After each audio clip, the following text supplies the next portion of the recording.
be dealt with, and if the Minister has any advice for them at time being and how they can help the children deal with the threat.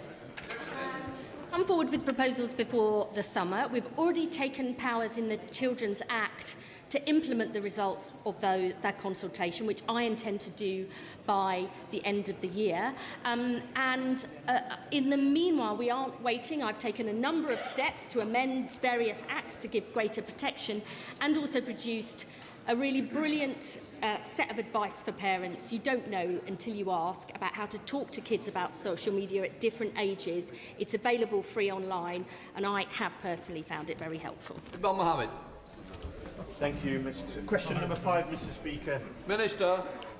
Well, there are three particular things this government is doing to make sure artificial intelligence is developed responsibly and developed here. 1, build deep capability in government with the AI Security Institute. 2, to develop a wider AI assurance sector so that Britain is at the frontier in that context as well. And 3, robust regulation at the point of use. Mohammed.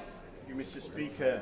Given the growing warnings from leading scientists, industry figures and Nobel laureates that advanced AI systems could pose existential risks on a par with nuclear or biological threats, does the Secretary of State agree with me that the current reliance on voluntary commitments through the AI Security Institute is insufficient, and will she outline what concrete steps the government will now take to move beyond non-binding agreements and to introduce enforceable, internationally agreed standards?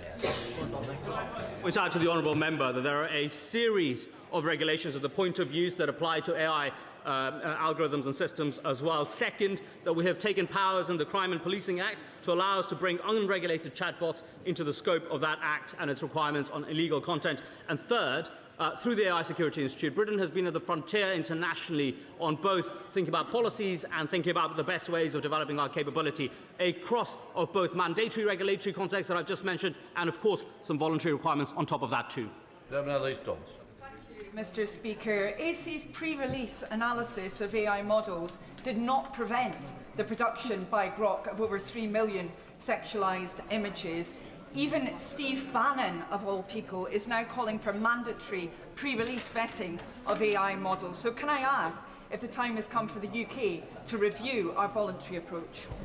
Well, can I thank my honourable friend for having raised this topic with deep expertise as well. On the particular question of Grock, she'll be very aware that the regulatory and legal context made a number of those instances illegal. We will continue to enforce very robust law on those questions and, of course, develop our ongoing conversations on further policy. Thank you, Mr. Speaker. Given the rapid advances we are seeing recently from frontier AI models in areas such as identifying software vulnerabilities and rapid testing for those vulnerabilities in a very sophisticated way, what engagement is the government having with those frontier companies, particularly in relation to Anthropic? And is the government considering making changes to the carried over cybersecurity bill to address these very, very real vulnerabilities? Well, on the question of engagement, can I first point out and pay tribute to the AI Security Institute, one of the only labs in the world which had engaged with all the frontier companies prior to deployment of models, in this case with Anthropic's Mythos model as well. On the broader question of the Cybersecurity and Resilience Bill, a major reason for bringing data centres in scope in the way that we have done is to appreciate the particular cyber risks applying to them. We will continue to keep that under review. Emily Darling. Thank you, Mr. Speaker. One of the best ways to make sure that AI is developed, both contributing to innovation and to growth, is to set very high standards. We are lucky to have the British Standards Institute, the oldest standards institute in the world, and I'm very lucky that they are based in Milton Keynes. Will he join me in wishing them a huge happy birthday on this momentous year for them, but also can he say what kind of engagement he's had on their work to set high, reassuring standards for AI's development? Well, my honourable friend has been a remarkable champion for the BSI, and I know this on this and wider questions as well. I won't sing happy birthday, but I will certainly wish them a very happy birthday and look forward to continuing my conversations with them. Tory College Liberal Democrat spokesperson. Thank you, Mr. Speaker. Working across departments and with my technology counterpart in the Lords, we've published a comprehensive paper on how Britain can thrive in the age of AI. calling for a digital sovereign strategy and an integrated approach to AI that is bold and responsible, pro-innovation, pro-trust, and built alongside industry and civic expertise I'd be happy to discuss. What we see is Britain has a leading place in AI services, but we've squandered leads before, and the government hasn't offered a coherent joint-up strategy to do this differently, centred on trust and standards. So I ask, where is the government's AI bill, and can we have guarantees that the Labour's latest internal drama will not cost Britain its most important economic opportunity in a generation? Well, can I just gently point to the Honourable Lady that there is a very clear strategy we set out early on, the AI Opportunities Action Plan. We have then built in public. It is a public dashboard. You can follow progress right across the country, 75% of it delivered. And just this week, we found out that IT and AI have driven productivity revivals for this country as well. We're firing on all cylinders when it comes to UK AI. We now come to topical slabdowns. Question number 1, Mr. Speaker. Stay. Mr. Speaker, if I can briefly say, this government believes Britain's national interests are strengthened, not diminished, when we work with like-minded countries. That's why next week I'll be joining other G7 nations coming together as democracies to discuss how we shape tech and AI to work for all, and why I'll be proud to showcase the best of Britain's AI strengths on the world stage at London Tech Week in June. Live Jones. Life science companies like Becton Dickinson in my constituency of Wokingham play a key role in advancing the research and innovation that will help deliver the National Cancer Plan and transform cancer care. So what is the Minister doing to increase funding to research and development for life science companies like those in my constituency? I know the Honourable Gentleman is a powerful advocate of life sciences nationally and in his constituency.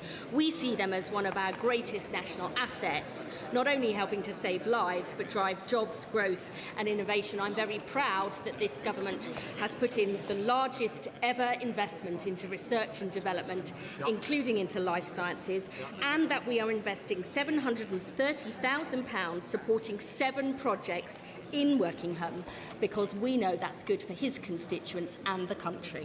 Brisbane. Thank you, Mr. Speaker. I don't know if I've ever told you, Mr. Speaker, but Harlow is the birthplace of the fibre optic cable.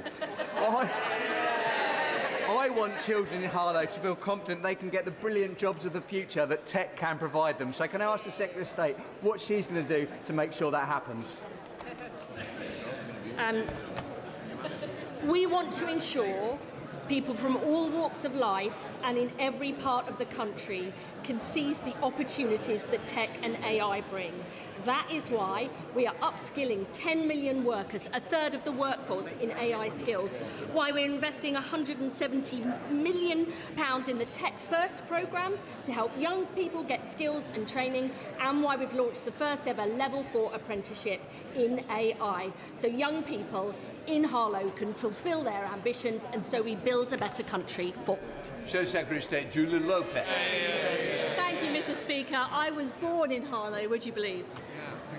Can the Secretary of State guarantee that under Labour's EU reset, Britain will not align with any EU tech rules, including the AI Act?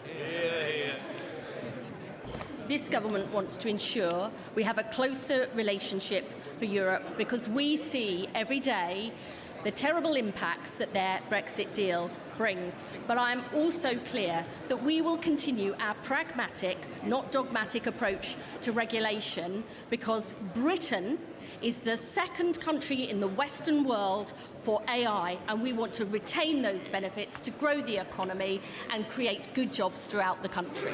Julie Lopez. Mr. Speaker, there was absolutely no clear answer from the Secretary of State there, so I think it sounds like Labour is about to trade away our Brexit freedoms on tech regulation. And yet tech ministers have been briefing behind the scenes that we must not lose Britain's Brexit freedoms on tech when it comes to AI, data, agri-tech. So will she now publicly admit what her ministers have been briefing behind those closed doors? Brexit was not some exercise in nostalgia pushed on us by uninformed thickos.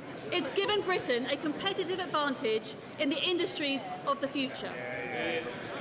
I mean, perhaps unusually I don't listen to and never get involved in briefings, but I am very clear about the huge advantages this country has. World-leading talent, some of the most innovative tech startups. In the last year alone, we got more VC funding for tech and AI in this country than France, Germany, combined. We are going to back Britain because we believe in Britain. £500 million in a sovereign AI fund, 4 AI growth zones in parts of the country that have been levelled up more under this government than under 14 years under members opposite. We are going to seize this powerful technology to build a future that works for all, and I am very proud of our work. Sarah Smith. Thank you, Mr. Speaker. My constituent Debbie Duncan set up a petition calling on the government to tackle tragedy trolling, which has attracted over 18,000 signatures. Does the Minister agree with me that it is time for action? And will he or she support a debate to help take this forward? We are absolutely focused on precisely those features that so many parents are worried about. Children doom scrolling, the fact that they are on their phones overnight and the impact that that can have on their anxiety, mental health and sleep. The question isn't whether we will act, we will. We'll put forward our proposals by the summer, and I intend to legislate, if required, by the end of the year. We now come to Prime Minister's questions. We start with Christine Sullivan. Question number 1, Mr. Speaker. Prime Minister.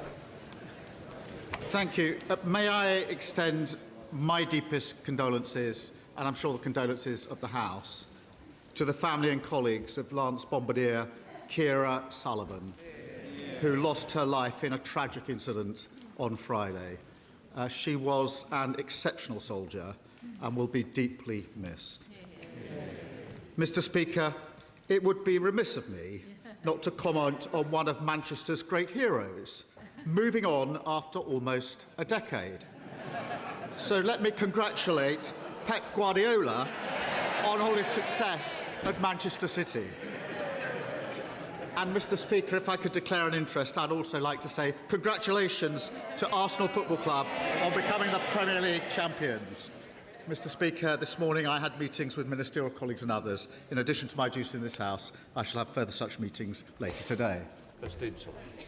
Thank you, Mr. Speaker, and may I share the condolences expressed by the Prime Minister. From the Russian invasion of Ukraine to the Iran war, people have struggled with the cost of living.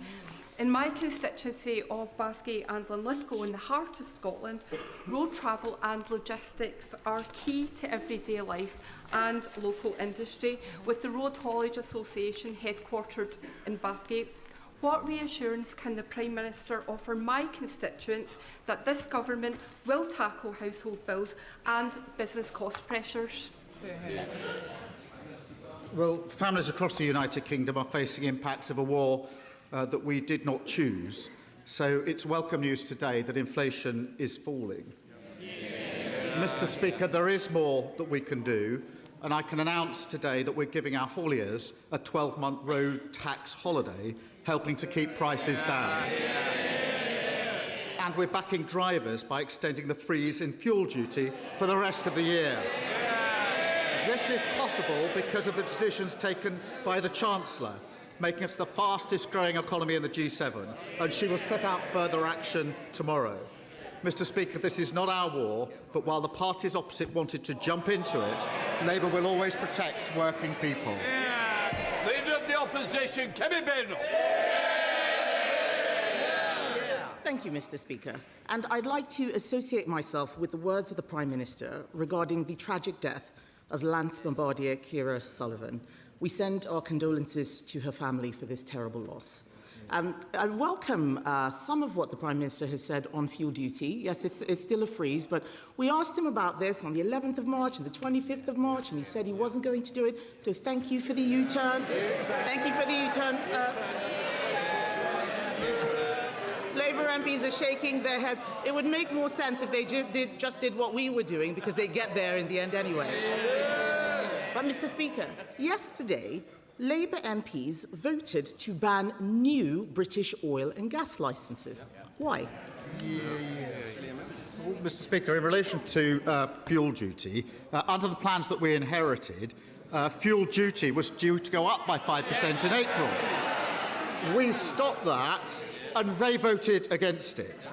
We're now extending the freeze because of events in the Middle East. And I know the Leader of the Opposition likes to claim responsibility for things that have got literally nothing to do with her.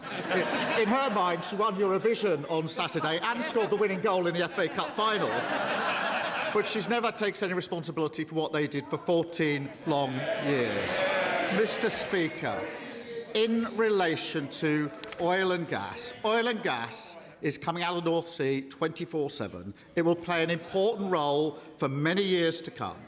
We're supporting existing oil and gas fields throughout their lifespan. We made changes actually in November to allow neighbouring fields to be exploited.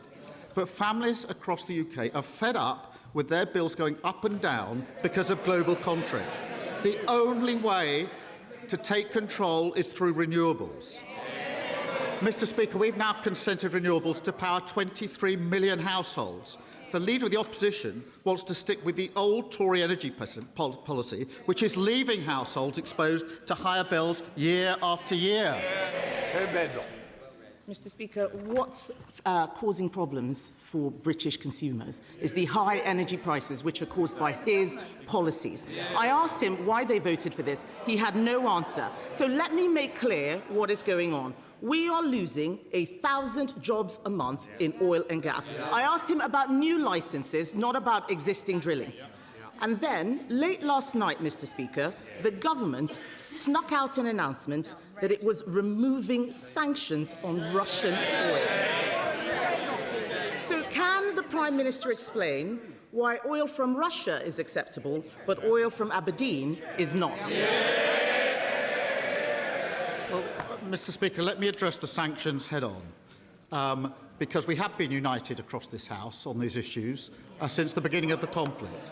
What we announced yesterday was a strong new package of new sanctions, going well beyond existing sanctions. So it's a new package. This includes new bans on maritime services on LNG and new bans on refined oil products from Russia.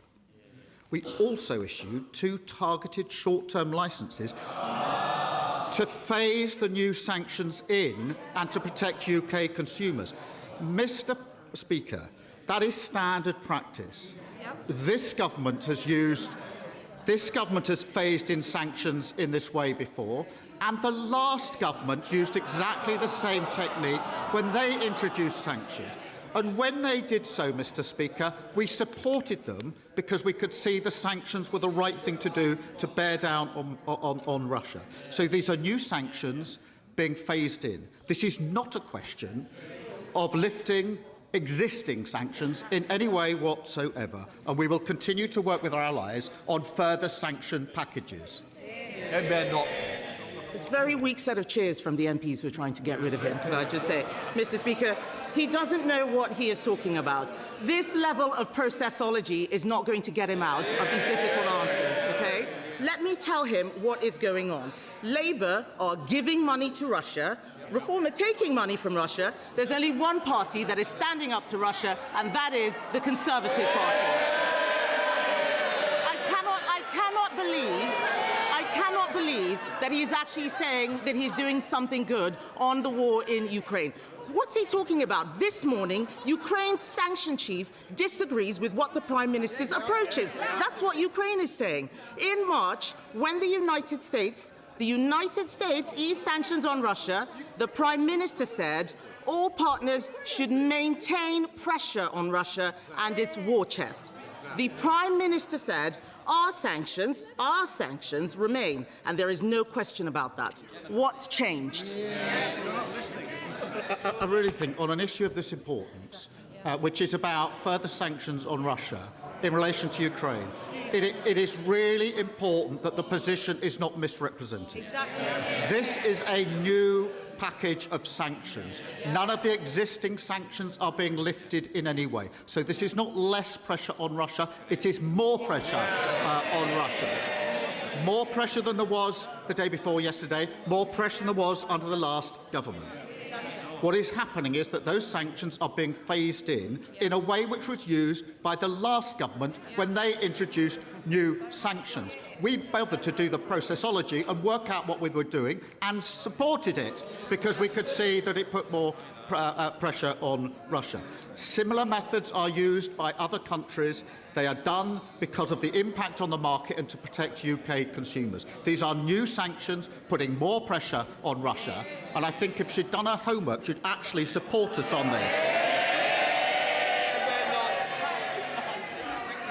Mr. Speaker, being patronising is not a substitute for understanding policy.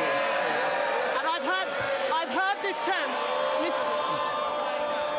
Mr. Speaker, I've heard this tone before. This is the same tone he used during the Mandelson scandal, and they were all cheering, and then it turned out that he was wrong, wrong, wrong. He says that other countries are doing this. The EU is not doing this. Let me make it clear. I know it hurts him to hear it. He is now choosing to buy dirty Russian oil.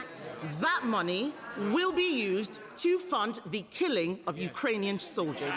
Isn't he ashamed? I really think that to misunderstand and misrepresent what is happening, this is a very serious issue where we're working with others. These are new bans. They're new sanctions. They're new bans on maritime services on LNG as of yesterday. They're new bans on refined oil products from Russia as of yesterday. They are being phased in the same way that previous sanctions regimes have been phased in, exactly in the way the last government did and we have done. Other countries do exactly the same. The EU has its own way of doing it. Australia and Canada have their own way of doing it. And to play party politics on Ukraine, where we have stood firm, and the only people that benefit when we play party politics in here on Russia and Ukraine is Putin. Mr. Speaker, that pompous tone does not cover for the fact that he has got his policy all wrong. I have asked him about oil and gas again and again and again. The last time he told me that it was the Energy Secretary's job and it had nothing to do with him. That's what's destroying this country. It's not playing politics. It's speaking up for the people who are out there. The fact is, more people are buying Russian oil because British oil isn't being drilled. He's sanctioning British oil, but not Russian oil. And he should be ashamed, Mr. Speaker. He should be ashamed. I cannot believe that this Prime Minister, even when he has nothing to lose, continues to defend banning new British oil and gas licenses. In April, Britain saw the single biggest drop in employment ever since the pandemic. That's under them. 210,000 people have lost their jobs in the last year. What he is doing is going to cost thousands more people their jobs, especially in cities like Aberdeen, which rely on oil and gas. So can he tell us, why is he doing everything to save his job and doing nothing to save other people's jobs? Mr. Speaker, there is drilling in the North Sea, and on her, she said there's no drilling in the North Sea. She's going to have to refer herself to the Privileges Committee, Mr. Speaker. There is drilling. It's 24/7, and oil and gas are coming out, and that will be important for many, many years to come. We are supporting those existing oil and gas fields throughout their lifespan. We made changes in November to allow neighbouring fields to be exploited. But it is because we are on the international market that our prices of businesses and households go up every time there's an international conflict. We saw it with Ukraine, or we saw it with Iran. And people are fed up with a government, the last government, that didn't take control of their bills. We're taking control of their bills. The way to do that is through renewables, and that's what we're doing. Kemi Badenoch. Mr. Speaker, it gets worse and worse. He doesn't understand the policy. I am asking him about new oil and gas licenses, which they voted against yesterday. If they had approved those licenses for Jackdaw and Rosebank like we did, we would have that oil in this country now. We would. And just listen to him, and I wonder if he is okay. He is so deep in the bunker, Mr. Speaker. He's importing sanctioned Russian oil. He's nationalising steel. He's imposing price controls in the supermarket, it's like the Soviets won. This country needs a government that has got its act together, Mr. Speaker. Instead, what we have is a Prime Minister hanging by a thread, fake support from his backbenchers, too scared to take difficult decisions, losing his moral compass by backsliding on Ukraine. Yes, he is. Mr. Speaker, look, the shakes of their head are so feeble. It's so feeble. He has got... They can... It's absolutely laughable, Mr. Speaker. It's absolutely laughable. Yesterday, we saw them huddled in the corridors talking about Andy Burnham and Wes Streeting. The fact is, he's got a cabinet fighting to replace him, and the worst part is, they aren't getting rid of him over his terrible agenda. No, they actually like it. They just want a better salesman. So isn't it the case, Mr. Speaker, that it doesn't matter who replaces him, the real problem is the Labour Party? Mr. Speaker. I think not, Prime Minister. Mr. Speaker, look, a lot's been happening in recent days, so she may have overlooked the fact that last week the ONS announced we've got the fastest growing economy in the G7. Last week we had the biggest fall in NHS waiting lists for 17 years.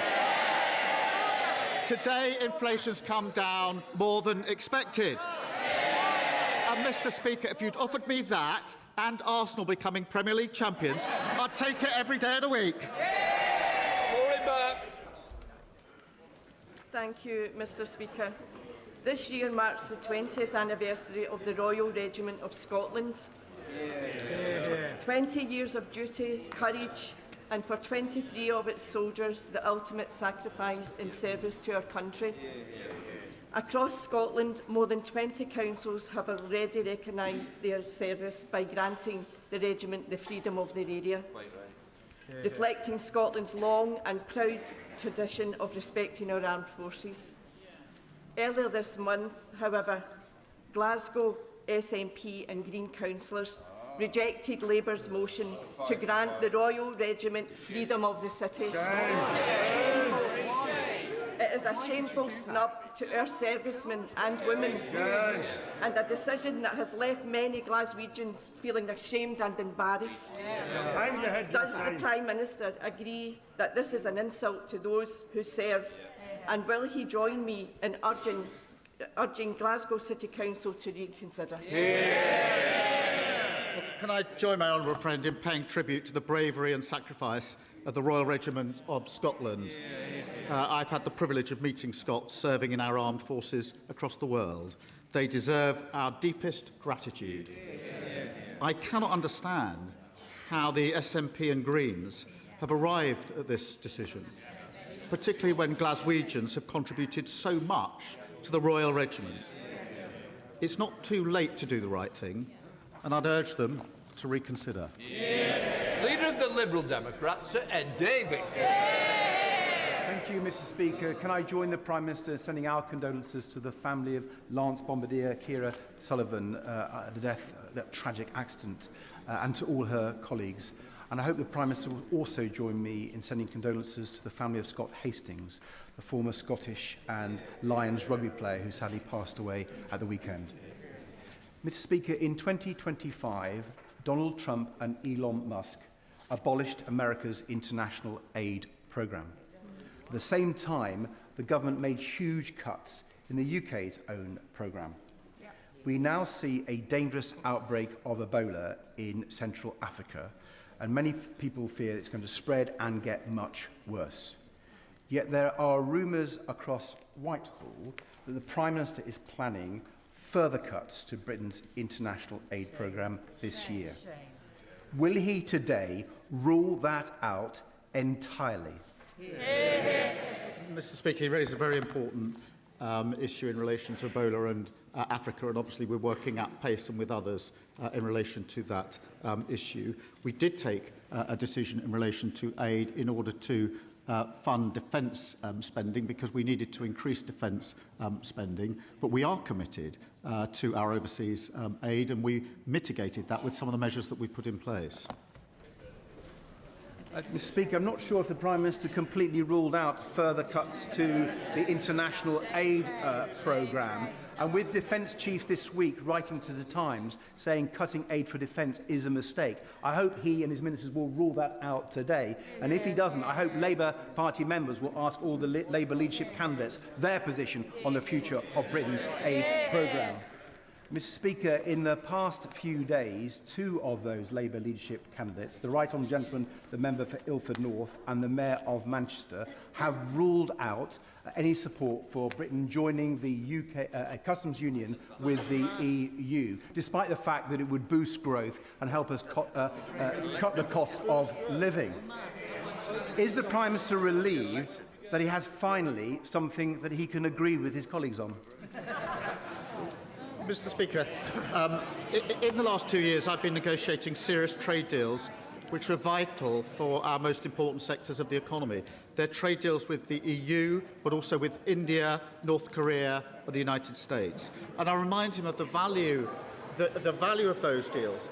Before the deal with the United States, I went to JLR in Solihull, and I talked to the workforce there. They were worried sick about their jobs and the jobs of their communities. When we agreed terms, I went back to JLR because of the deal we got with the EU, because their jobs, thousands of jobs, were safeguarded. His approach would throw all that away. He would have to go and see those workforces and tell them their jobs are gone. I'm not going to do that. What happened? Mr. Speaker, I welcome the steps taken to clean up British politics via the landmark elections bill, but we must go further. If I'd had a £5 million gift from a billionaire living halfway across the world and not come clean about what that money was for, my constituents would be furious. And if the same billionaire had then bankrolled my party to the tune of £12 million, my constituents would be knocking on my door and calling for me to resign. Does the Prime Minister agree that the elections bill must ensure that no British politician is ever for sale to the highest bidder? I thank my honourable friend who makes a powerful case. We have already committed to a moratorium on crypto donations to political parties, and the King's speech introduces tougher rules to protect our democracy. But the £5 million question is, why did the Reform leader keep this donation secret? I see he's not here to answer. And what did the billionaire lining his pockets ask for in return? Those questions need to be answered. That's why he's not here. Dave Dugan. Thank you, Mr. Speaker, for calling me for my first PMQ since becoming SNP Westminster leader following the SNP's stunning victory in Scotland. Can I say about how much I'm enjoying the sense of challenge and opportunity that a new job can provide, a sense of renewal I'm certain the Prime Minister will be enjoying in the weeks ahead. But we saw this week, Mr. Speaker, the latest chapter of Labour infighting, where Andy Burnham Brexit wants the UK to stay out of the EU, but Peter Mandelson's pal, the former Health Minister, wants us to go back into the EU. Can the Prime Minister advise us which of his potential successors does he agree with? Well, can I congratulate him on his new post and thank him for the calm, reasonable approach that I've come to expect. My position is very clear. We have already negotiated a closer relationship with the EU. We did that last year. We have another negotiation and agreement this year at a summit where we'll get even closer and take a big step forward in relation to our relationship with the EU, which is in our national interest. Chris Vince from Hollow. Thank you.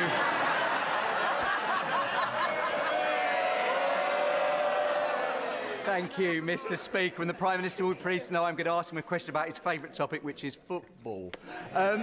There are people in this House that seek to blame the Prime Minister for everything, but I thought it was a bit rich when one national newspaper blamed the Prime Minister for Harlow Town going into administration because he once went to visit them. But as I know Harlow Town is very much the Prime Minister's second team, he will pleased to know they are now out of administration, looking forward to a strong future. Can I I asked the Prime Minister what his government will do to support really important community assets like our football teams, like Harlow Town and Roydon, who also won their league this season. Well, I've got very fond memories of visiting Harlow Town with my honourable friend. But the point he makes is a really important one, because football clubs bring our communities together.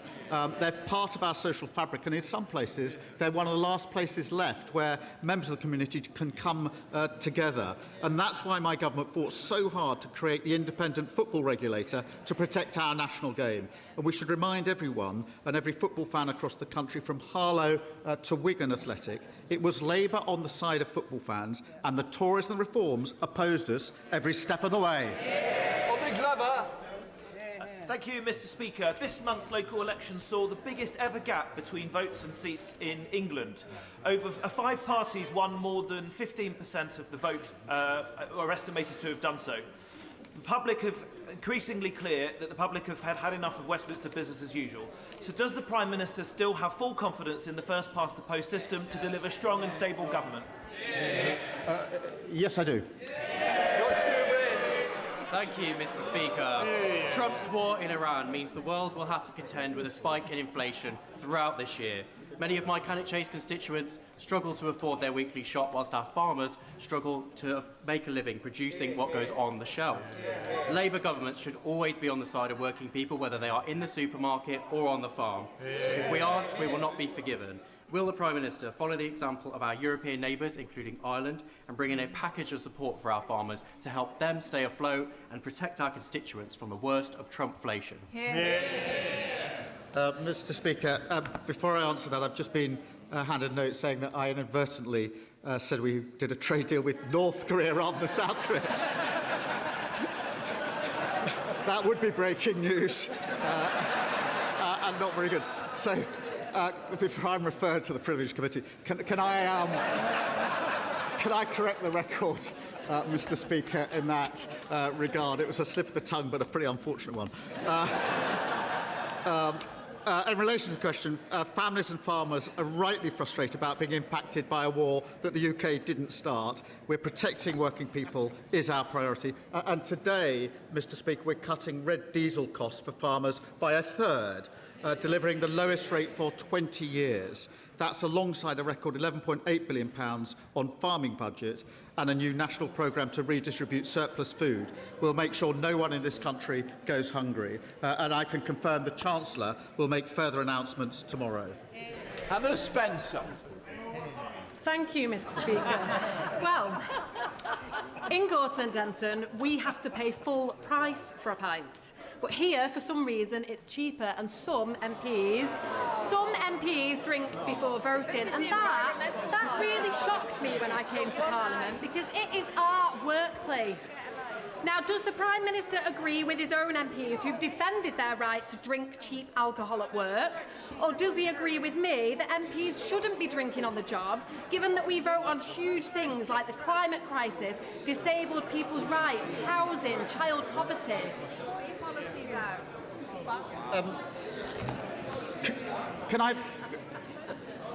Can I firstly welcome her to our place, because I think this is her first PMQ. Look, there are going to be different views on whether people should be able to enjoy a drink here or not. But I think we can agree that the majority of people in this country want an economy that works for them, public services that are there when they need them, and every child going as far as their talent or ability will take them. But the only way to deliver that is through a Labour government, as we are doing. And I know the Greens think that their leader walks on water. It turns out that he just lives on water and doesn't pay his council tax.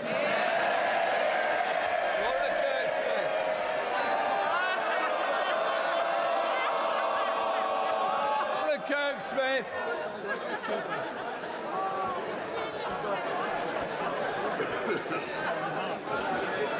Thank you, Mr. Speaker. On a more serious note, sometimes we all have those meetings with constituents that really stick with us. For me, it was the lady who came to my surgery and told me about the character AI chatbot that had groomed her 12-year-old son. The chatbot turned him against his school, against his parents, made sexual advances, and even suggested that the bot and the boy might meet in the afterlife. Since this happened last year, I have been on the case with the government, and I'm pleased that we've taken new powers to regulate AI services. But still, every day, more young people are being harmed in this way, and they won't be safe until the tech companies can no longer access them in this way. So can the Prime Minister tell me how and when he will act to finally make the online world a safe place for our children? The story of her constituent is deeply concerning. I thank her for raising it. It underlines why we must and we will act. We have already acted by shutting legal loopholes, so AI chatbots must abide by the Online Safety Act. But we have obviously got to look at what further measures we can take, including age-related bans, restricting children's use of chatbots, and stronger parental controls. And I am meeting parents, teenagers and civil society later on this afternoon to discuss further stronger protections for children. We'll make sure that she is updated on those steps. Alison Griffiths. Thank you, Mr. Speaker.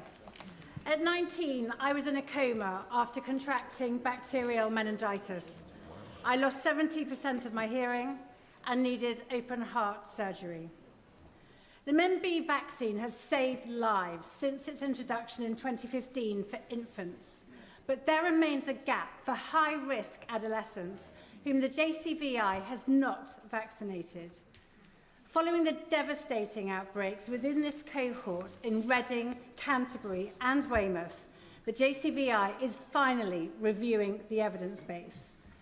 So can the Prime Minister tell the House what are the government's next steps, when will they happen, and will he make tackling meningitis a priority for his new Secretary of State and arrange a meeting for Meningitis Now and me? Yes, I will do both of those things. And can I thank her for raising her own experience here to highlight the issue. I think the thoughts of the whole House will be with families and friends of the young person who died. Can I thank all the public health specialists working in Reading to make sure those affected are receiving appropriate treatment. And her question reminds us that vaccines do save lives, and we must do everything we can in relation to that. Debbie. Thank you, Mr. Speaker. Mr. Speaker, littering and fly tipping is a blight on our communities. Yes. This isn't just an issue for Lewisham, it's an issue for towns and cities across our countries and indeed rural areas. Nobody wants to see a dirty mattress or cans or bottles up against roads or gates. It's awful. Yeah. And I welcome the government's strategy and plans to give councils more powers to manage fly tipping, but I absolutely believe more needs to be done. And does the Prime Minister agree with me? It's absolutely time to have a national conversation about how we manage and deal with littering. Well, can I thank her for raising this, because the government is cracking down on disgraceful waste criminals. Mr. Speaker, that includes tougher penalties for fly tippers, including service in clean-up squads and potentially losing their driving licence, more powers and funding for the Environment Agency, and stronger checks across the industry to tackle fly tipping at its source. Thank you, Mr. Speaker.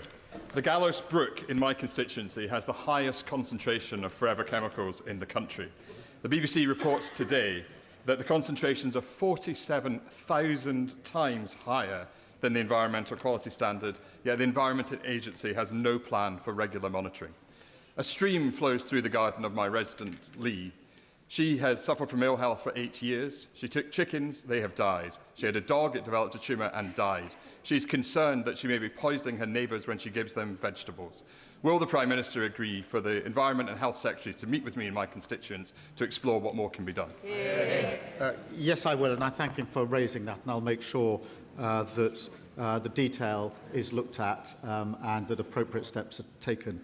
Can I also take this opportunity through him to mark the tragic anniversary of the devastating fire in his constituency?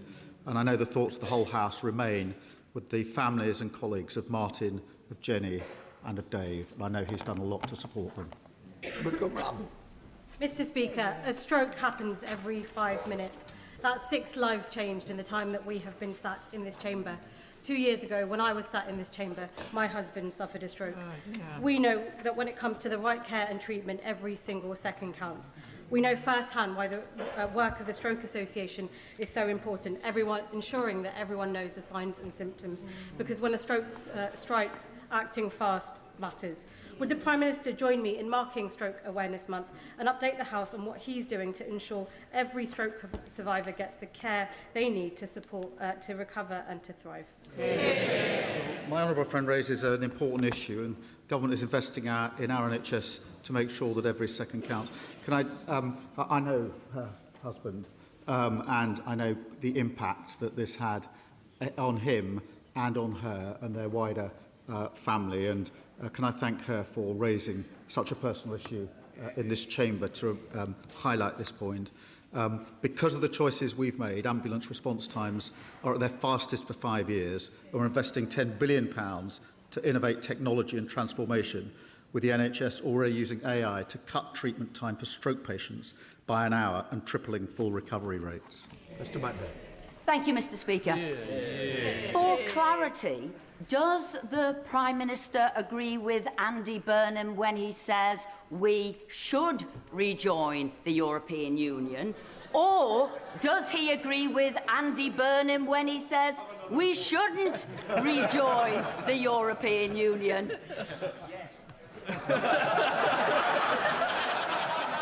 I agree with what we said in our manifesto, which we are implementing. We are closer to the EU by the agreement we reached last year. We'll be closer again by the agreement we reached this year. We're building on the botched Brexit deal that they did, which did such damage to our country. Mr. Speaker, my community in Crewe and Nantwich has been left in deep shock and concern following allegations of serious sexual offences, forced marriage and modern slavery against members of the Ahmadi religion of peace and light. Will the Prime Minister join me in thanking Cheshire Constabulary, Cheshire East Council and wider agencies for their response to these concerning events? And will he commit to ensuring that we receive the necessary resources to deliver justice where crimes have been committed and to reassure the wider community that this government is on their side? Well, thank my honourable friend, and I'm grateful to all the agencies involved in enforcement action, including Cheshire Police. It is vital that local public services get the funding that they need, and that's why we've increased Cheshire's police budget by over £15 million. Mr. Speaker, and we've recruited 3,000 more neighbourhood police officers while bringing forward wide-ranging reforms to ensure that everyone has access to swift and equal justice. Sir Olney. Thank you, Mr. Speaker. I'm sure the Prime Minister will join me in congratulating the 54 Liberal Democrats who won all 54 seats on Richmond upon Thames Council at the recent local elections.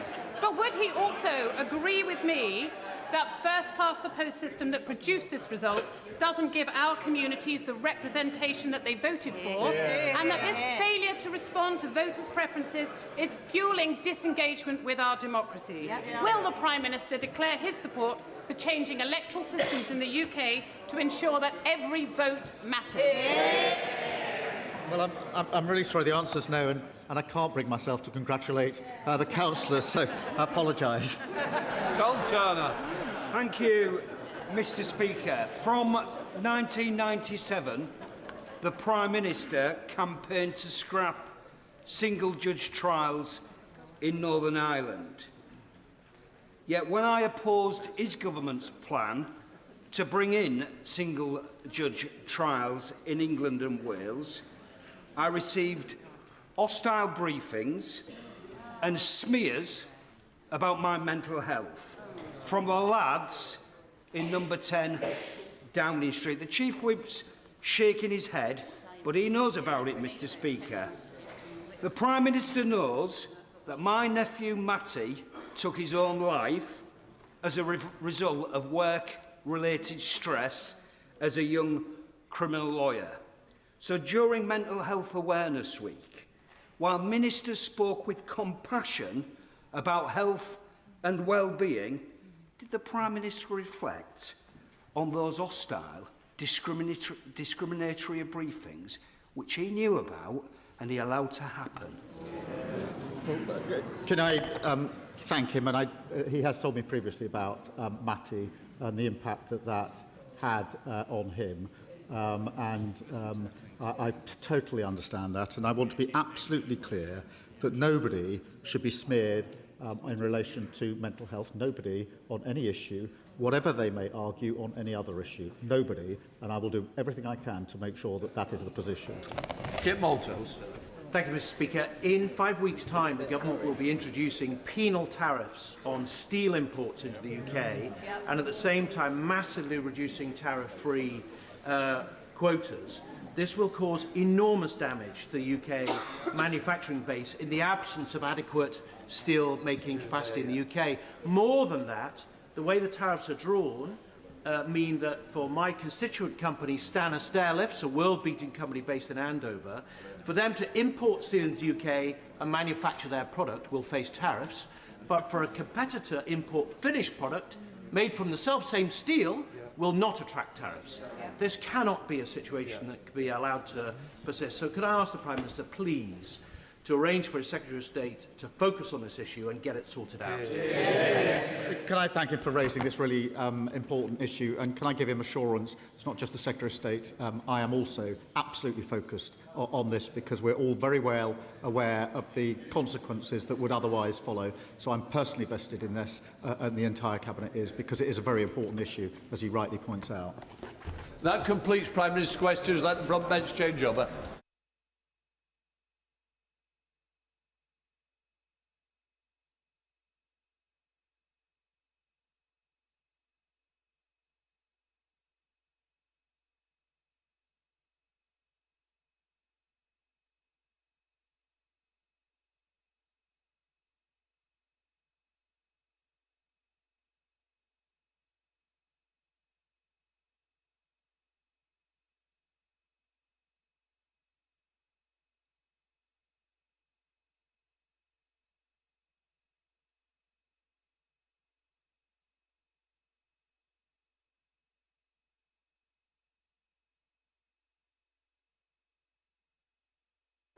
Right, we now come to the urgent question. Show Secretary of State, Andrew Boy. Thank you very much, Mr. Speaker. To ask the Secretary of State for Business and Trade to make a statement regarding the government's decision to issue general trade licences for sanctioned processed oil products prohibited under the Russia Sanctions EU Exit Regulations 2019. Minister.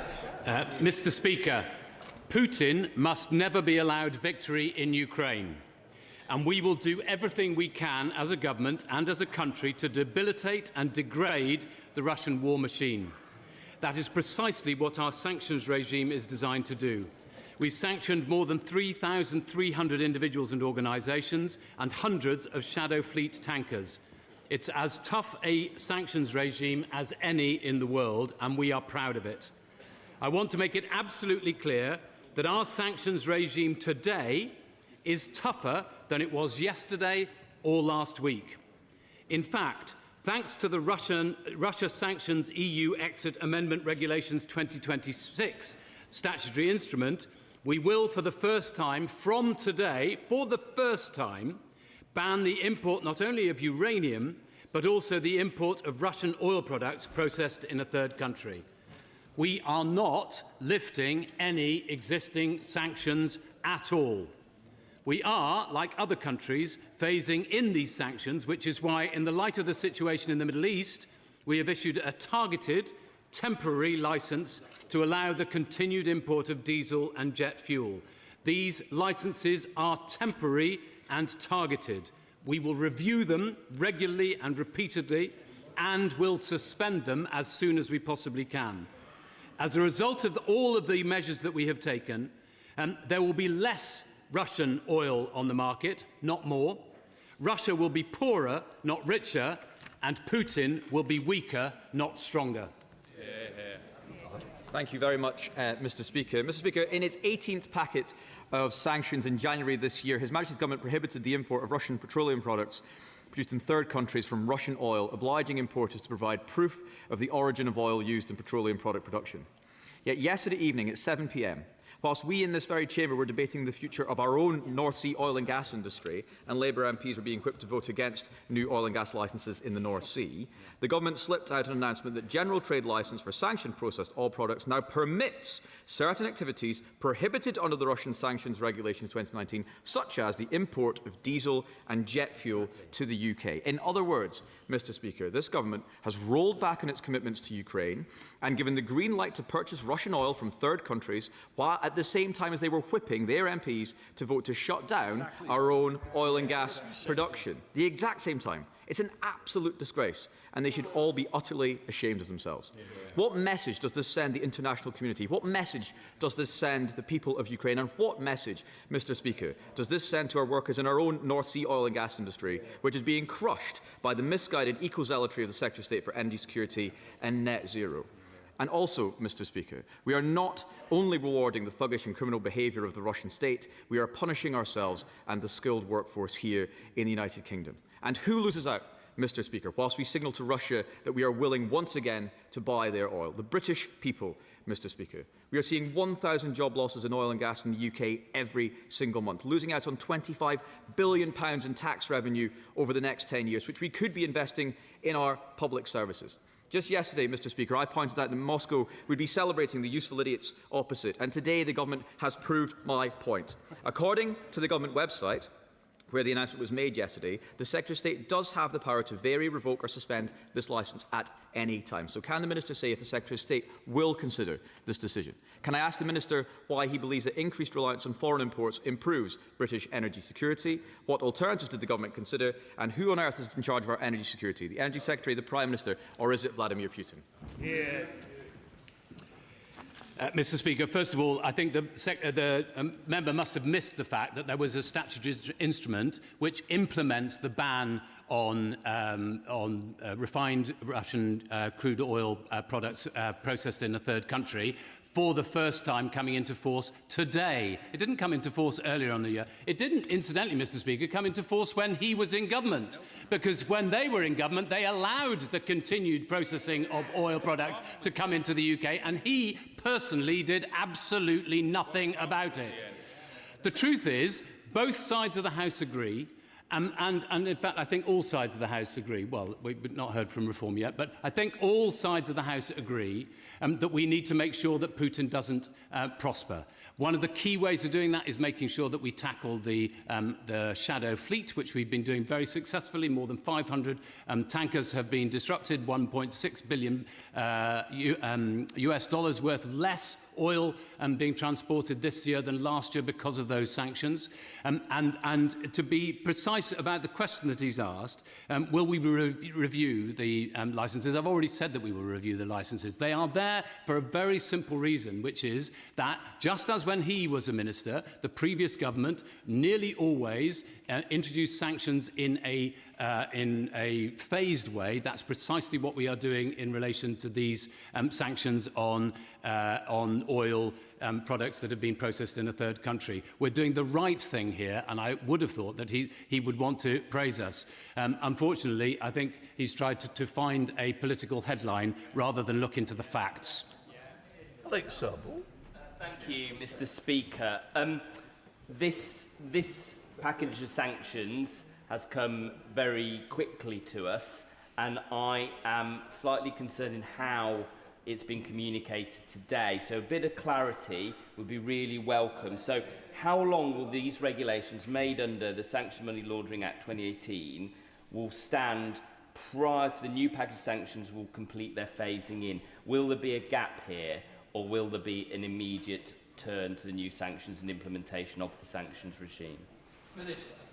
So there are two things here. There's a set of sanctions which come into force today, including on oil and oil products that have been processed in a third country. That's the first time that the UK has gone down that route. As I say, the previous government chose not to go down that route, even though there were people arguing for it. And I think that this will be an important new measure, ratcheting up the pressure on the Russian regime.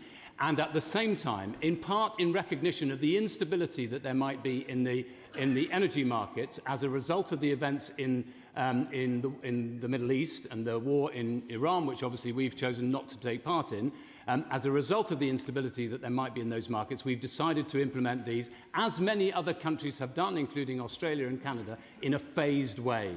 And that is why we've introduced these licences in relation to diesel and jet fuel. As I said before, I want these licences to last as short a time as is possible and is necessary to manage that market instability, and that's why we will review them as much as possible. I pay tribute to my honourable friend as our trade envoy in Ukraine. We stand 100% beside our friends in Ukraine, and indeed the package of sanctions that we've introduced this time round is the toughest of any, and I know our Ukrainian friends have supported them. Only Liberal Democrats spoke. Thank you, Mr. Speaker. Inconsistencies and U-turns have become characteristic of this government, but this is more than just a redirection of policy.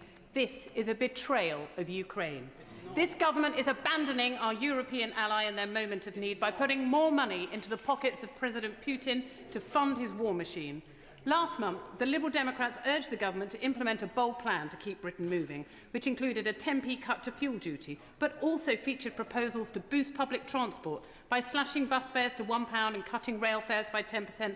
This would have taken pressure off our forecourts, but the government sat on their hands. And instead, the government believes that our best course of action is to abandon all morality and to indirectly fund Putin's illegal war. So I would like to ask the Minister, how much money will be spent on Russian oil products as a result of this decision?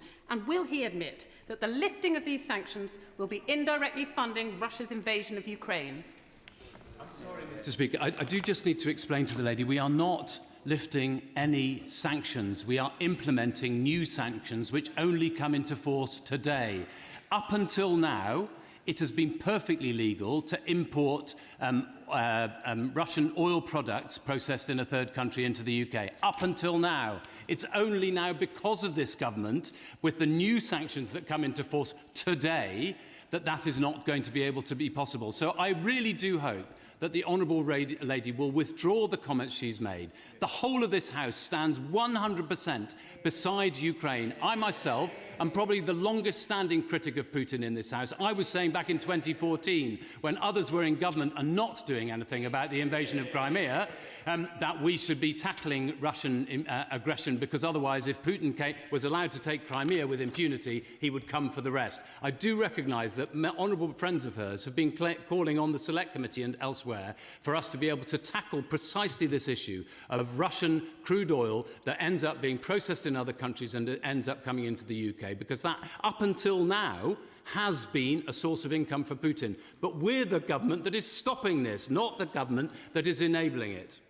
Thank you, Mr. Speaker. I'm grateful for the clarity that my honourable friend provides for us on this issue, because it has been of extreme concern for a number of colleagues.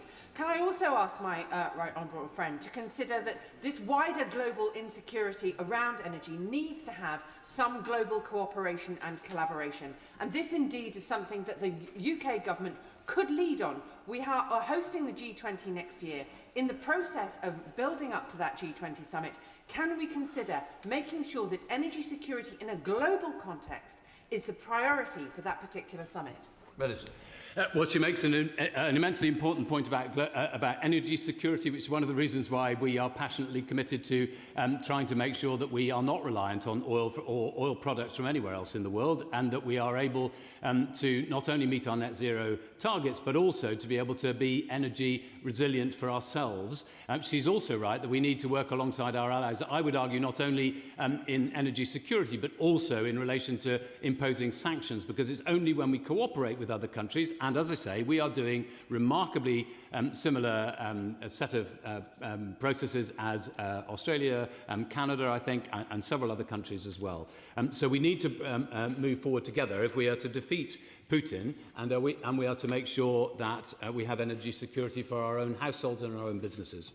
Thank you, Mr. Speaker. The Minister, I'd like to pay tribute to the Minister. Over many, many years, he's been very tough on Russia. He's sanctioned in Russia, and so am I. We both previously have chaired the Russia APPG. So I know he will sit very uncomfortably today with this announcement. Can I also say that I do welcome the new sanctions through third countries, but I am very concerned. There'll be more concern in Kiev, quite frankly, about what he calls temporary licences. How long does temporary mean? Unfortunately, this money, through these imports, will continue to fund Putin's illegal war machine in Kyiv. It will kill women, children and men. So, whilst the government is denying a licence to drill in the North Sea, it is unfortunately giving a licence to kill to Putin.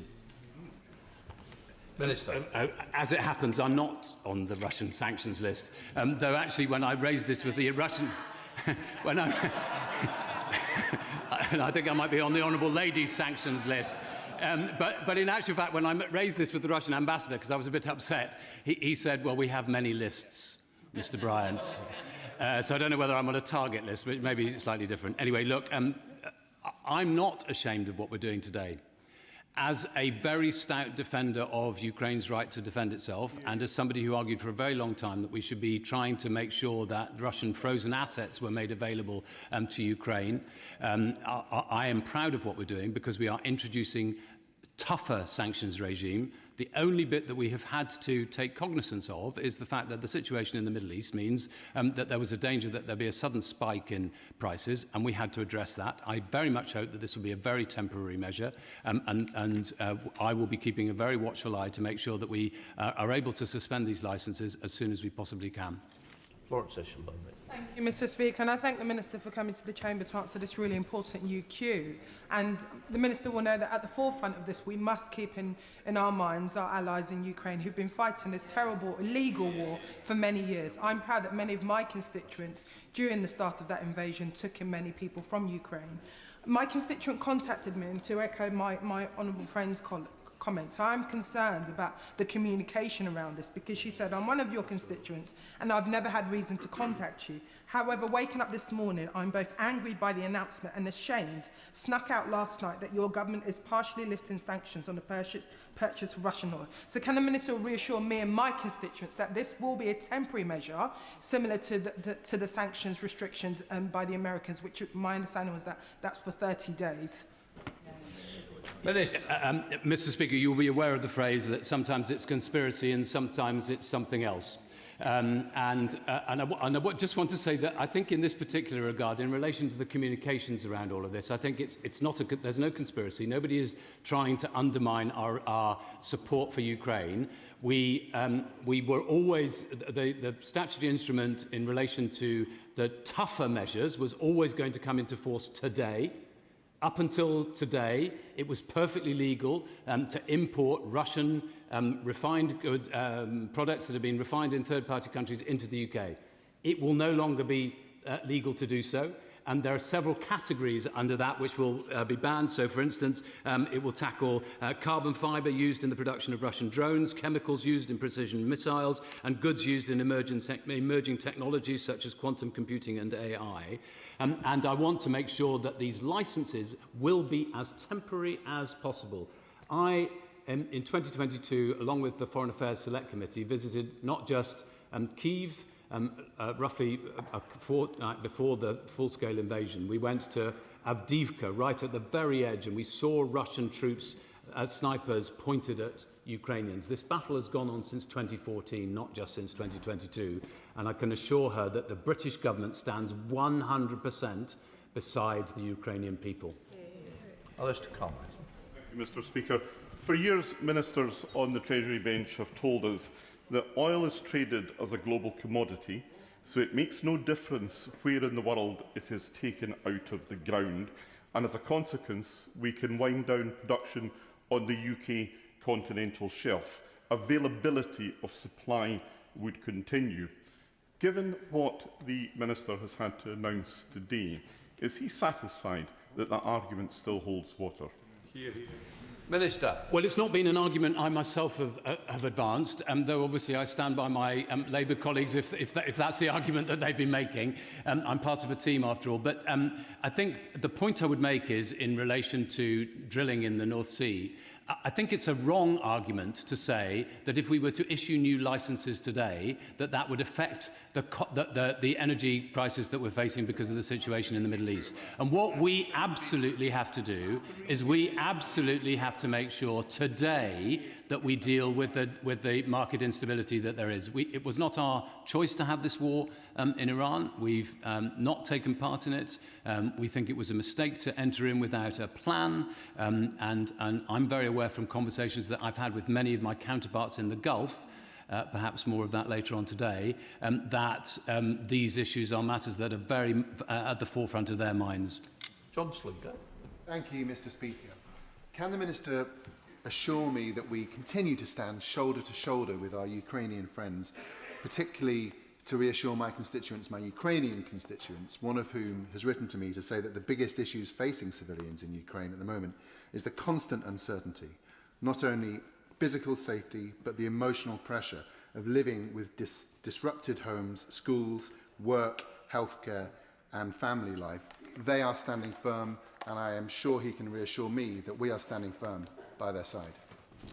Absolutely, and one of the things I was really proud of earlier this year, going to Kyiv, was seeing one of the bridges that had been blown up when the Russians were advancing in the hope of taking Kyiv immediately, which has been reconstructed with UK export finance support, British steel made in Glasgow, which was transported. It only took 5 weeks to get out there, and designed by British engineers working with Turkish counterparts. So I'm really proud of the work that we're doing on reconstruction in Ukraine. I thought it was absolutely despicable when I was there that Putin was deliberately targeting the energy supplies in Kyiv so as to freeze people into submission. That, in my mind, is a war crime. Sir Jones. Before he pointed it out himself, I was going to acknowledge this minister's long and honourable record of opposing the killer in the Kremlin when he was on the opposition backbenches, and I have no reason to believe that he's changed his mind. But does he agree with me that this complex issue has been handled very, very clumsily, to put it mildly? Would it not have been better to have made a statement rather than having to respond to an urgent question? Were the Ukrainians given this quite complicated explanation in advance? And will he not concede that if we had not embarked on quite such a doctrinaire journey against further drilling in the North Sea, we might not have been put in the position of having to make such an unsavoury and unpalatable decision? Minister. Well, the one bit I completely agree with him on is that we've handled this clumsily, and that's entirely my fault, and I apologise to all honourable members. I think we've ended up giving the wrong impression of what we're trying to do. We're trying to strengthen the regime, not weaken it. We're not waiving any sanctions, and as I say, for the first time from today, we have legislation in place which means that it will be illegal to import Russian refined goods that have been refined in a third country, including India and Turkey and elsewhere. I think I disagree with the other points he made, but I'm grateful for the nice comments he made about me. Jonathan Brash. Thank you, Mr. Speaker. I've listened very carefully to the Minister's explanation as to what exactly we're doing, and I join with other colleagues from across the House about the failure to communicate this effectively in the last 24 hours. I've had constituents very upset getting in touch with me about this issue.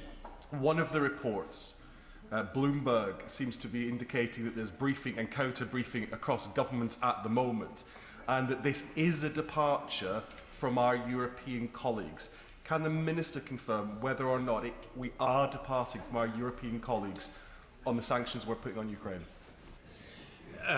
So first of all, it is true that this piece of the jigsaw in relation to sanctions policy lies across two departments. So the FCDO is in charge of sanctions policy, and we in the Department for Business and Trade have responsibility not only for trade but also for export licences, and that's why there's been a bit of a miscommunication between the two departments. But I have to tell him that is entirely my fault and nobody else's. So if anybody wants to have a go at anybody, they could just have a go at me. And I can't remember what the second half... Oh, about Europe. The second half... so it is true that the European Union introduced their legislation faster than we did. They did it earlier. They did it before the Iranian conflict came into play.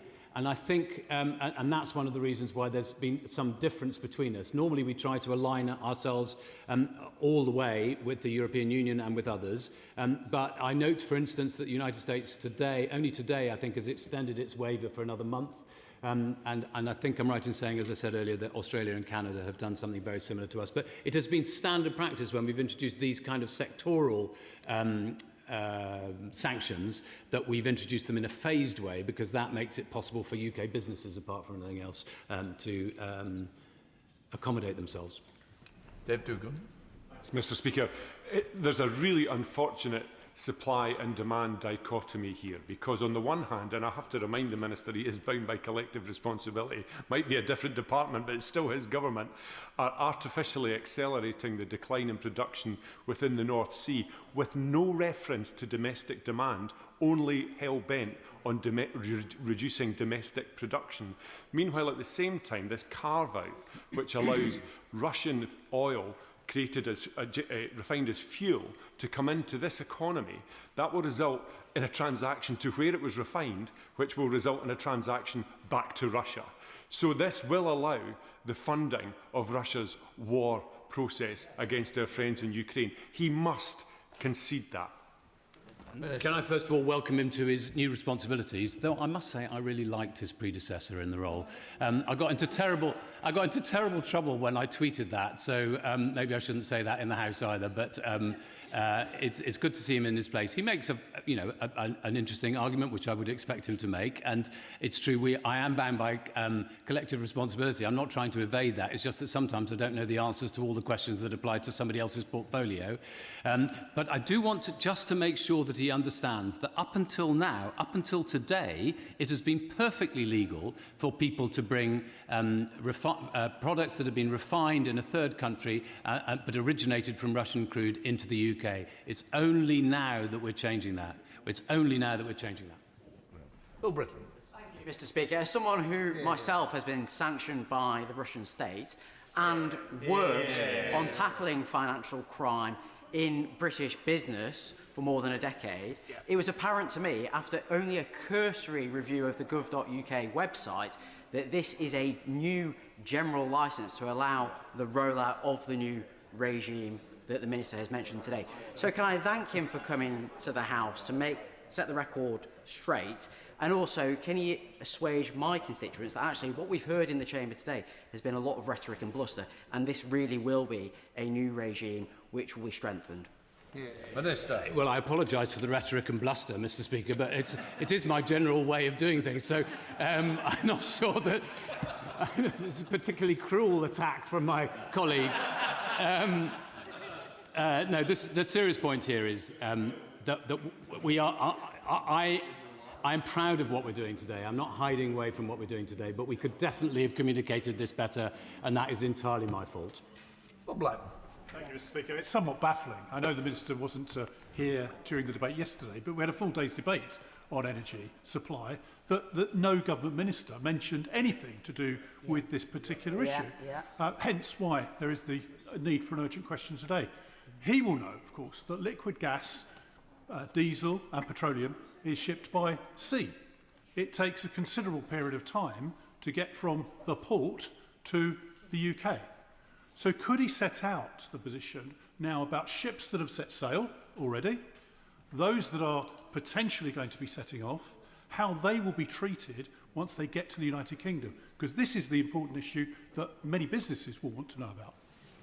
Well, actually, he makes an extremely good point, which is one of the reasons why we've needed to phase this and why we thought it was important to do so, because of the time lag that occurs. We needed to make it possible for businesses to be, not caught in legal limbo, as it were, because of the sanctions coming into force today. I think it's probably best if I write to him with the details and put a copy of the letter in the House, just so that everybody understands that, because it might be useful to other business folk as well. We are providing additional information on the government website so that people can understand precisely how we'll, excuse me, precisely, I might have some water, thank you, precisely how all of this operates. But as I say, he makes a good point. Goldsborough. Thank you very much, Mr. Speaker, and I do welcome the new sanctions. The concern I have is over the temporary use of licence agreements, because I think this goes to an issue that is bigger for the country, that we keep talking about supply side instead of demand side in terms of petroleum. We need to have a frank and honest conversation with our constituents and with the public, as our Australian colleagues did with the Prime Minister down under as well. So can I encourage my right honourable friend on the front bench to actually have these honest conversations with our public about what the cost is now to the conflict within the Middle East and how we need to move ourselves further and faster away from petrochemicals to give us the sustainable economy that we all need? Well, I completely agree with him, and that's the kind of tenor of the conversation that has been happening. As my honourable friend will know, the Prime Minister has been chairing regular meetings to consider the impact of the situation in the Middle East. This is undoubtedly one of the areas where we had to take action just to make sure that we could minimise the instability in the market so as to, frankly, protect British businesses who were already exposed to high enough if not too high energy costs, and British families as well. But he makes a good point, and of course we should have honest conversations with the public on it. Ben Maguire. Thank you, Mr. Speaker.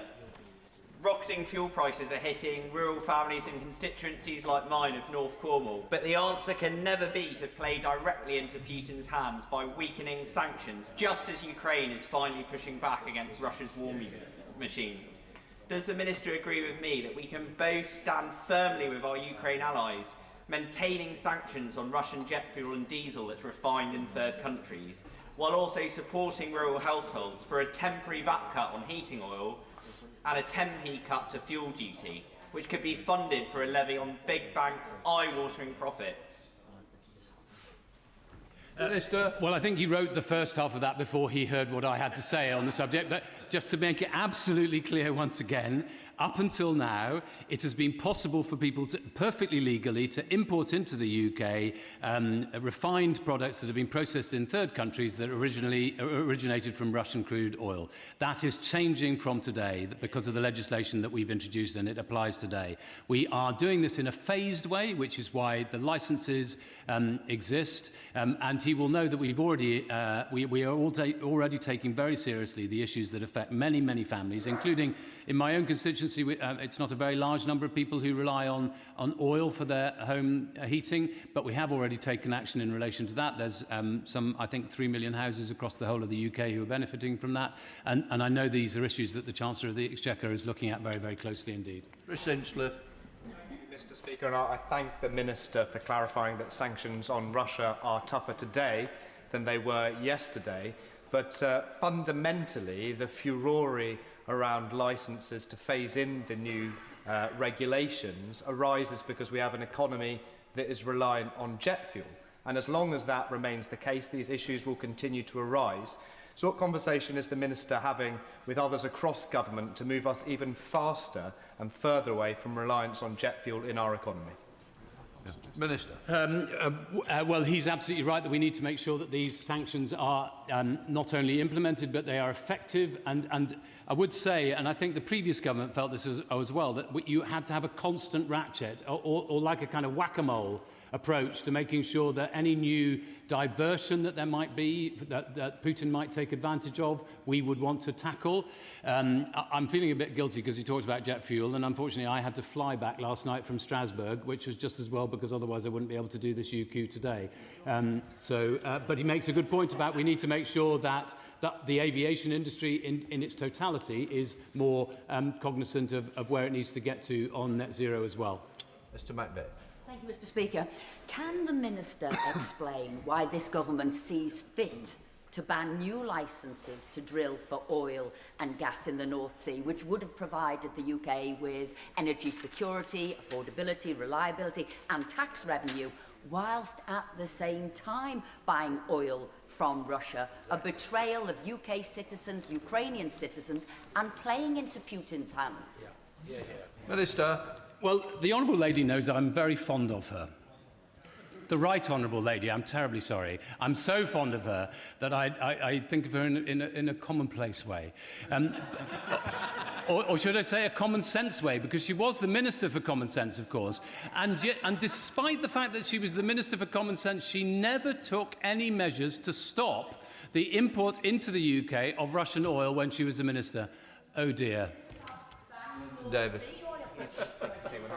Speaker, I appreciate the clarity that the Minister has provided today, that the overall effect of the package of sanctions coming from this country towards Russia will mean that it is much more under the screws than it was. One of the effects of the war, Trump's war in Iran, is that the cost of Russian oil has been inflated, and that's perpetuating the war in Ukraine. So does the Minister agree with me that we need to redouble our efforts to enhance our own domestic renewable and nuclear production of energy so that we're less dependent on fossil fuel markets and also less likely to be contributing to perpetuating conflict around the world?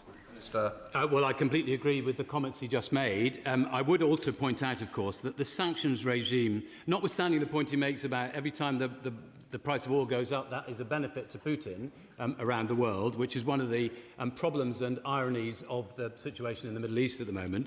Notwithstanding that, Russia's economy is stagnating because of the sanctions that we've imposed.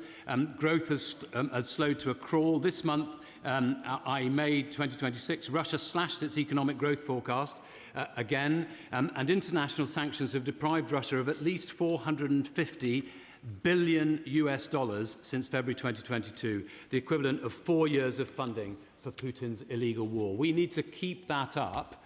It's tough, but we need to keep it up to make sure he doesn't have victory. Samuel Wilson. No matter how the Minister tries to confuse the issue by talking about what the situation was up until now and the new arrangements which are meant to tighten up sanctions today, the fact remains that we are now granting permits for Russian oil to come into the United Kingdom. Now, he may justify it, as he has done on a number of occasions during this discussion, that these are only for a short term. But does he not recognise that as long as we stop exploiting our own resources and taxing our own oil refineries, we're going to be dependent upon Russian oil, and we're going to be financing Putin's war? Minister. I'm going to try again, Mr. Speaker. The point I'm making is not the point he thinks I'm making. The point I'm making is that up until now we have been doing precisely what he's saying, which is that we have been allowing Russian oil processed in other countries to come into the UK without any impediment whatsoever. That's precisely what we are putting an end to. Now, if he'd stood up last week and the week before and the week before and the week before and called for us to put an end to it, I would have more time for the comments that he's just made. Steve Race. Thank you, Mr. Speaker. I thank the Minister for his usual clarity and candour on this issue, and I welcome the new package of sanctions. Can the Minister confirm one last time for me, my Ukrainian residents and our Ukrainian friends in Ukraine that this package of sanctions and what we're talking about today is a new package of sanctions, some of which we are introducing in a phased manner, and is not a loosening of any existing sanctions that are already in place? Thank you.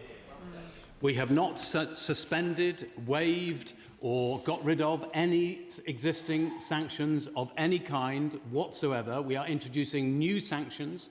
It's our latest set of sanctions. And in fact, one of the other things that I've been very keen to do as Minister is to try to make sure that when things are exported to a third country legally, but we think they might end up in Russia, which would then be a breach of the sanctions, they will have to get a licence for the first time. So we are introducing new legislation in my capacity for end-use control, end-use sanctions controls. We will be the first country to do that. We are determined to make sure that Putin doesn't win his war. Thank you, Mr. Speaker. I had constituents in the gallery today. They will be aghast to find that they're flying back to Scotland using potentially Russian fuel. We need to grip this issue, surely. And whether that was the case before, whether it's the case in the future, we need to grip this. And we also need to grip the reality that the North Sea, we keep hearing about it being a declining asset. The Norwegians don't see it as a declining asset. Exactly. They are expanding their exploration in the North Sea, and we have untapped resources west of Shetland. We need to look again at domestic supply, surely. Minister. I'm sorry. Up until today, it was perfectly legal for people to use Russian crude oil that had been processed in a third country and brought into the UK. He's inventing a saga which doesn't exist. Having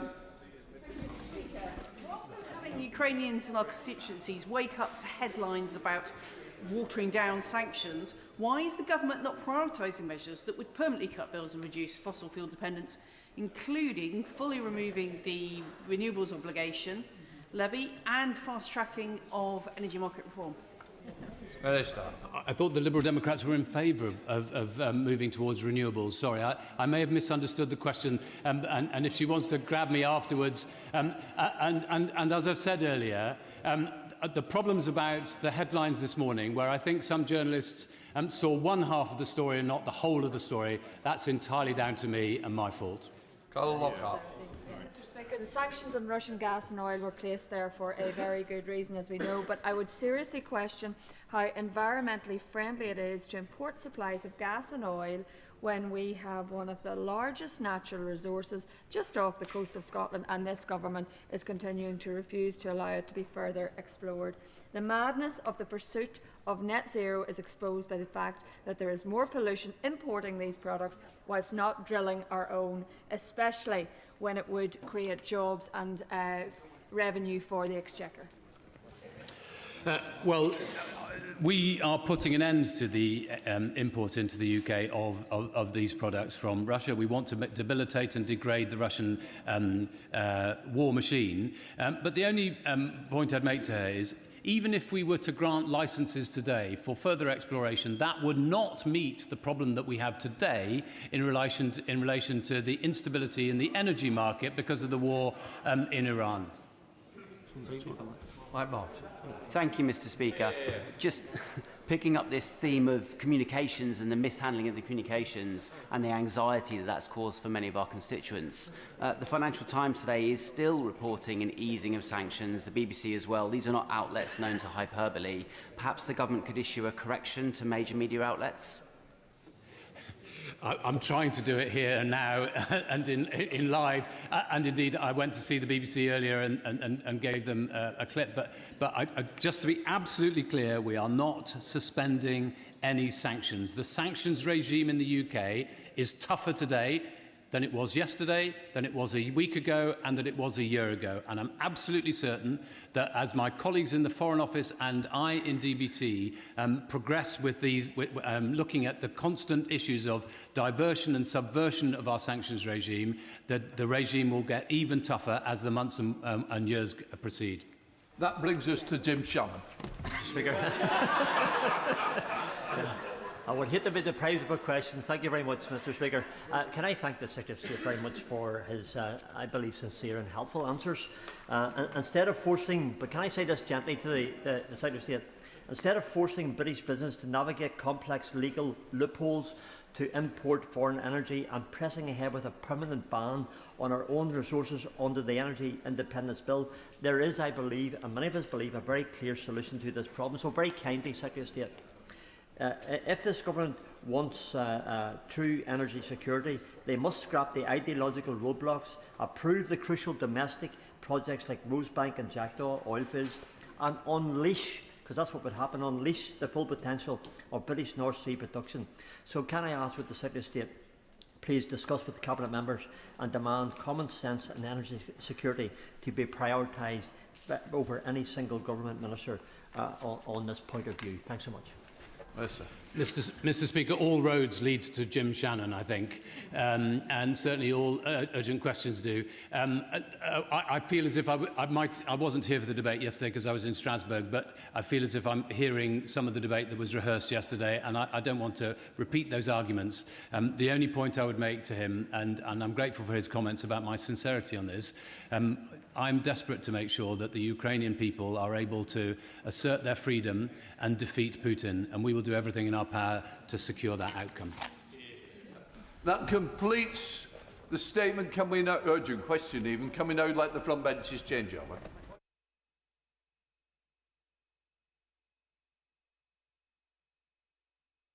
Point of order, Jeremy Corbyn. Mr. Speaker, the West Bank village of Khan al-Amer is under threat at the moment and being forcibly evacuated by Israeli forces and illegal settlers. Can you advise me, is there some way that we can persuade the Foreign Office to come to this House and make a statement about their attitude towards these illegal, forcible evacuations and, of course, the continued military support for Israel that is occasioning the ability of Israel to do just that? Hear, hear. Can I thank the honourable gentleman? What I would say is I've been expecting a statement today. I'm hoping for a statement tomorrow. But if not, I'm sure that somebody might be able to put a UQ in, and who knows what that might bring. Right. The clerk will now proceed to read the orders of the day. King's Speech, motion for an address, adjourned debate on question. I inform the House that I have selected Amendment O in the name of the Leader of the Opposition, which will be moved at the start of the debate, and Amendments L in the Right Honourable Member for Kingston and Surbiton, and P in the name of the Honourable, which has been moved by the Member for Clacton, which will be moved at the end of the debate. The question is that the humble address be presented to His Majesty as on the order paper. I now call the Shadow Secretary of State for Defence. No, it shouldn't be. It should be Secretary of State for Defence. Or Minister. Sorry, the amendment's going to be moved. That was right. So it was the bloop you gave me that worried me. So, Shadow Secretary of State for Defence. Thank you, Mr. Speaker. I beg to move the amendment as on the order paper. And it is an honour to open the final debate on the King's Speech on defence readiness on behalf of the opposition. But may I begin, Mr. Speaker, by expressing how saddened I was to hear of the death of Lance Bombardier Keir Sullivan from the King's Troop Royal Horse Artillery. My condolences and the condolences of the whole of the opposition are with her family, both personal and regimental. Now, before turning to the defence-related matters that were or were not included in the Government's programme for the next legislative session, I pay tribute to the men and women serving in our armed forces right now across the globe. Whether on board our nuclear submarines providing a continuous at sea deterrent, or those deployed in the Middle East to defend our overseas bases, I thank them for their service and unwavering professionalism. And I also want to pay tribute to our brave Ukrainian allies who continue to defy those original expectations of an early Russian victory. And Mr. Speaker, I do want to say, when we take steps to publicly show our sympathy for Ukraine's heroic struggle, such as by wearing badges, as I have done every day since the invasion, or by displaying Ukraine flags from local and national government buildings, we do it not just to show solidarity with a democratic nation under brutal attack by a dictatorship, but because it is firmly in our national interest to assist Ukraine in keeping Putin's military in check. So when newly elected councils make their first priority on entering office pulling down the Ukraine flag, we are entitled to ask if the party in question cares about the fate of its people and understands the implications for our own national security if Russia were to triumph. And finally, Mr. Speaker, I want to pay tribute to all those who served our country in the past, our brave veterans. Which brings me to Labour's plans as set out in the King's Speech. Now, of all Britain's military capabilities, few are more important to our defence nor more widely admired, particularly by the United States, than our special forces. And yet, at a time of war on two fronts, Labour are ploughing on with a bill which will reopen vexatious legal actions that not only threaten our veterans, but would undermine the morale of all who serve today, in particular in the special forces. Special forces like the SAS and those of that regiment on duty in Loughgall in 1987, Mr. Speaker, who shot IRA terrorists, headed to a police station driving a digger with a bomb in its bucket, firing machine guns into the building as they approached. I believe that those soldiers were acting to defend our society from terrorists intent on mass murder. But whatever one's view, surely going back almost 40 years to events that took place in split seconds makes no sense. Now, crucially, in October 2023, Coroner Justice McAlinden declined to list a new inquest into Loughgall precisely because of the cut-off date set by our Legacy Act, an act which therefore did its job in halting such cases and genuinely protecting our veterans from endless litigation. However, in his comments, Justice McAlinden did add that preparatory work for the inquest should continue because he noted there would be a general election the following year, stating, and I quote, that may affect how the legislation is implemented. Mr. Speaker, he had a point, didn't he? Because fast forward 3 years, and with war now facing us not just in Ukraine, but in the Middle East, the government of today remains intent on repealing the protections for veterans that we put in place. It goes without saying that Labour's plans will harm our veterans, once again keeping them awake at night with fear of whether they will be hauled before our courts. I give way to my old friend. Mr. Speaker, first of all, can I commend the Shadow Minister for bringing this forward? He's right to put this on record. This is very much part of this debate. But it goes further than that. The veterans who can't sleep at night, the families who are worried about what's going to happen to their father, their brother or their sister, whatever the case may be. But does the Honourable Gentleman also agree with me? It's affecting recruiting. Those who want to join the army are saying if we join and we get involved in a battle to protect this country, we can find ourselves being persecuted for it or taken to court. Does he feel, but for that reason and other reasons, government must be fair when it comes to the legislation and must follow the very points that the Shadow Minister has put forward? Well, I'm always grateful to Honourable Gentleman for his very, very good interventions, and he's hit the nail on the head. This isn't just about veterans. As important as that is, it is about the wider impact on recruitment. And we don't just take my word for it or the Honourable Gentleman for Strangford. In November last year, 9 former 4-star generals wrote, and I quote, "This lawfare is a direct threat to national security," going on to say that the Troubles Bill achieves nothing and ongoing lawfare risks everything. So I asked Labour MPs this question. When considering the Troubles Bill and the issue of lawfare, surely the overriding factor to consider is the threat we face as a nation and the impact of this legislation on our ability to defend ourselves.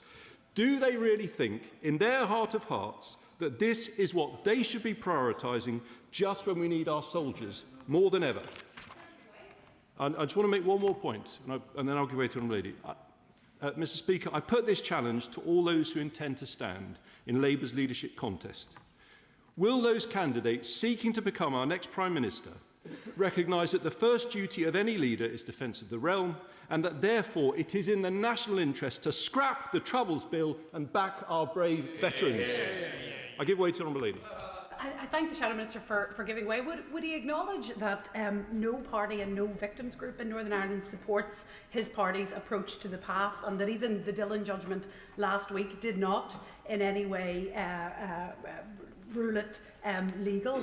And would he not agree with me that, you know, soldiers following the rule of law is a matter of recruitment, and no soldier wants to be painted with a brush that they don't follow the rule of law? And would he care to articulate to the House, out of 300,000 soldiers who served under Operation Banner in Northern Ireland, how many actually have faced any judicial proceedings? It's in the very low 2 figures. Well, I respect the Honourable Lady, and I respect the strength of her view on this matter. I would just say we have to deal with what is certain here. In my view, Mr. Speaker, it is extremely unlikely that any new cases would lead to prosecutions. It is, however, certain that were this process to recommence, it would damage the morale of our armed forces at a time of war on 2 fronts, and I think that is not in the national interest. I give way to my honourable friend. I'm grateful to my honourable friend who's making an excellent intervention. Can I just say to him, in answer to that and to others, having someone who served in Northern Ireland, I have spoken to many veterans that I was there with and others that were there before. There is a scintilla of real question mark about how they will be treated. The vexatious nature of these complaints will, of course, drag them eventually back into the courts. That's the fear. They are sure that they are innocent, but by the time the courts have finished with them, innocent wouldn't matter at all because they'll have a destroyed life. Does he not agree with me? I don't need to add a great deal because my honourable friend served on Operation Banner. He speaks with great authority. He has always been passionate on this issue, and I do think he hits the nail on the head. As so many people have said, so many veterans have said to me, it is the process itself which is so punishing with this lawfare. It is so damaging, it is not in national interest, and it will damage the British Armed Forces. And I'll give way to my honourable friend. As my honourable friend knows, the then Defence Committee did 2 reports into this question. And in the course of those inquiries, we interviewed 4 eminent professors of law, including one particularly famous left-wing one. We didn't ask them what they wanted to happen. We asked them what could legally be done about a statute of limitation. And they all agreed, however reluctantly, that it would be legal to have a statute of limitation provided it was coupled with a truth recovery process which met the requirement for an investigation to occur and that the other key condition was it applied to all people involved in the conflict.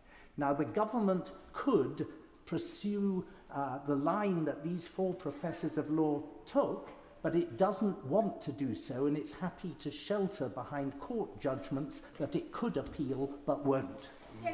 Well, it's an excellent point. My own friend's absolutely correct. Our Legacy Act was based on what happened in South Africa, Madam Speaker, which is where we may not like it, but if you want to have peace and reconciliation, any changes in the law which favour those who may have been guilty have to apply to both sides. It is simply a statement of fact. And I think I just showed with Loch Gall how our Act of Parliament, the Legacy Act, did indeed stop an inquest which would have been damaging to the armed forces, but which I do not believe, Madam Deputy Speaker, would have led to any actual prosecutions. So, turning to what wasn't in the King's speech, Madam Deputy Speaker, the Strategic Defence Review promised, and I quote, a new defence readiness bill to provide the government with powers in reserve to mobilise reserves and industry should crisis escalate into conflict. Now, with war on 2 fronts, surely such legislation should be the absolute top priority of this government. But alas, there is no defence readiness bill in the King's speech, and why not? Because, Madam Deputy Speaker, the defence readiness bill isn't ready. And what else is not ready, Madam Deputy Speaker? Of course, the Defence Investment Plan. And we know they're working flat out, Madam Deputy Speaker, and at pace.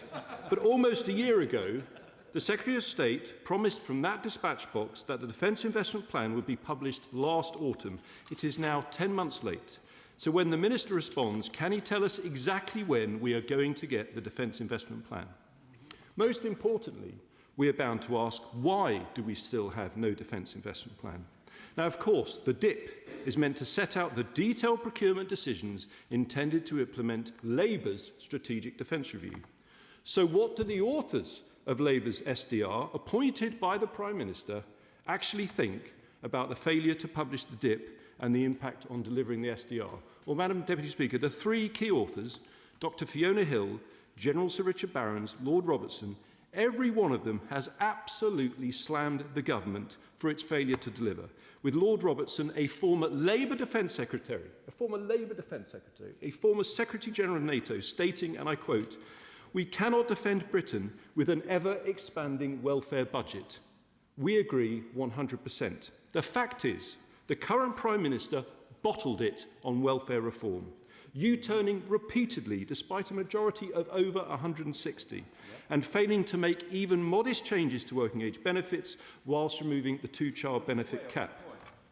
I give way to my honourable friend. I'm grateful to him giving way. To be charitable to the government, maybe they are, given they had another U-turn on the Chagos deal, there is actually £34 billion that could be spent in defence. Maybe there's a delay in the plan because they're trying to decide how to spend that money, or is there another reason that you can think of? Well, my honourable friend has remarkable foresight, because I will be coming to the Chagos issue. But this is the key point. Had the Prime Minister held his nerve and reform the benefits system, including toughening rules for working age benefits and keeping the 2-child limit, as was his previous position, he could have found the billions to fund defence, rather than entrenching welfare dependency even further. So with this total failure of nerve from the Prime Minister, he had some brass neck using his response to the King's speech last Wednesday to accuse us of defence austerity. Just to remind the House, last year, the government insisted on £2.6 billion of reductions to the Ministry of Defence budget. This year, they are insisting on a further £3.5 billion of cuts. They'll say, but they were the last government to spend 2.5% on defence in 2010. Always omitting the caveat that when the same Labour government came to power in 1997, they inherited defence spending from us at 3%. Indeed, in talking about so-called austerity, they conveniently forget as well that the IFS found that had Labour won the election in 2010, they were planning to cut 25% from the defence budget. But at least their Chief Secretary to the Treasury at the time had the good grace to leave a note confessing, his message said, we all know it, there's no money left. And once again relying on us to clear up the mess of a Labour government that had run out of other people's money, not for the first time in history. But the worst thing about Labour's resort to history is that it's completely irrelevant. I have repeatedly accepted that defence spending fell under successive governments since the end of the Cold War. Irrefutable. But that was because the world we lived in was one where we thought peace would last. Whereas today, the threat is completely transformed. And instead of looking back, the public want us to confront the challenges we face right now to be ready for battle. And above all, they want us to be honest about the choices needed to find the cash for defence. That's why we've started to set out a set of fully funded steps towards 3% of GDP on defence, as was last achieved under a Conservative government. So take Chagos, as my honourable friend said in a very good intervention. Now, Madam Deputy Speaker, Labour may delude themselves that, like the parrot in Monty Python's sketch, their Chagos deal is merely resting, pining for the archipelago. But we know the deal is dead. It is an ex-treaty. And even if they disagree, with no treaty legislation in the King's Speech, it must be clear even to them that the hundreds of millions of pounds due to be sent to Mauritius this Parliament, primarily from the MOD budget, must now be available to be spent elsewhere. That's why earlier this month in Portsmouth, the Leader of the Opposition and I set out that we would use Labour's Chagos cash for a better purpose, accelerating the construction of the 13 frigates being made in Scotland that we ordered in government. The fact is, there is no other way to address the shortage of surface ships, very serious, in the short term than accelerating the build of those 13 fantastic new warships. Indeed, if you bear with me, just a few days after we set out our policy to do exactly that, lo and behold, HMS Iron Duke was withdrawn from service, confirming the urgent need to act on defence readiness and be willing to divert cash from elsewhere. I give way to the honourable lady. Thank you. I thank my honourable member for taking an intervention. Would he agree with me that had his government not got rid of shipbuilding in my city and had put some plans into place, we may well have been able to continue to build ships in my city rather than decimate it and leave us with 3 incompetent ports of ministers? Well, I'm very grateful for the honourable lady, but I think she would be better focusing on the Type 45 destroyers. In government, they were meant to order 12 Type 45s. They slashed that order in half to just 6. And worse than that, in an act of genius, they inserted an engine that didn't even work, and we've had to spend years trying to replace through the PIP programme. But, Madam Deputy Speaker, on the issue of welfare and defence funding, we've been the first party to explicitly set out how we would reduce benefit expenditure to increase defence spending, with confirmation that we would restore the 2-child benefit cap and use the savings for our military. We've set out plans to move £2 billion a year from R&D from other government departments to fund drones and drone tech across the board. But if we are to become the world leader in uncrewed warfare that I still believe we can be, not least after our extraordinary support for Ukraine, we don't just need our services to have the cash to test and train, we also need to invest billions into transforming our defence industrial base. I'll give way to my friend who's an expert on the industrial base. On the Type 26 global combat ship, and I welcome that, that's a really important, as I'm sure my right honourable friend will, important naval deal with Norway. Is it not the case the timeline of those delivery will give the first ships to Norway and not to United Kingdom? If I'm wrong, great. And if that is the case, that there must be a discussion within the MOD about extending the life of the existing. Well, I'm great. If I'm wrong, great. Well, you know, I'm used to being wrong many times, but I'm happy to be wrong on something we need to get right. Thank you. I'm grateful to my friend, and Madam Speaker, I'm aware that timelines are an issue in a couple of dimensions in this chamber at the moment, so I will come to my conclusion shortly. But to my friend, he does make a fundamental question about the Royal Navy, Madam Deputy Speaker, at a time when we know we have shortages of surface ships. I do hope that the Minister will set out exactly how many Type 26s we're going to order, irrespective of the Norway deal. I support the Norway export deal. How many will we be ordering in addition to that? Because the written answer he gave me was very, very ambiguous indeed. So, Madam Deputy Speaker, it's to get that extra money into industrial base, which is why our alternative King's Speech has a sovereign defence fund bill. But there is, finally, one other important bill in our alternative King's Speech, our promise to repeal Labour's Terrible Troubles Bill. It is not enough to oppose Labour's lawfare. We would restore full legal protections for our veterans, boosting morale and sending a signal that we will always have the back of those who serve. Madam Deputy Speaker, the public know that it is madness at a time of war for the UK government to be prioritising putting our soldiers back in the dock for serving their country. That's why our motion today calls on this House to reject Labour's plans and scrap the Troubles Bill. We will always defend those who defended us. The original question was that an humble address be presented to His Majesty as on the order paper. Since when Amendment O has been proposed as on the order paper, the question is that the amendment be made. I now call the Minister, Minister Luke Pollard. Thank you, Madam Deputy Speaker. And I know members across the House will join me and the Prime Minister, who said earlier, in sending our condolences to the family and friends of Lance Bombardier Keir Sullivan, a gifted soldier, a horsewoman who died on Friday, a young leader, a young life taken too soon. Madam Deputy Speaker, His Majesty opened his gracious speech with a warning that an increasingly dangerous and volatile world threatens the United Kingdom.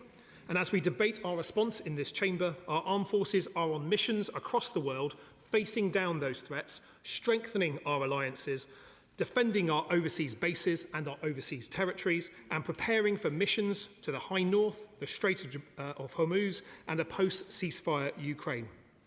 Our armed forces are working around the clock, protecting our homeland, our allies, our interests, equipped with some of the most advanced capabilities in the world. The effective closure of the Strait of Hormuz is hurting all our constituents right across this country. They see it in their news feeds, they feel it at the petrol pumps, they pay for it through rising bills. This government is determined to do all we can to end that pain as soon as we can. We've stepped up to lead a multinational response, with the Prime Minister and the Defence Secretary building and co-chairing a new 40-nation coalition, united in our mission to secure the Strait of Hormuz as soon as a lasting ceasefire is in place. With the UK's armed forces leading the way, deploying advanced autonomous mine-hunting equipment, new uncrewed boats and drones, working alongside the heavy metal of HMS Dragon deploying to the Middle East with its cutting-edge Sea Viper counter-drone system. Because, Madam Deputy Speaker, innovation, hard power and the ability to sustain it are the currency of our more dangerous and unpredictable age. Hard power is the essential building block of effective deterrence, and our deterrence is our insurance policy against the growing threats that we face as a nation.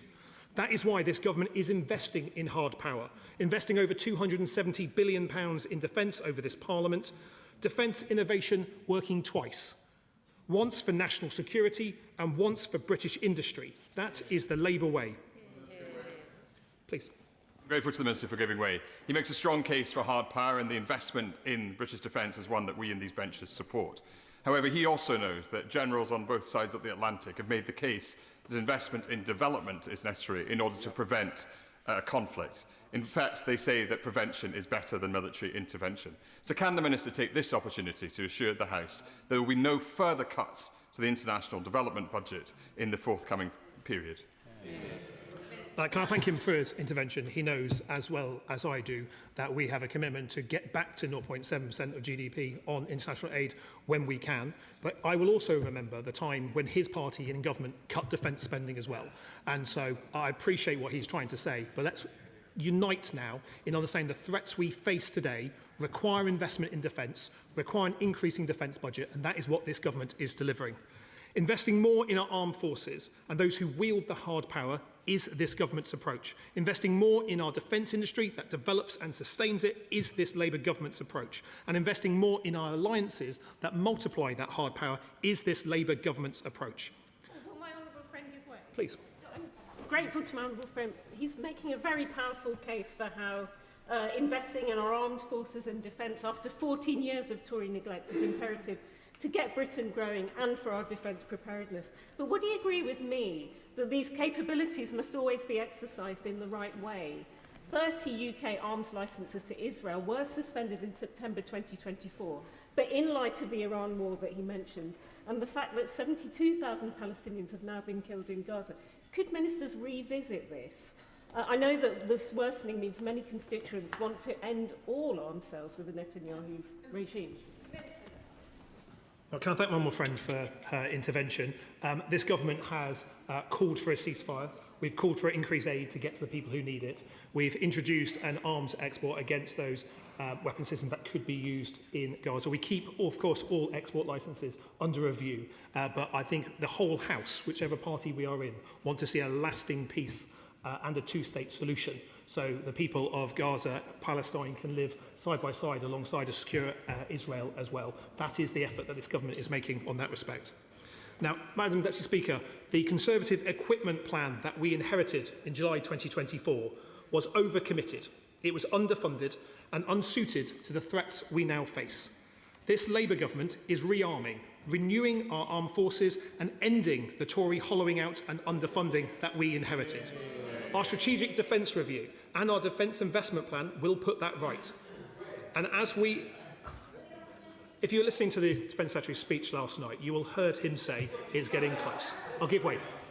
Really grateful for the Minister for giving way, but when is this going to happen? All we can see around us, I represent a constituency with the highest proportion of veterans in the UK. They take a really, really keen interest in what goes on in our armed forces. We look across the harbour, across Portsmouth Harbour, to ships that are sat there, stationary, not going anywhere, and a defence industry which is being undermined at every step. When is the government going to actually put this word into action? Well, I can thank her for intervention.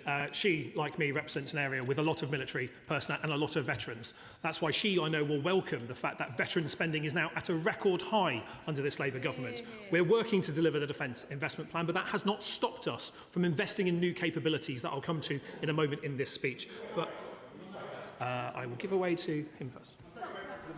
Following his words, as always, with much interest, has he had a conversation with the former Health Secretary, who last Thursday spoke of dither and delay? And does he relate that to the extraordinary delay in the defence investment plan?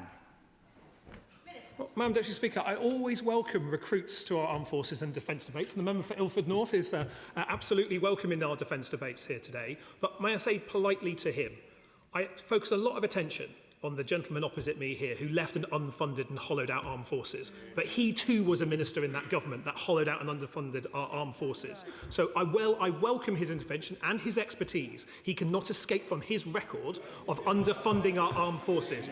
We're working to deliver that armed forces. Now look, we're on a path in a moment. We're on a path to warfighting readiness by 2030. We must be mission ready by 2030 against a peer adversary.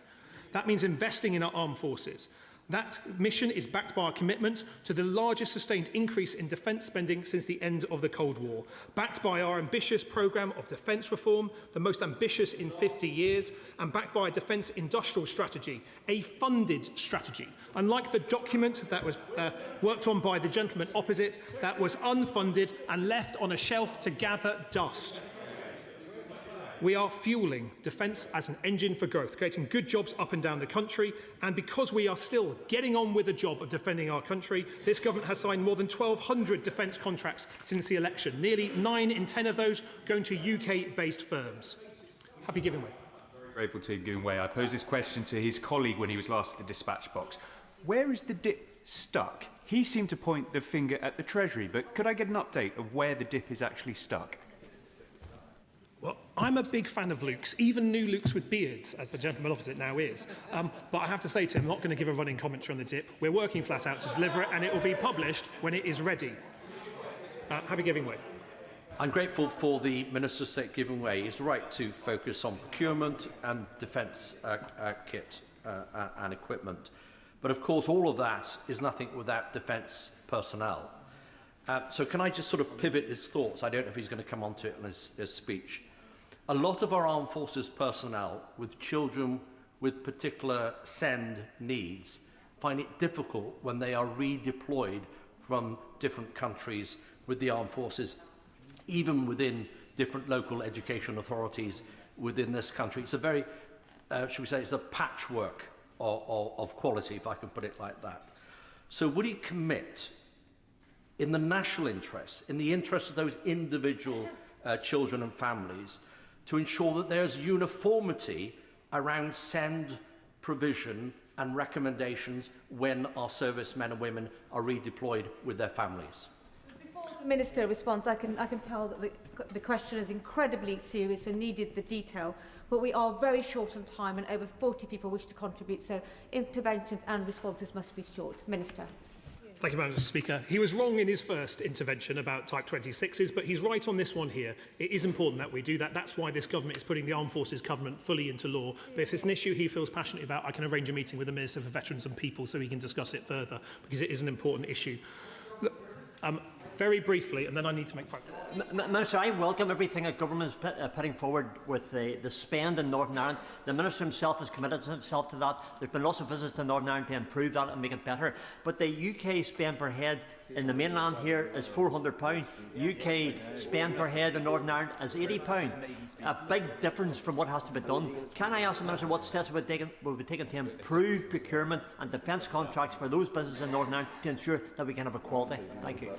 Well, we have a brilliant defence industry in Northern Ireland. That is why this Labour government backed it with a £50 million defence growth deal that I announced only a few weeks ago in Belfast. We'll continue to support businesses large and small in Northern Ireland. But, Madam Deputy Speaker, in the past week alone, this Labour government has deployed advanced autonomous mine hunting equipment backed by £115 million of new investment for mine hunting drones and counter-drone systems for the Strait of Hormuz, signed a £1 billion contract to equip the British Army with new remote-controlled artillery.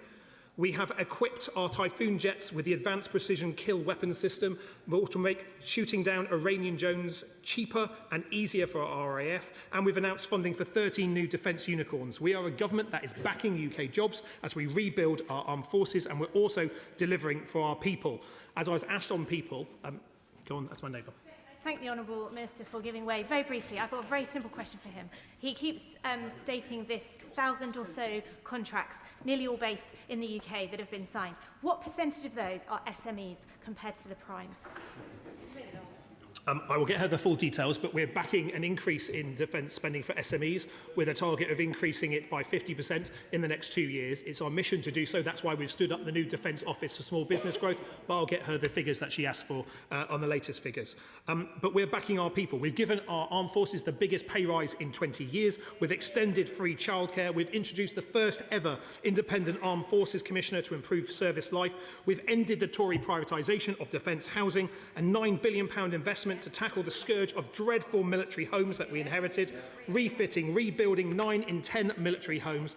We've turned around the measures that were the Tory retention and recruitment crisis we inherited. Outflow is now down 8%, inflow up 13%. That is a Labour government that is delivering. But as the geopolitics shift, it is important that we across this House renew our support for Ukraine. It is important that we all stand together. That is why the Defence Secretary now chairs the Ukraine Defence Contact Group. It is why the United Kingdom now chairs, with our French allies, the Coalition of the Willing. And just as it is important to call out those parties that seek to take down Ukrainian flags, I think it is more important that we challenge them on what they would do to support Ukraine.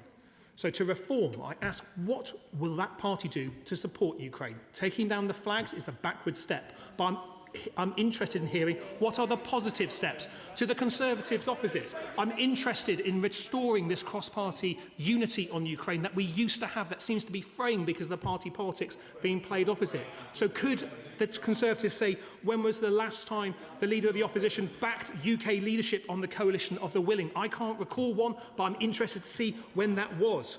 Because we need to make sure that the message goes out clearly from this House that we back Ukraine, we will continue backing Ukraine for as long as it takes. Now, I need to make progress. Madam Deputy Speaker, it's clear that I have to finish in a moment, but thank him for his interest. But look, we know that in a more dangerous world, we need to spend more on defence. Now, on turning to the legislation, I've heard nonsense about no defence measures in the King's speech from the usual armchair generals on social media. But let's have a look at what is in there.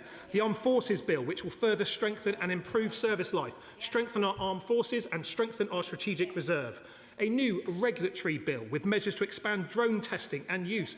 Good news for our forces, good news for defence tech firms in Swindon, Plymouth, Poole, Portsmouth and across the United Kingdom.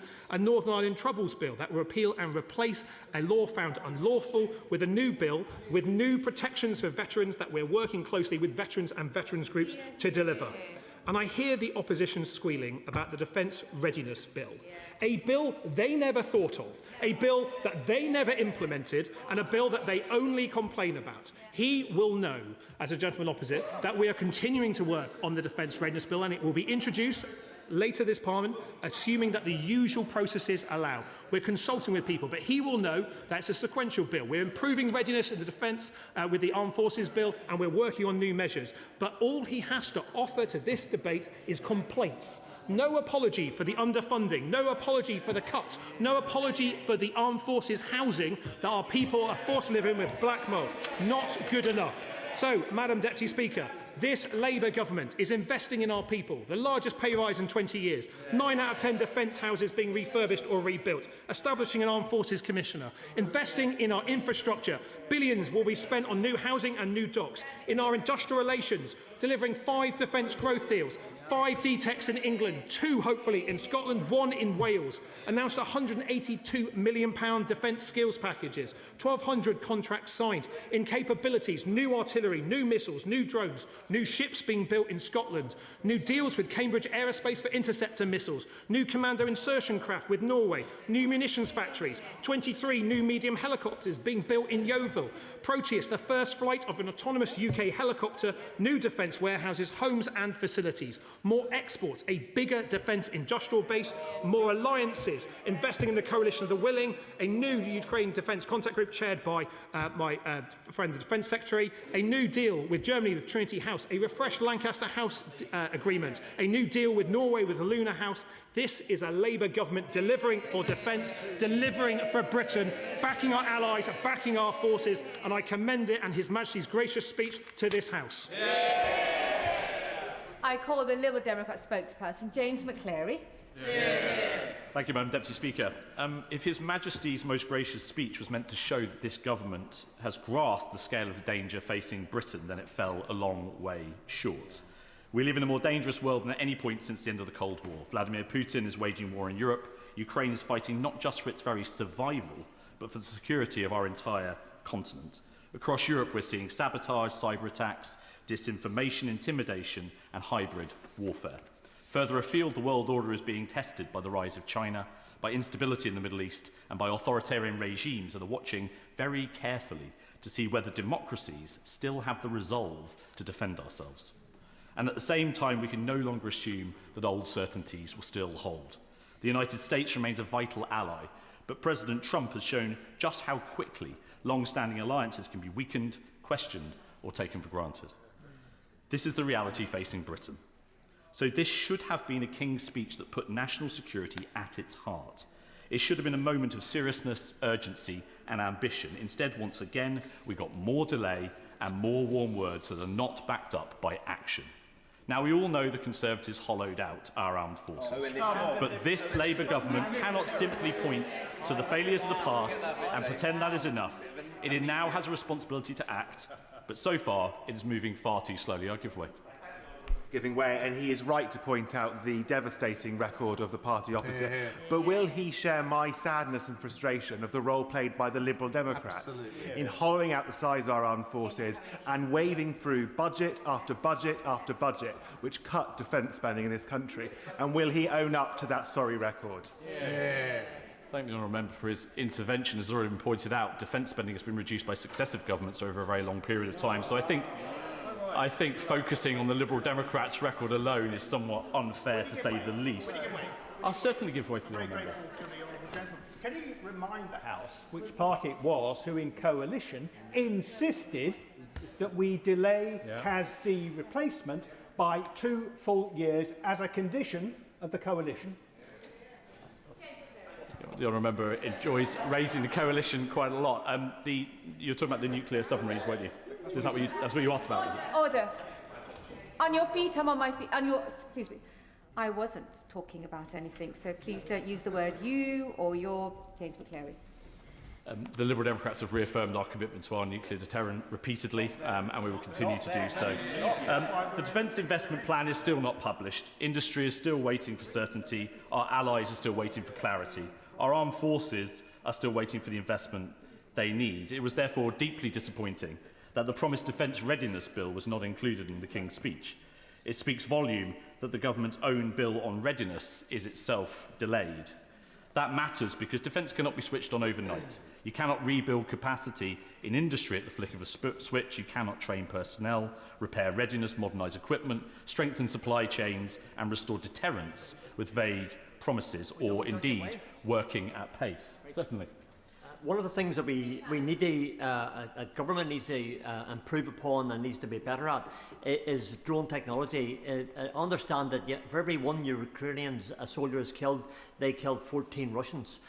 With that massive move in technology, does he feel it's time for this country, United Kingdom, Great Britain and Northern Ireland, to have a partnership with Ukraine so that technological advances that they're doing can be part of us?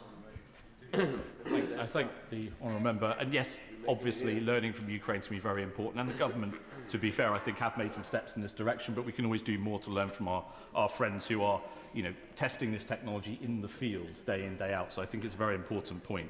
But defence takes time. Industry needs a demand signal. Our allies need confidence. Our adversaries need to see resolve. That is why the Liberal Democrats are calling for the government to commit to spending 3% of GDP on defence by 2030 at the latest. Not as a slogan or a press release, but as a serious plan to make Britain safer. We must also understand that Britain's defence does not begin and end at our border. That is why forcing a choice between spending on defence and international development is entirely false. Just yesterday, former senior British officers wrote in the Times about the danger that cuts to development pose to our security. They described it as the first line of defence for the UK. The government must urgently reverse course on these cuts that only undermine this country's security and soft power around the world. Last year's Strategic Defence Review highlighted the need for an urgent injection of cash into our armed forces. That is why Liberal Democrats are calling for the immediate launch of defence bonds, raising $20 billion over 2 years to support immediate, capital-intensive defence investment. I certainly will, the honourable member. He's always very generous giving way, I have to say, Mr. Speaker. He says they'd issue war bonds for the extra defence spending, which is, of course, just other borrowing. But he's also said he would maintain aid spending at 0.7%. That's a huge increase in spending. How would that be funded? So he's quite right, of course, defence bonds, as with all bonds, would be borrowing. And we've spoken before about the need to increase defence spending through cross-party talks. And reversal in aid spending is part of an overall package of how we would budget in the future. I mean, one of the ways we've looked at, and we will be proposing later today, is rejoining a customs union with the European Union, which would generate increased spending. That would help modernise our armed forces. It would strengthen our sovereign capabilities. It would support British defence firms, including the small and medium-sized businesses that are so often at the cutting edge of innovation. It would give the public a direct stake in the defence and security of our country. This is about spending better, not simply spending more. For too long, defence procurement has been slow, bureaucratic and wasteful. Too many programmes have been delayed, too many costs have spiralled. Too often, British industry has been left without the certainty it needs to invest, hire, train and grow. If we're serious about national security, we must also be serious about industrial security. That means backing British manufacturing. It means investing in research and development. It means supporting apprenticeships and skilled jobs. It means making sure that defence spending strengthens communities across this country, not just the balance sheets of a handful of prime contractors. It also means recognising that in the modern world, defence is not just about the number of tanks, ships and aircraft we possess, important though they are. It is also about cyber, space, drones, AI, secure supply chains, energy resilience and the ability to move quickly when threats change. Climate change is causing global instability. Melting ice opens up new flashpoints in the Arctic. Stress on food and water resources drives displacement and conflict. Our armed forces need the tools to fight the wars of the future, not just patch up the gaps left by the past. But Britain cannot do this alone. If the last century has taught us anything, and if recent years have taught us anything, it is that our security is bound up with that of our allies. That is why we must be unwavering in our continued support for Ukraine. We must strengthen NATO, we must deepen cooperation with Commonwealth allies like Canada and Australia, and we must rebuild a serious defence relationship with Europe. The Liberal Democrats have called for a new European rearmament bank and for UK participation in Europe's safe rearmament programme. These would allow Britain and our allies to mobilise investment at the scale required to ensure our defence industries lead the next generation of technology, while also generating the economies of scale needed to reduce costs over the long term. This isn't about choosing between Britain and Europe.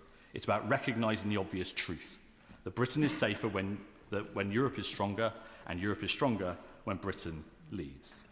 National security should not be subject to short-term political games. That is why we have called on the government to urgently convene cross-party talks on how we reach 3% by 2030. Our adversaries are not waiting for us to get our act together. Our armed forces should not have to wait either. Defence requires all of society to be involved. Being ready to defend our nation means also building our national resilience. The government must move faster and show far more ambition to involve the public in defence and security. Should the worst ever happen, then having 70 million of us ready to come to our nation's defence is the most powerful weapon of all. But it requires leadership from government, and that has so far been absent, despite promises of a national conversation.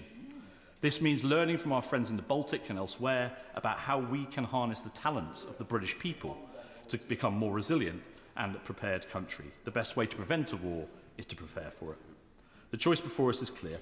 We can continue with managed decline, delay planned, underpowered commitments, or we can choose seriousness. We can publish the Defence Investment Plan and the Defence Readiness Bill. We can commit to 3% by 2030. We can launch defence bonds. We can back British industry. We can rebuild our armed forces. We can strengthen our alliances, and we can send a clear and unambiguous message to Putin and to every other authoritarian regime watching us. Britain will defend itself, its allies, its values, and its way of life. That is the ambition that this King's Speech should have shown, and that is the action this country needs. And that is why Liberal Democrats will continue fighting for it. Select Committee Chair Tamajit Singh Desi. Thank you very much, Madam Deputy Speaker. His Majesty the King opened his speech by noting that, and I quote, "An increasingly dangerous and volatile world threatens the United Kingdom."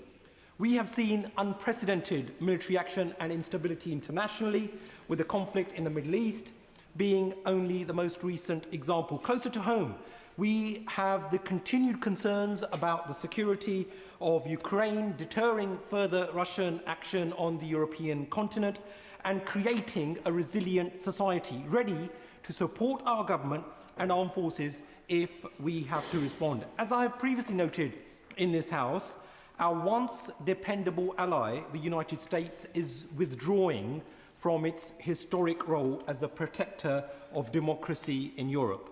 It has become increasingly clear to us on the Defence Committee that there is an over-reliance on the USA, both militarily and for access to its defence industrial base. When we see, as a result of the Iran war, the US delaying deliveries and increasing the cost of Patriot missiles already sold to Switzerland, we must examine our own dependencies. It is becoming increasingly unclear how far that is sustainable. I warned in March, Madam Deputy Speaker, that Russia is already operating in the grey zone against the UK, notably in sabotage and cyber operations against the infrastructure that supports our prosperity. Furthermore, we know that Russia and others and China are arming at pace and are increasing their readiness for war, and yet many UK capability targets are measured in years and decades rather than months. Neither the government, our military, nor our society are yet prepared or resilient enough to cope with a large-scale conflict. As His Majesty warned us a week ago, and I quote, "Every element of the nation's energy, defence and economic security will be tested." Madam Deputy Speaker, the UK's armed forces need to both improve their current readiness and adopt new technologies at pace and at scale. The government has consistently recognised that our armed forces are hollowed out. Both the Strategic Defence Review and the National Security Strategy committed the government to improving the UK's warfighting readiness. However, our credibility has been harmed in recent months. The lack of available frigates and destroyers to carry out the tasks which we have set ourselves and often agreed with NATO is merely one example of the difficulties faced. The US is carrying out a NATO audit, and it's looking hard at us. Our European partners are questioning whether we can deliver the commitments which we have made to NATO under the defence planning process. And indeed, whether we continue to deserve our leadership role in NATO. Madam Deputy Speaker, in the Defence Committee's report, looking at the UK's contribution to European security, we warned that time is short, given the urgency of the threat and the work required to respond appropriately. We raised questions both about the sufficiency of capabilities we provide to NATO and those which we could protect our homeland. We questioned the government's progress on engaging the population about both the threat and how we respond to it. We have also looked at long-term procurement programmes, completing the previous committee's work on the Global Combat Air Programme, along with undertaking a new inquiry into AUKUS. We are well aware that decisions taken today, particularly those which delay programme or lead to the loss of sovereign capability, have a huge impact on our future ability to defend our nation and deter adversaries. And so, Madam Deputy Speaker, we await the Defence Investment Plan. We know that the delay is damaging both our domestic industry and our international credibility. We don't have empty factories, spare components, or a surplus of welders sitting around waiting to jump into action once the government decides what it wants. Companies don't have warehouses full of supplies waiting for government to put their order in. Defence industry needs to increase capacity. That means building production lines and training people so that they can build the products. That is particularly relevant, Madam Deputy Speaker, if allies and partners are buying the same things at the same time as we have seen as a result of the war in Ukraine. Most importantly, we don't know at what rate the government intends to reach the targets of 3% GDP on defence spending, hopefully in this Parliament, Madam Deputy Speaker, or the NATO 3.5% target by 2035. And all the various defence financing options need to be rapidly considered, with some implemented ASAP also. I have asked the Prime Minister, Madam Deputy Speaker, if he would publish a timeline so that industry could plan based on when this additional funding would arrive. He refused to give the certainty beyond 2027, and we need that certainty. The US and the EU are looking at our defence industrial base and working out how best they can tempt our companies to move out to their countries so that they can benefit from British innovation whilst we fail to provide a reason to stay here. Madam Deputy Speaker, the Defence Committee warned in our European Security Report that establishing this takes time, and if the government just decides to turn on the tap at the last minute, a lot of taxpayers' money will be lost to defence inflation, leaving the MOD with very little to show for it. Let me now move on to the Defence Readiness Bill, which should have featured prominently in the King's speech, but alas, the government has not included it. The purpose of the Defence Readiness Bill is to give the government powers in reserve to respond effectively in the event of escalation towards a war involving the UK or its allies, and facilitate external scrutiny of the UK's ability to defend itself. The government is determining which additional legal powers it needs and looking at measures to better protect our critical national infrastructure, providing for the mobilisation of wider defence capability in crisis, and ensure Parliament's ability to scrutinise warfighting readiness. We were told that this work would include engagement with key stakeholders, including other government departments and the committee during 2026, as specific measures are developed. Drafting, Madam Deputy Speaker, will then, and I quote, take place following robust evidence gathering and policy development. All of this is welcome, but we need a timeline. In conclusion, Madam Deputy Speaker, it is now more than 2 years since the end of the last Parliament. The government has demonstrated again and again that it understands the problems.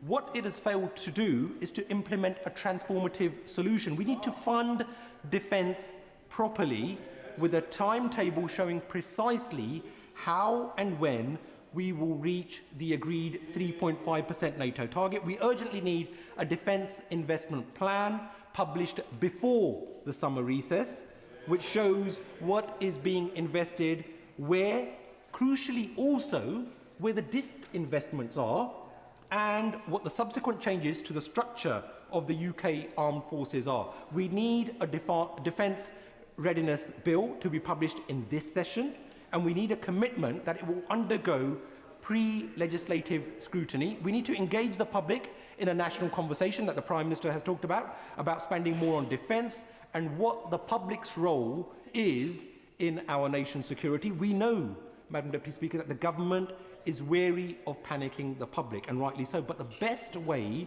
to avoid that is by ensuring that the public understand what is required of them as individuals and communities, and also to ensure that our brave armed forces have the necessary capabilities to defend us. Thank you very much. Sir Andy Smith. Madam Deputy Speaker, it's always a pleasure to follow the right honourable gentleman who I voted for his position, as he will recall, and I'll come for payback later on. Can I also say, while I'm making this, it's very good to see my right honourable neighbour in my area sitting there, and I will listen with great interest to what he has to say, and I hope that the Labour Party finds another use for him in its own talent spotting. Can I put it like that? Can I say, Madam Deputy Speaker, I just want to touch on, before coming to defence, after all this is about the address, I just want to touch on an issue that has arisen, and my assistant, Britain's assistant, Alice Studderford, spotted yesterday something which tells me that we are in a slight problem here with the government's commitment to the legal position now of the use of slave-made products through the Great British Energy Company. And in answer to a question we discovered, which was raised by Politico, what was their position with regards to whether they were implementing what was law, thanks to many on the backbenches of the Labour Party, and many of us here, and my amendment passed, became law. A spokesman for the government, when asked about whether they were applying that to the producers as well, said this. I think he or she said, "We have strict procurement controls in place to ensure that any solar panels, it's not just solar panels, it's all elements to do with net zero, are free from forced labour," and then they added this, "as far as possible." That is not the law. There is no caveat to the law. Everybody rebelled on that side, and we passed it through as well at the same time, and we implemented an absolute, which it is not for the Great British Energy Company to use any products that contain any kind of forced labour procurement, or rather production within them. And I want to say to the government, I know this is not their speciality at this point, but I want to say, well, they will raise it with the government, because I then saw that in the gracious speech there were very peculiar commitments using immigration as a way for tackling forced labour, but it's not good enough. I want to make the point here that we need to reinforce the Modern Slavery Act and make it an offence for any company to be importing or using any items or goods that contain slave forced labour. This should be a unifying factor on these benches, but I don't know why the government has now watered down what was meant to be their intention in the first place, and Deputy Speaker will know full well, because she has been party to this, that this is a real cause, because it comes to the roots of one of the issues I'm going to come on to, which is the threat that we face from places like China. If we go on strengthening them by buying their slave-made goods, then we do our own defence no good at all. And so I would ask the government to raise this with them, that what is needed is a wide-ranging commitment through the Modern Slavery Act to ban all products made by slave labour. So now I want to return to the debate today, which is on defence. The fact is, Madam Deputy Speaker, we are now facing the greatest threat to our freedom across the Western world that we have faced, I believe, since the 1930s. I don't even believe that they are less than the Cold War. I believe this is greater in a way than the Cold War, because at least during the Cold War, We already knew and recognised what war was about, why we had to be prepared for it, and what we were defending. We've lost lots of that. Many people out there don't fully understand how that threat has changed and grown. And the reality is that China today, one shipyard in China makes more naval ships than the whole of the United States in 1 year.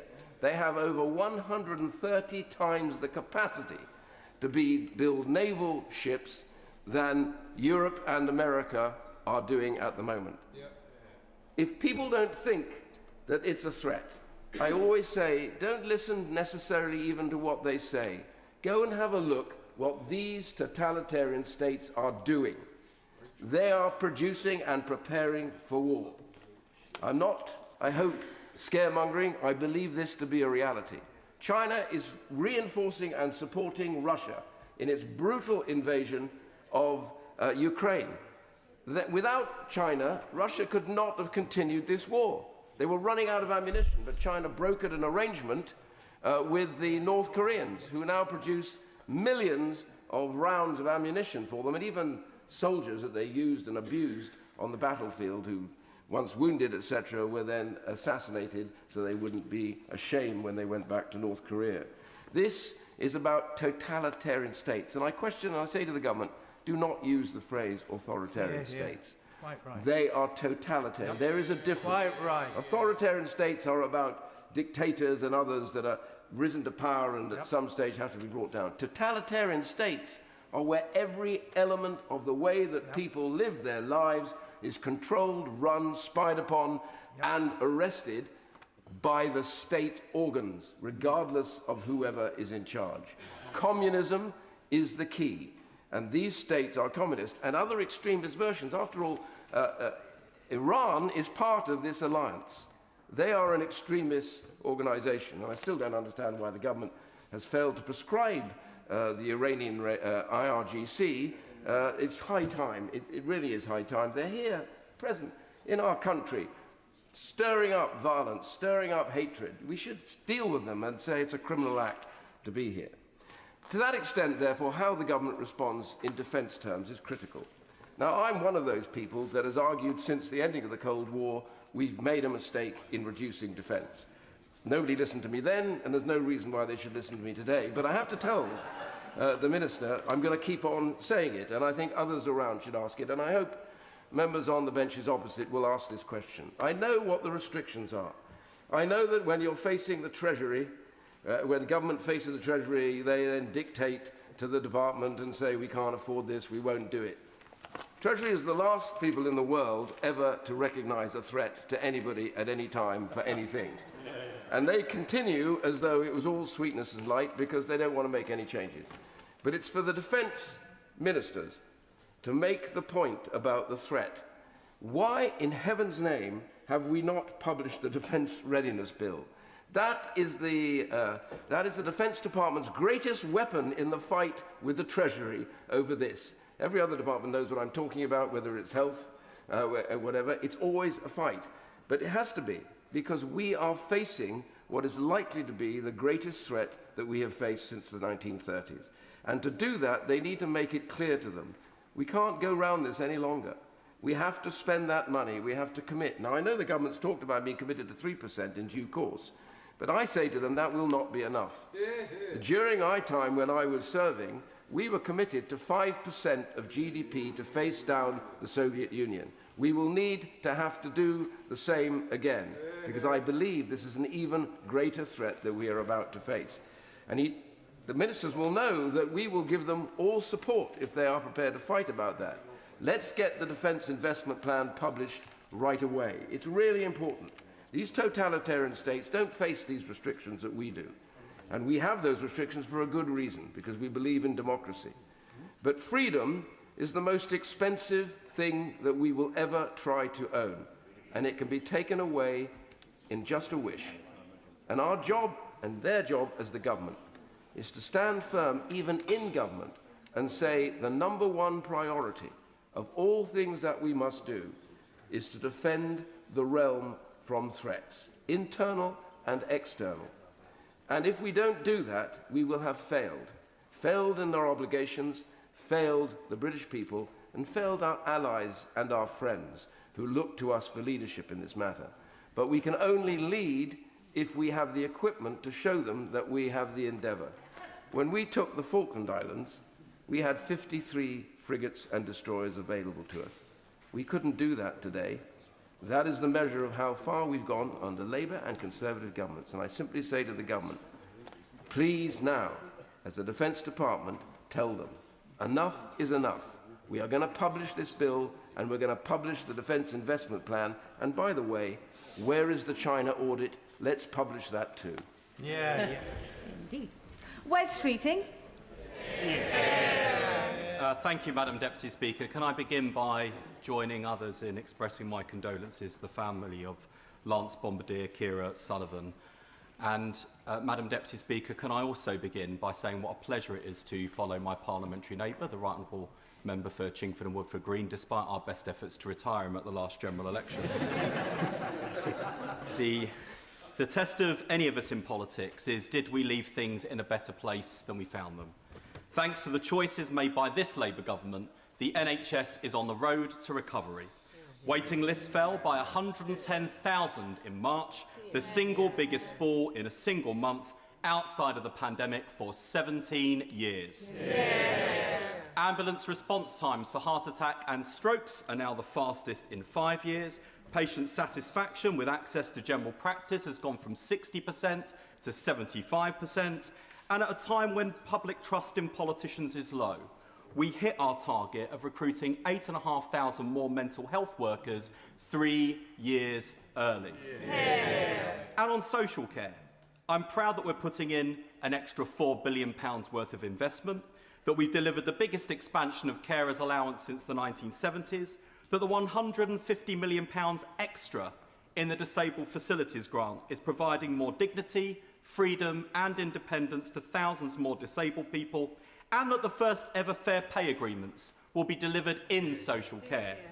Because the people who care for our loved ones should never struggle to care for their own. All made possible thanks to the efforts of the entire NHS and social care team.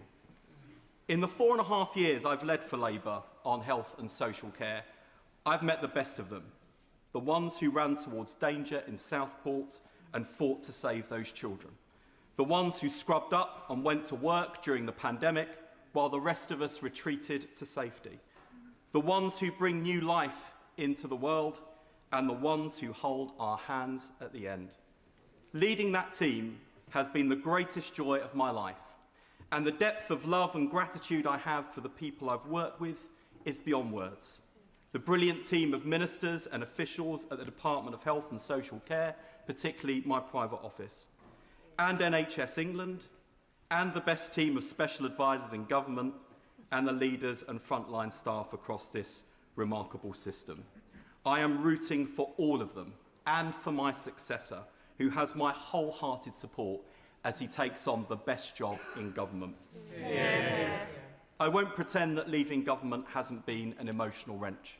The scars I bear on my abdomen from my cancer treatment are a daily reminder to me of a time in my life, not so long ago, when I wasn't thinking about politics, only survival, and the NHS was there for me when I needed it. Walking through the doors of my department every day, as the person entrusted with protecting the very service that saved my life, has been a massive responsibility and the most enormous privilege, and not one I gave up lightly or hastily.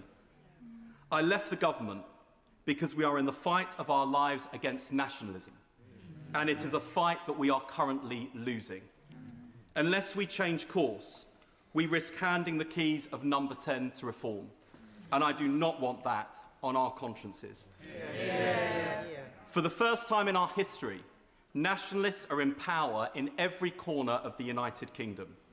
Scottish and Welsh nationalism represents an existential threat to the future integrity of the United Kingdom.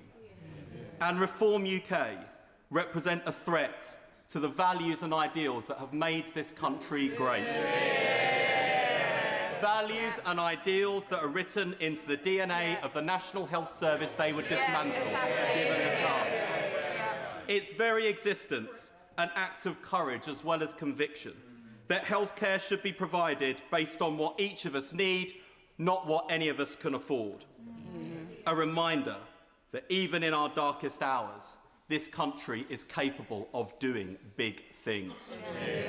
It is our responsibility to defend that promise and the values it represents, not just for the NHS or even for the survival of this government, but to win the battles we thought that were long since won, of progressives against reactionaries, of patriots versus nationalists, of hope over hate. That is our fight. It's Andy Burnham's fight in Makerfield, and it is Labour's fight for the soul of our country. For too long and for too often, patriotism in Britain has been left to the loudest voices and the narrowest arguments, as though love of country belongs to one tribe, one party, or one point of view. But the Britain I believe in is bigger than that, because patriotism is not about who you exclude. It is about who you stand beside. It is not rooted in fear of change or suspicion of difference. It is rooted in solidarity, in the belief that we rise or fall together. That is the best of our country's story. A Britain where people from different backgrounds, different faiths, different nations and regions still see themselves in one another. A country where the son of Indian pharmacists can become our first Hindu Prime Minister without having his Englishness questioned. A patriotism built not on blood and soil, but on shared values, shared institutions, and shared responsibilities. I understand that the SNP and Plaid Cymru will not see themselves in the English nationalist politics of the party that sits behind them. But nationalism is not progressive, and nationalism and patriotism are not the same things. Nationalism says, look inward, protect your own, turn away from the others. Patriotism says, this country is strongest when we are confident enough to be outward-looking, generous and united. United, but not always the same. On these benches, we believe in a stronger Scotland and a stronger Wales as part of a fairer United Kingdom. And 28 years ago this week, the people of Northern Ireland took a leap of faith and voted to endorse the Good Friday Agreement, the triumph of hope over bitter enmity, a reminder that a bigger and better politics is possible when people have courage. That is why we must reject the politics that tries to divide us, whether it's dividing the countries of the United Kingdom or the people who call Britain their home. The nurse from Nigeria is not the enemy of the factory worker in Newcastle. The family fleeing war is not responsible for the cost of living crisis. Division is the oldest trick in politics, and Britain deserves better than that. Because the future of this country will not be built by setting neighbour against neighbour. It will be built by renewing the bonds between us, decent jobs, strong public services, safe communities, a place we can call home, and a sense that everyone has a stake in Britain's success. That is the patriotism we need today. Not a brittle nationalism built on grievance, but a confident British patriotism, decent, fair-minded, internationalist, bound together in common endeavour with the conviction that our greatest strength has always been one another. We need to mobilise that spirit as we face the gathering storm. The war in Iran may be over for now, but this fragile peace has not resolved the crisis in the Strait of Hormuz. Even if it were resolved tomorrow, the long-tail consequences for the global economy and the British people will be stark. And the tragedy for this government is that my right honourable friend, the Chancellor, has been delivering the fastest growing economy in the G7, falling inflation and lower interest rates. Her hard work undermined by the consequences of a war we did not choose. And I pay tribute to the Prime Minister for keeping us out of it. It will be painful for the British people, who have weathered crisis after crisis, some imposed on us, like the wars in Iran and Ukraine and the pandemic. Others, like austerity, Brexit, and Liz Truss's joyride with the British economy, the result of poor political leadership. When I gave my maiden speech 11 years ago, I argued that none of the problems facing our country would be solved by leaving the European Union.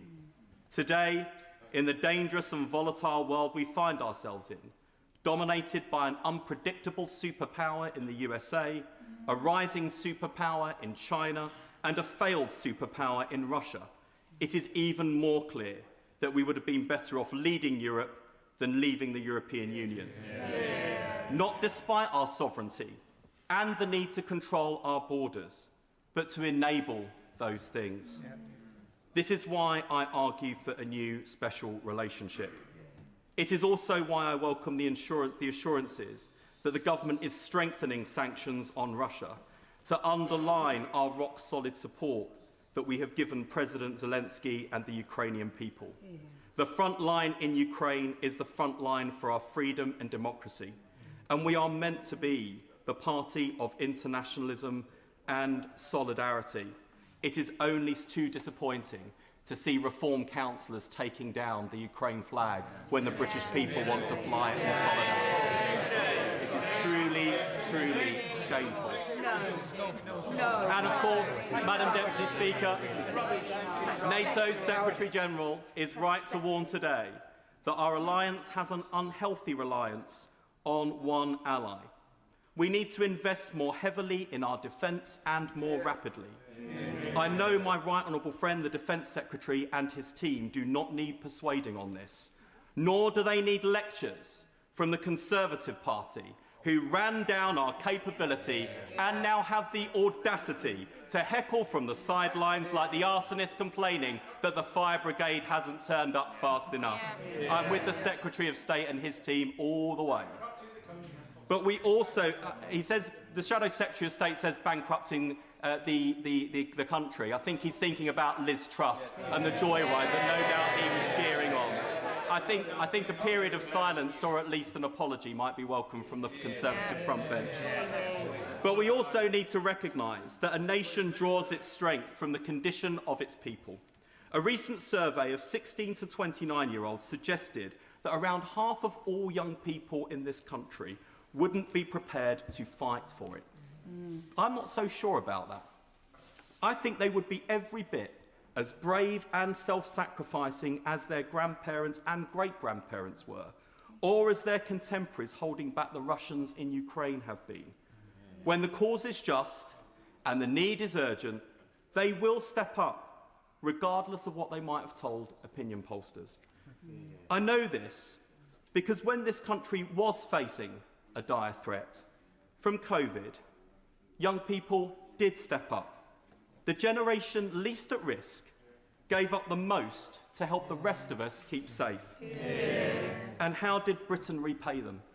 Shortchanging them on their education, layering on debt, making it harder to get on the housing ladder, failing to protect them from the AI jobs apocalypse. This generation is the first left totally exposed to the time-sucking algorithms and perils of social media. The Education Secretary and I have raised our concerns about the impact of this on their learning and their well-being, but I also wonder what it is doing to their sense of connection with community and country. But patriotism isn't a lecture the old deliver to the young. It's a relationship. And for generations, Britain understood that relationship as a social contract. You work hard, you play by the rules, you contribute to society, and in return, you can build a decent life, a secure job, home of your own, a family if you want one, and the hope and conviction that your children will do better than you did. A generation ago, the average home cost around 4 times average earnings. In many parts of Britain today, it is 8, 10, even 12 times earnings. Private rents consume vast proportions of household income. Millions of young people who work hard and do the right thing cannot see a path to home ownership or security. Today, nearly 1 million young people are not in education, employment or training. Many are trapped in insecure work, unable to move out, delaying starting their families, postponing adulthood itself. And layered on top of this economic insecurity is a new technological anxiety.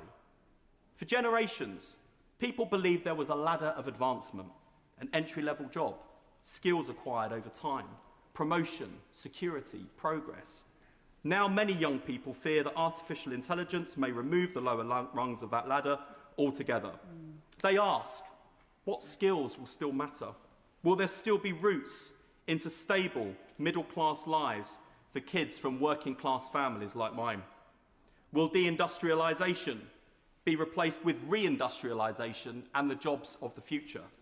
Will opportunities extend to our towns, rural and coastal communities, or will inequality become entrenched? These are not irrational fears. They are rooted in real economic change. And unless mainstream democratic politics can answer these questions, others will exploit that vacuum. They already are. Defence is about hard power and capabilities, but it is underpinned by the soft power that binds a country together: pride, belonging, shared activities and institutions, hope. We need to rebuild them for modern times. This is the calling of the Labour Party, brought into existence to champion the interests of the working man and woman, the many, not just the privileged few. It gave this kid, from a council estate in Stepney in East London, the chance to realise my potential, to go to a great university and spend my career tackling the injustices that hold other kids from backgrounds like mine back. The greatest tragedy of Britain today is that the next generation, for the first time in our modern history, face worse prospects than the last. So the question isn't whether young people would fight for their country, but when their country is going to fight for them. This is our generational challenge.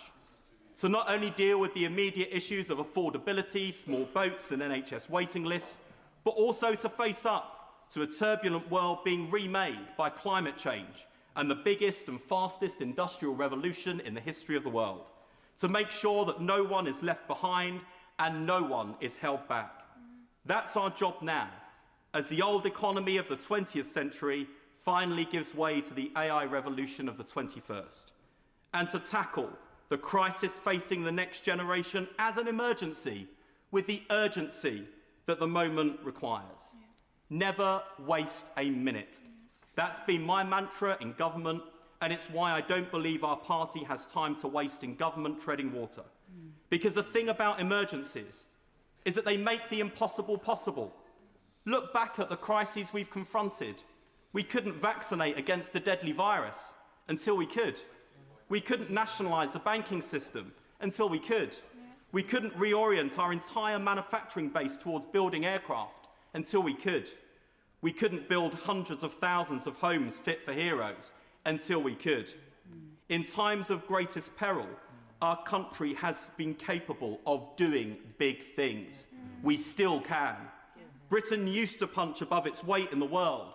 We still can. Each generation used to provide a better future for the next. We still can. Another member of the Cancer Club, the late great bow babe, Dame Deborah James, famously said, "Take risks, love deeply, have no regrets, and always, always have rebellious hope." It is with that in mind, and with the belief that we can and must do better, with deep love for my party and my country, with no regrets, and with rebellious hope, that I have left the government.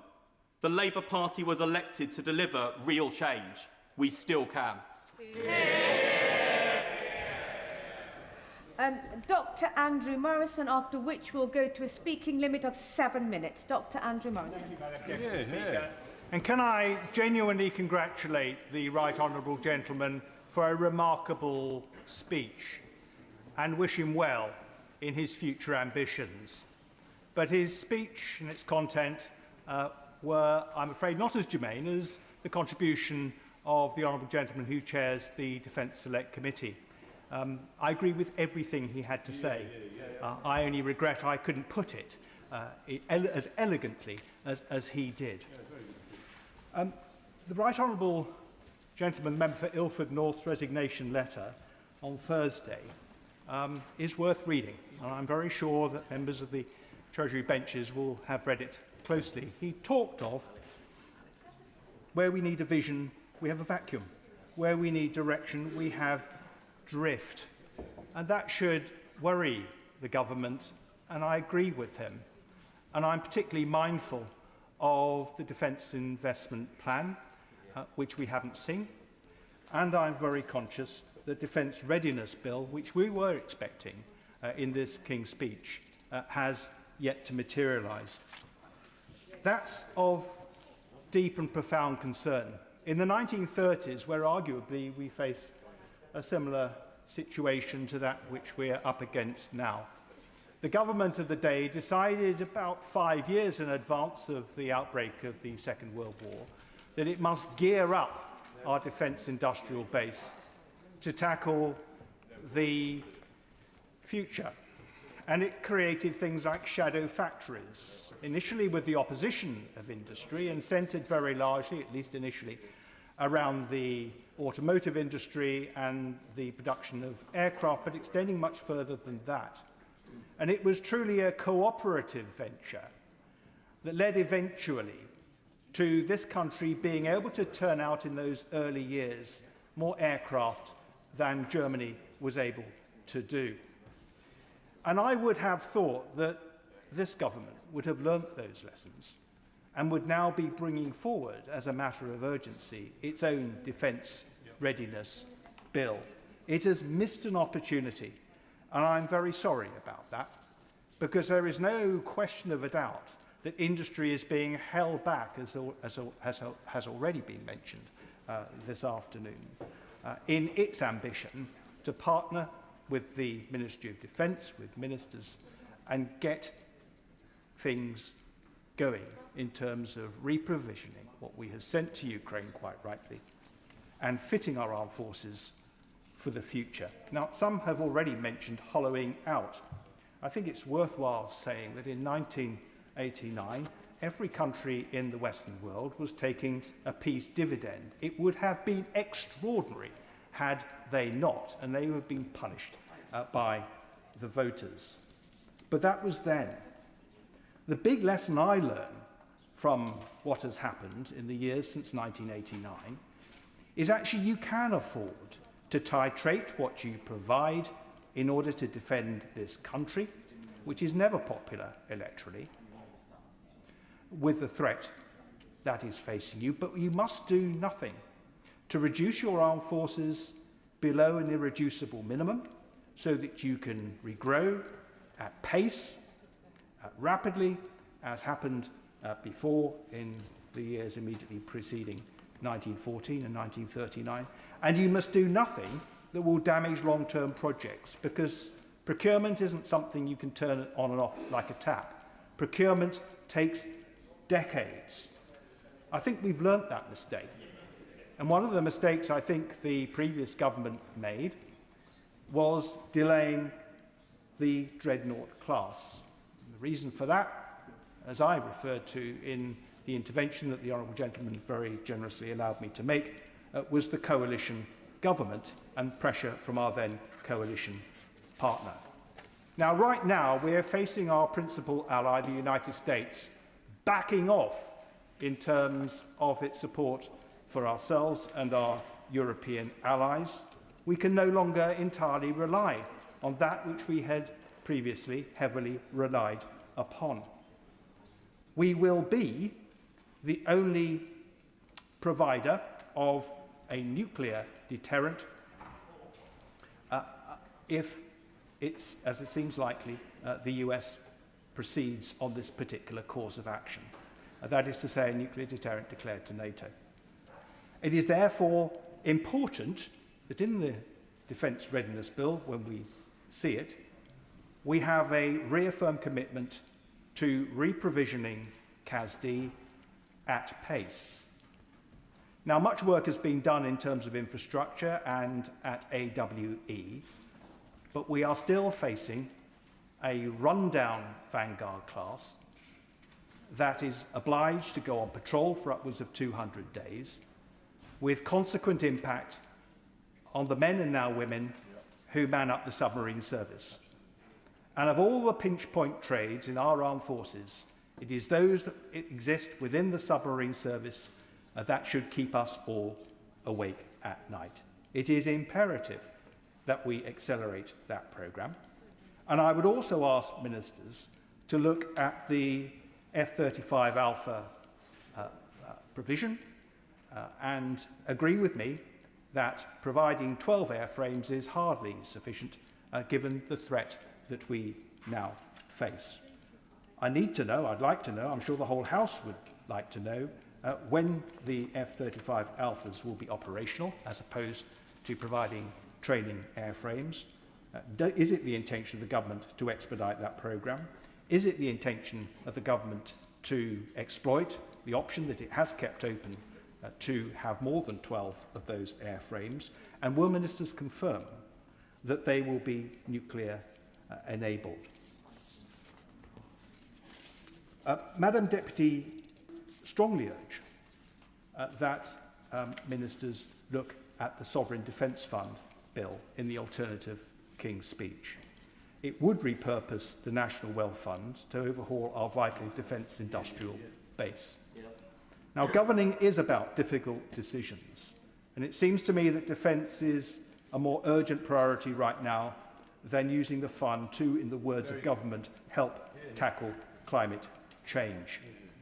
A more urgent priority indeed than ramping up welfare, as Lord Robertson has made very clear. Now, the defence industrial base is going to be pretty useless if it's not populated by men and women with the skills necessary to deliver what is needed in order to keep this country safe. The Youth Opportunities Bill in the alternative King's Speech has the kind of imaginative content that I would have expected from an incoming government that had 14 years to think about these things. But unfortunately not. All we had from the Prime Minister on young people on Wednesday was a load of waffle. Time and again, it's as if he's a passive observer rather than an active participant. The Youth Opportunities Bill sets out how genuine investment in our young people will power and then grow the economy, delivering a virtuous circle from which everyone benefits. It will cap state funding for pointless, work-irrelevant, badly taught degrees from third-rate institutions that are perpetrating a fraud on a generation. It will grow well-focused apprenticeships like those offered by Wiltshire College in my constituency. Now, Madam Deputy Speaker, I would just want to say a few words in conclusion about special forces. And we have to approach these issues with a great deal of care. I am extremely concerned by the messaging that has gone out from this government in relation to the Northern Ireland Troubles Bill. It isn't so much the case that has been put before the House by the Northern Ireland Office Secretary of State for Northern Ireland, but it is the way it has been received. And the honourable gentleman sitting next to the Secretary of State for Defence will know absolutely, because his contacts are probably better than mine, that this has caused a degree of disquiet, particularly among units that are absolutely crucial to this country's defence and security. And they will perceive that in years to come, a future government may decide that what is happening now, what is acceptable right now, is no longer acceptable. Of course I'll give this business about what's going on over Northern Ireland, it's not alone, because it builds on a perception and the gratuitous pursuit of soldiers involved in Afghanistan and Iraq, partly by the Prime Minister in a previous life, but by the lawyers knowing full well that what they were pursuing were in fact complete untruths. And that has made them wonder, what's the point? If politicians will not stand up for them, then who will? I absolutely agree with my right honourable friend. He won't be surprised to hear from me. But I would say it's more than Northern Ireland. because Northern Ireland has read across to a number of theatres where our men and women are actively engaged or could be in the future. And it seems to me that the exodus from some of these units is going to cause irretrievable and irrecoverable damage to our ability to protect the men and women of this country. So I would urge ministers, I have no doubt that they're doing this with all the best of intentions, to look at the messaging that is being given to the men and women of our armed forces, many of which I have the honour and privilege to represent, and decide what they can do in order to address this legislation. And I would say scrap it and start again. But if they can't do that, what they can do to prevent this idea getting penetrance among those units particularly, that the government is simply not on their side, and in any event, even if they were, that governments in the future may, by the standards of the day, decide that what is being done in the name of the state at the moment, in the King's name, was no longer acceptable. Lawfare is a real and present danger for the men and women of our armed forces, and I feel certain that the Secretary of State, knowing him as I do, is cognizant of the threat that it faces. Madam Deputy Speaker, conscious of the frog in your throat, I shall end my remarks there. Catherine McKinnell. Thank you, Madam Deputy Speaker, and it's an honour to follow the member for South West Wiltshire, and it's very clear that when it comes to defence readiness, there is much upon which we can all agree. I wanted also, before he leaves the chamber, to pay tribute to the member for Chingford and Woodford Green as well, and my right honourable friend, the member for Ilford North. I think the former set out in very powerful terms the challenges that we face as a country. However, it was my right honourable friend who set out in very powerful terms also the hope and the determination that we must show in government in order to meet those challenges in a way that they deserve. And as ever, he shows great courage and strength in leading from the front. Because the debate today quite rightly focuses on defence and national security, and it clearly couldn't be more timely given the challenges that we face. But that sense of security comes not just from investment in defence, although clearly that is important, and I will come to that shortly, but also that investment in the broadest sense possible in our people, in creating strong, resilient, enterprising and cohesive communities, and that is what will ultimately keep us safe. The Armed Forces Bill and the National Security Bill are important steps forward, and with the disgusting and horrifying extremism and anti-Semitism that we have seen rising here in Britain, the Tackling State Threats Bill will also be a welcome response to those threats that we face on our own soil, including from Iran and the Islamic State Revolutionary Guard Corps. And having called for this, I welcome the legislation that is coming, and I will be following developments on it very closely. But we cannot make meaningful progress on defence without the Defence Investment Plan. And whilst I know that the Secretary of State and his team are working incredibly hard on producing this, the delay is and does risk having real-world consequences. And we need it to maintain our international credibility. For example, in my role as UK Trade Envoy to Italy, I know how important the collaboration is for our GCAP programme and the opportunities and the defence investment that will be unleashed. In my region, the North East, our defence sector is a major employer, supporting thousands of jobs and a wide network of small and medium enterprises. And we could do even more, but we do need that certainty and that security about what is coming down the track. And that is as much to protect our supply chains as those big contractors that we know are still waiting. Because without the investment plan, we risk undermining defence manufacturing and sovereign capabilities, both in my region and across the country. And domestic production is not something we can gamble with. We have such a strong story to tell in Newcastle. The opening of the North East Space Skills and Technology Centre at Northumbria University has added a new dimension to our regional capabilities, supporting apprenticeships and graduate programmes and helping to build the next generation of skilled workers. And we know that defence investment, it doesn't just impact one industry, it boosts skills, innovation and opportunities across our whole economy.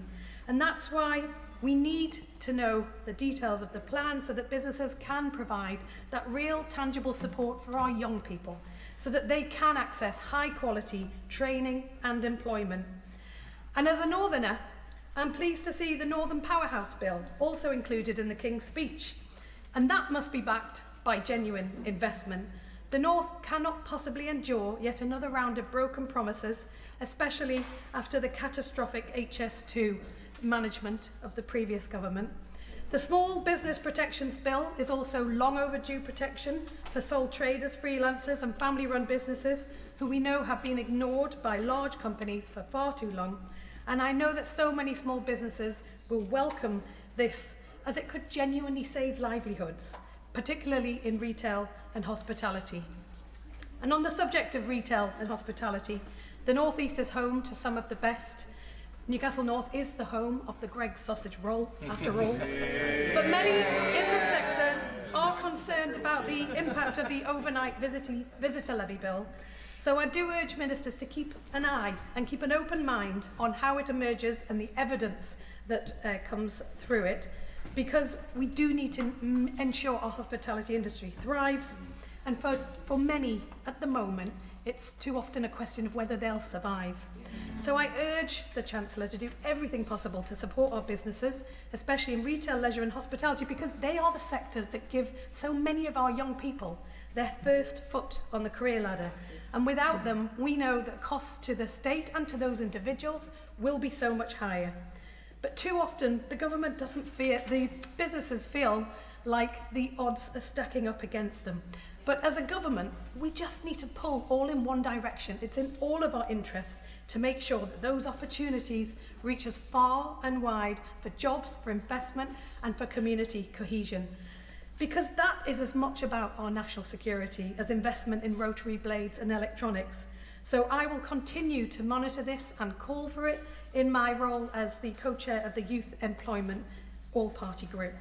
And finally, the government's work through the Energy Independence Bill and Nuclear Regulation Bill are both welcome. They'll strengthen our energy security and our national security, and they will accelerate homegrown renewable energy.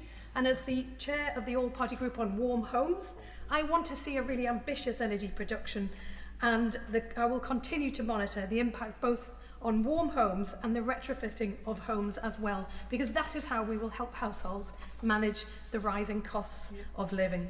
There's so much in this King's speech to be welcomed by my constituents in Newcastle North, from the Common Hold and Leaseholders' Rights Bill to the Social Housing Renewal Bill. But we have to ensure that they feel it, that they understand it, that they come with us and they see the vision, so that we can help people to build better lives and stronger communities right across the UK. Sir Julian Lewis. Sir Julian Lewis. Thank you, Madam Deputy Speaker. The Honourable Lady for Newcastle North has such a sunny personality that I always feel cheered up after listening to her contributions, even when she's the bearer of somewhat disappointing news about the economy. Also, I was impressed with the speech of the former Secretary of State for Health, who's just about to escape from the chamber. It did leave me wondering, had I been a parliamentary sketch writer, what my headline would have been. And I think the headline would have been, "Why on earth did he resign?" It sounded much more like a manifesto in a leadership campaign than a trigger for calling one, but there we are, we all have our own motives, and he did say one particular point of great relevance to this debate, which I had already, I promise, Madam Deputy Speaker, written down before I heard him make it, which was the comparison between the terrible experience of the pandemic and the terrible experience of a country involved in a full-scale war. There were, of course, the casualties. there was the determination to learn from it. There was the outcome that means that we are a lot better prepared for the future. Should another deadly virus attack us, we will, as a result of the lessons learned during that pandemic, be in a much better position to develop vaccines, effective vaccines, far more quickly. But the real parallel, I'm afraid, is not a very happy one. It is the fact that if someone had said, before we knew we were going to have that pandemic, you need to invest a considerable sum of money into developing a system to enable you to develop vaccines in quick response to the emergence of a new deadly virus, we probably would not have done it. And that is where the parallel lies with wartime situations. Because for many years now, defence-minded members on both sides of the House have been urging successive governments that we need to spend a lot more on defence. And if those warnings go unheeded, and if this country ends up in a full-scale armed conflict with a peer adversary, we will not be talking about spending 3 or 4% on defence of GDP. We will be talking about, and we will actually be having to spend 30 or 40% of GDP on defence. And we do not wish to get to that situation, because not only is it economic loss, but think of the human cost. Because if by investing in defence in peacetime, you can actually deter a potential enemy from starting a war, you then not only save the treasure, you save the blood that otherwise is shed so copiously. So Russia, as we know, is spending something of the order of between 1/3 and 1/2 of its gross domestic product on military power.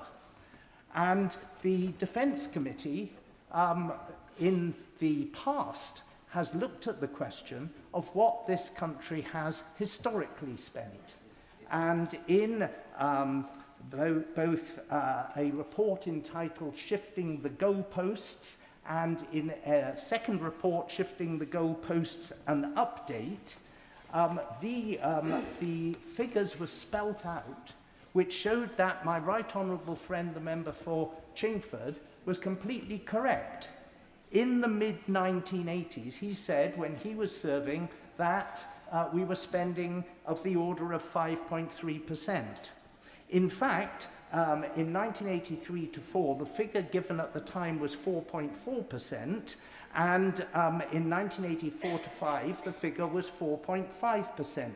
But in reality, that was because we held higher criteria for what counted as defence expenditure than the other NATO powers. And later on, we adopted their standards. So looking back now, when we're talking in these percentage terms, we can see that those figures were actually 5.3% in 1983 to 4 and 5.5% in 1984 to 5. Now, these are very big figures, and people talk about the way in which the peace dividend was taken. But as my honourable friend on the front bench, the Shadow Secretary of State, pointed out, in 1996 to 7, the year in which Tony Blair took over from the Conservative government, that was already half a dozen years at least since the end of the Cold War, if we count that as 1991 rather than 1989 with the fall of the Berlin Wall.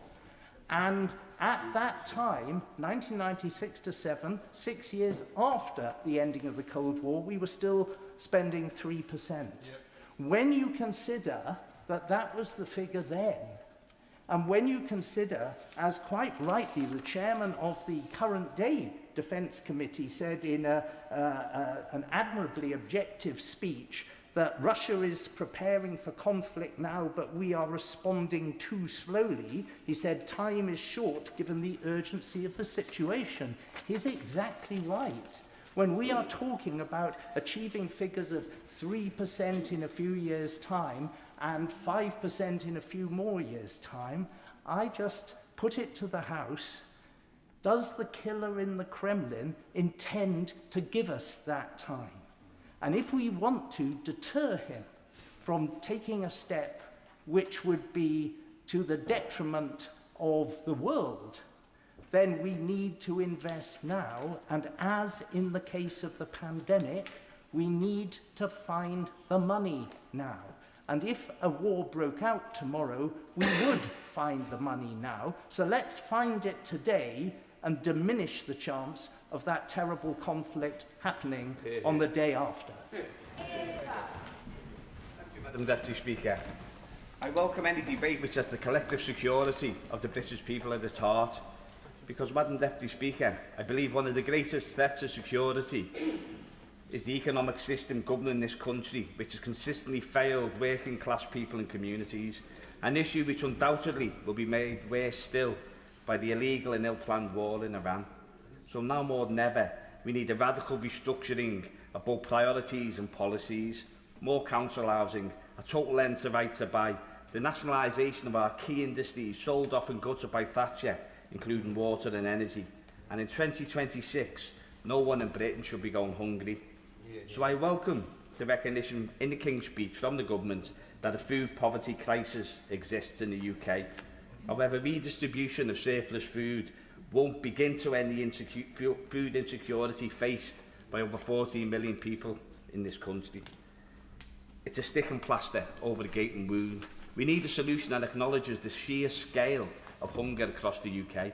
Over the last 5 months, the Right to Food Commission, I am proud to be part of, has travelled across these islands from Liverpool, Knowsley to Newcastle, Northumberland, from Cardiff and Aberdeen to Belfast, with Glasgow and London to come next month, listening to people this country too often ignores.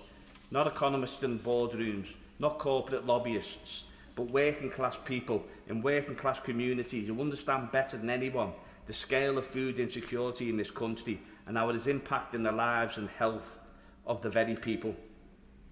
The people living every day in hunger, every single day, and living with its consequences. The Commission have gathered evidence for what I believe will be a defining report for our generation, a roadmap to finally making the right to food the law of the land.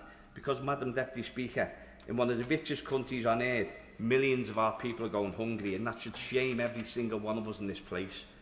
And I say this truthfully because what I've heard over the last few months has left me absolutely devastated. I've sat with parents skipping meals so their kids can eat. I've listened to disabled people tell us they're sitting in freezing homes deciding whether to put the heating on or buy food, let alone a treat, a day trip, or God forbid a holiday. I've met with workers in full-time jobs relying on food banks to survive. And that, Madam Deputy Speaker, is the scandal of modern Britain. Because these people are not failing. Britain is failing them.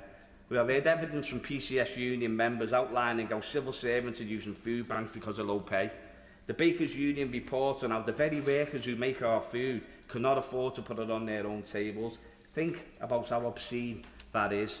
Think about how flawed our economic system must be if it results in this. And let us not stop pretending that this happens by accident. It did not. This is the result of political decisions, 40 years in neoliberal economics that have seen people and communities disempowered and left behind, industries destroyed, trade union power weakened, public services hollowed out, wages and incomes driven down while wealth flows upwards. And then after that, people are told to be grateful for charity. Madam Deputy Speaker, food banks were never supposed to be part of British life. They're the clearest sign our economy and society is broken. But an entire generation of children are now growing up believing food banks are normal. That is not normal. It is not acceptable, and also it's not inevitable. Because hunger in Britain is not caused by a lack of food. It's caused by poverty. That is the truth at the heart of this debate. Not scarcity, poverty, low wages, insecure work, sky-high rents, broken security system, and an economic system that pretends wealth while punishing the poor. That's why I say gently to the government ministers, surplus food redistribution is not a solution to hunger. Yes, any support for struggling families matters. Of course it does. But we cannot build a just system, just society on leftovers.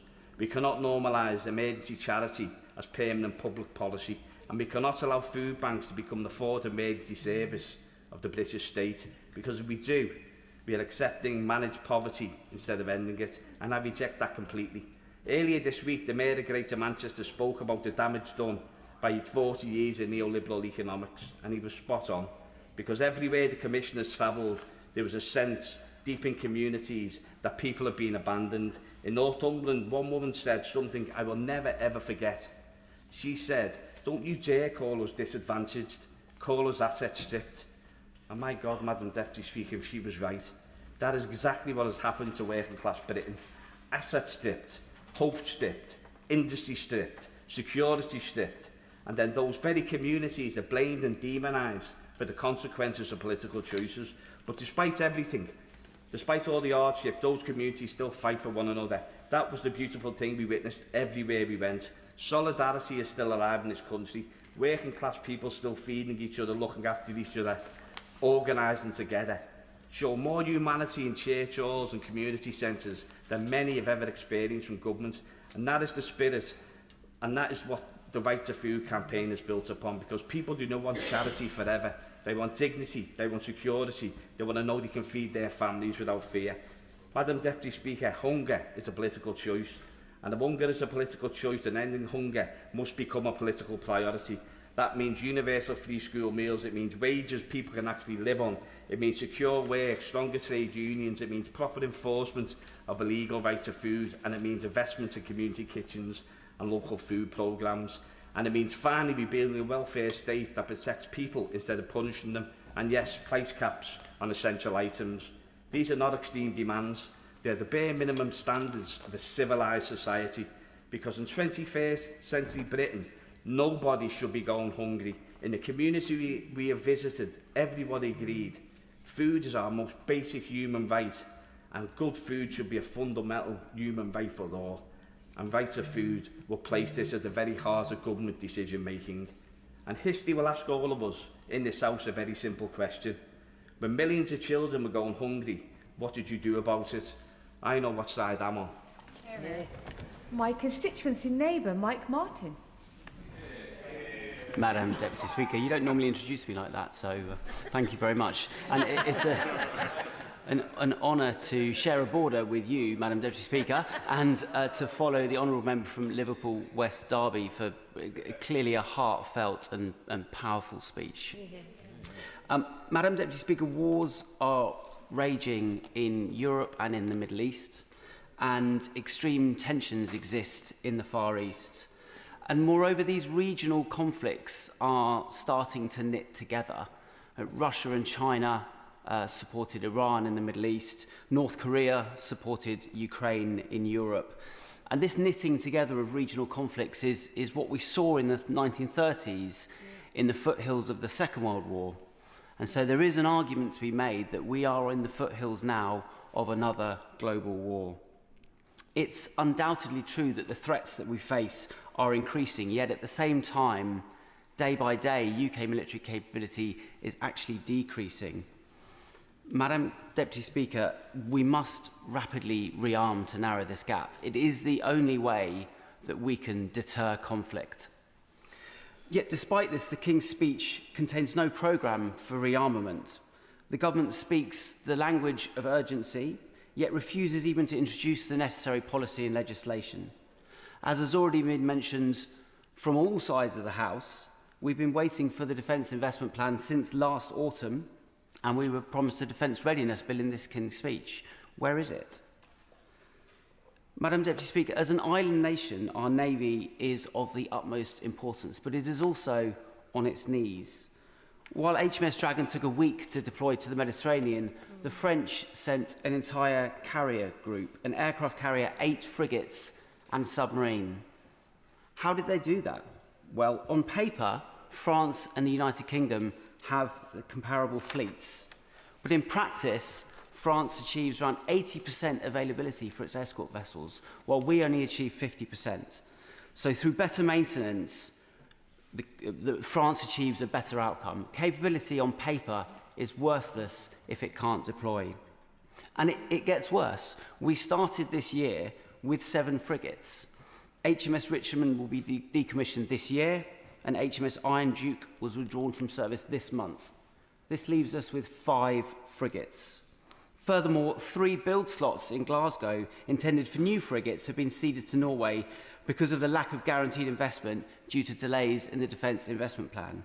This is a real-world example of government inertia affecting our defence.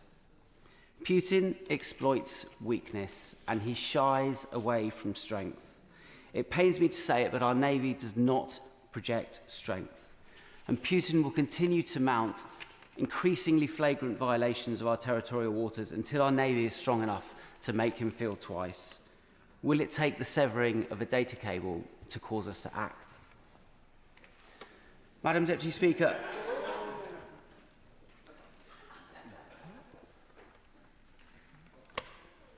dry mouth is real.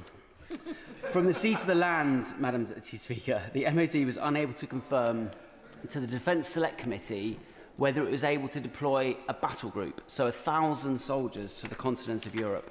And this comes back to my point about projecting strength. Putin knows that if he were to test Article 5, the 900 British soldiers in Estonia would be in extreme risk. We have no ability to deploy reinforcements. The King's speech doesn't do anything to change that. There is a gaping hole in our deterrence. Every day that it goes unaddressed, the risks to our forces who are already deployed and to our nation at home grow. Our artillery systems have halved in number since 1997. Our precision deep fire capability has been cut by a third.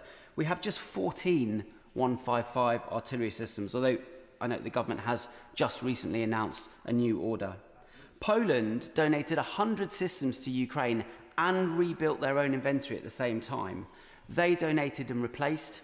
We just donated, which is why we have 14 artillery systems left.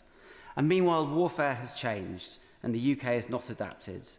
During a recent NATO training exercise, a British brigade was effectively wiped out by 4 Ukrainian drone operators. This is not an indictment of our soldiers, but a reflection of modern warfare. We cannot allow that situation to become a reality. The picture I've painted is one of systematic underfunding across all domains. And unless we rapidly rearm, we are going to be unable to deter. And if we want to deter, if we want to lead in the security of the Euro-Atlantic area, we probably need an army of about 100,000 with reserves of 50, a fleet of 50 ships and about 250 combat aircraft, with crewed systems surrounded by autonomous systems and one-way effectors. That is the sort of capability that we're talking about if we want to lead and deter in the Euro-Atlantic.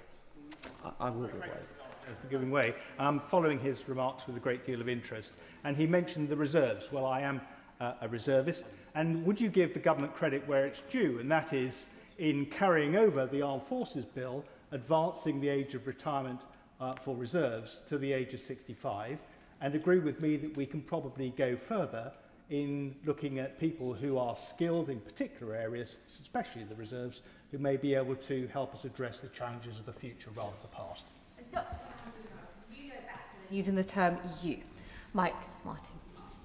Him for his intervention. I served on the Bill Committee for the Armed Forces Bill, and absolutely, as well as increasing the scope of who can be called up, it also creates a consolidation of different types of reserves and allows zigzag pathways for specialists who can come in and out of the reserve. So this is absolutely a step in the right direction. So the one thing that is missing at the moment that might perhaps create some of this political space for an increase in defence spending, and I should have said I was slightly waylaid by my friend there who intervened, but to lead and deter in the Euro-Atlantic area, we're talking about a 50% increase in defence expenditure. Not 1 or 2 billion here, we're talking about a 50% increase in defence expenditure. That is the scale. I won't if that's okay, because we're short on time. That is the sort of scale that we're talking about. And perhaps to create the political space to make some of those trade-offs, because that is a huge amount of money. That's £30 billion extra every single year. We need to have this national conversation on defence that was announced in the Strategic Defence Review, but has been notable by its absence. So that's why, together with the Honourable Member for Macclesfield and for Spelthorne and for Field Marshal Richards, in the other place we have formed the APPG on rearmament. And we hope to raise public awareness, not just of the threats, because I think the public understand the threats that we face, but of the lack of and diminishing capability in the UK military.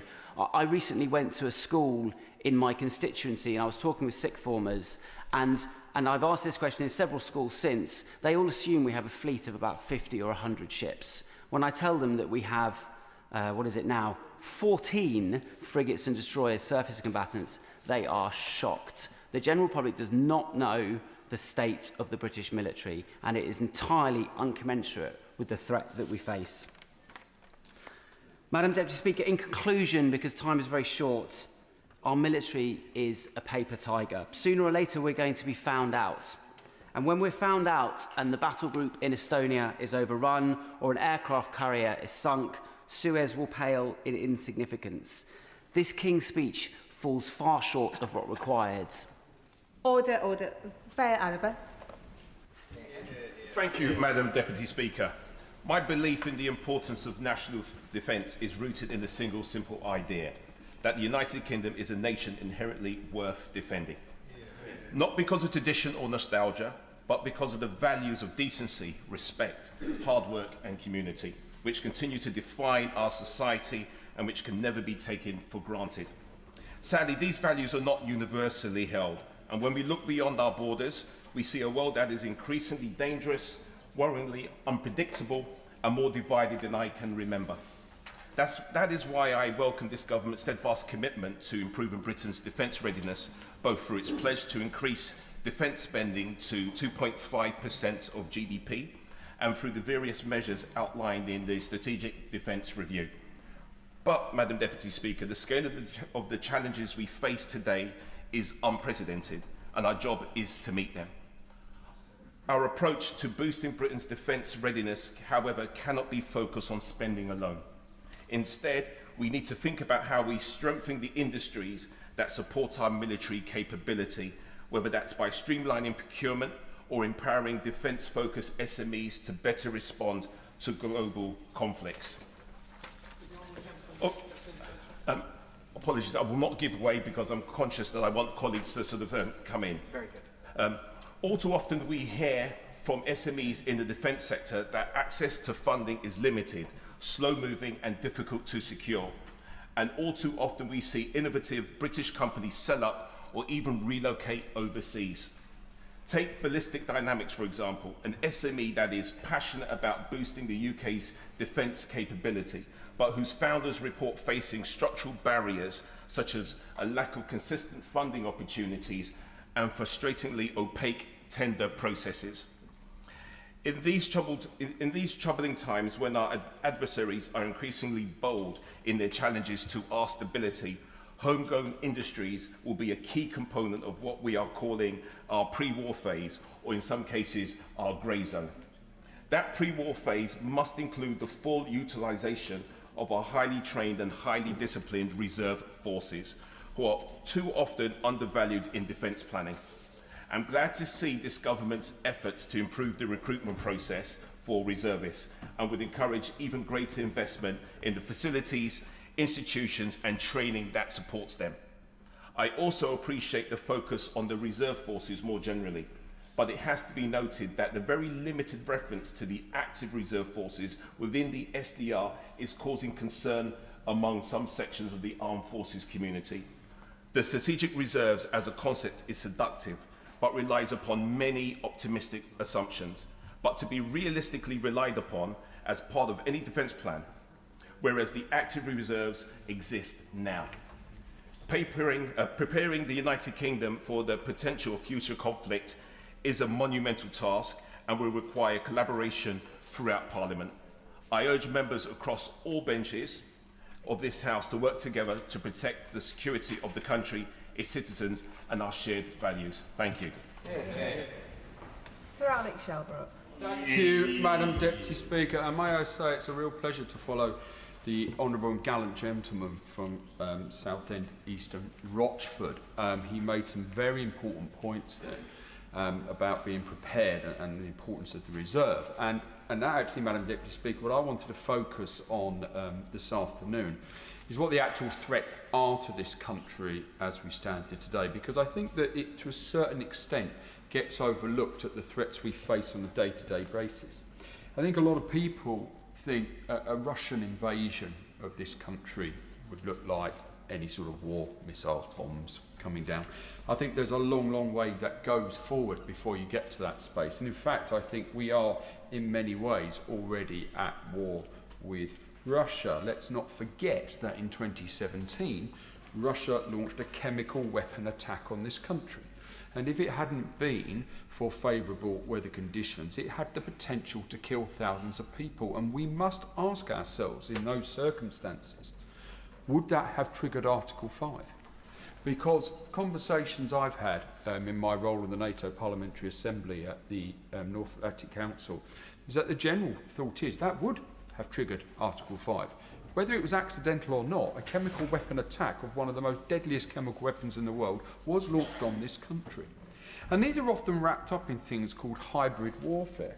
But let me just outline really what hybrid warfare is. I mean, yes, there are cyber attacks, which I'll come back to. Sabotage, which we see across Europe, arson, vandalism, terrorism, when we see these destructive acts which are taking place on railway networks throughout Europe, that almost certainly is coming from the Russians. And of course, I've mentioned the chemical weapon attacks, and it's not the only example of the assassination attempts that take place on this very soil. And despite efforts of government, all governments, and all to be praised, of trying to crack down on malign finance, we know it takes place. But perhaps one of the things which people don't realise is taking place on a day-to-day basis is information manipulation, cognitive warfare. That the Russians are brilliant at this, and they are well embedded in this, as well are the Chinese. And it starts, and when we've all described people who go down the rabbit holes of social media, of the internet, but that's where it starts, that they're monitoring people's clicks. They're monitoring what it is you first of all look at. They're building a psychological profile of what you are, and then they're identifying your psychological vulnerabilities. They then feed that line. And why are they feeding that line? They're feeding that line because they're trying to get this country, amongst lots of other countries, to not really see the need for us to invest in defence.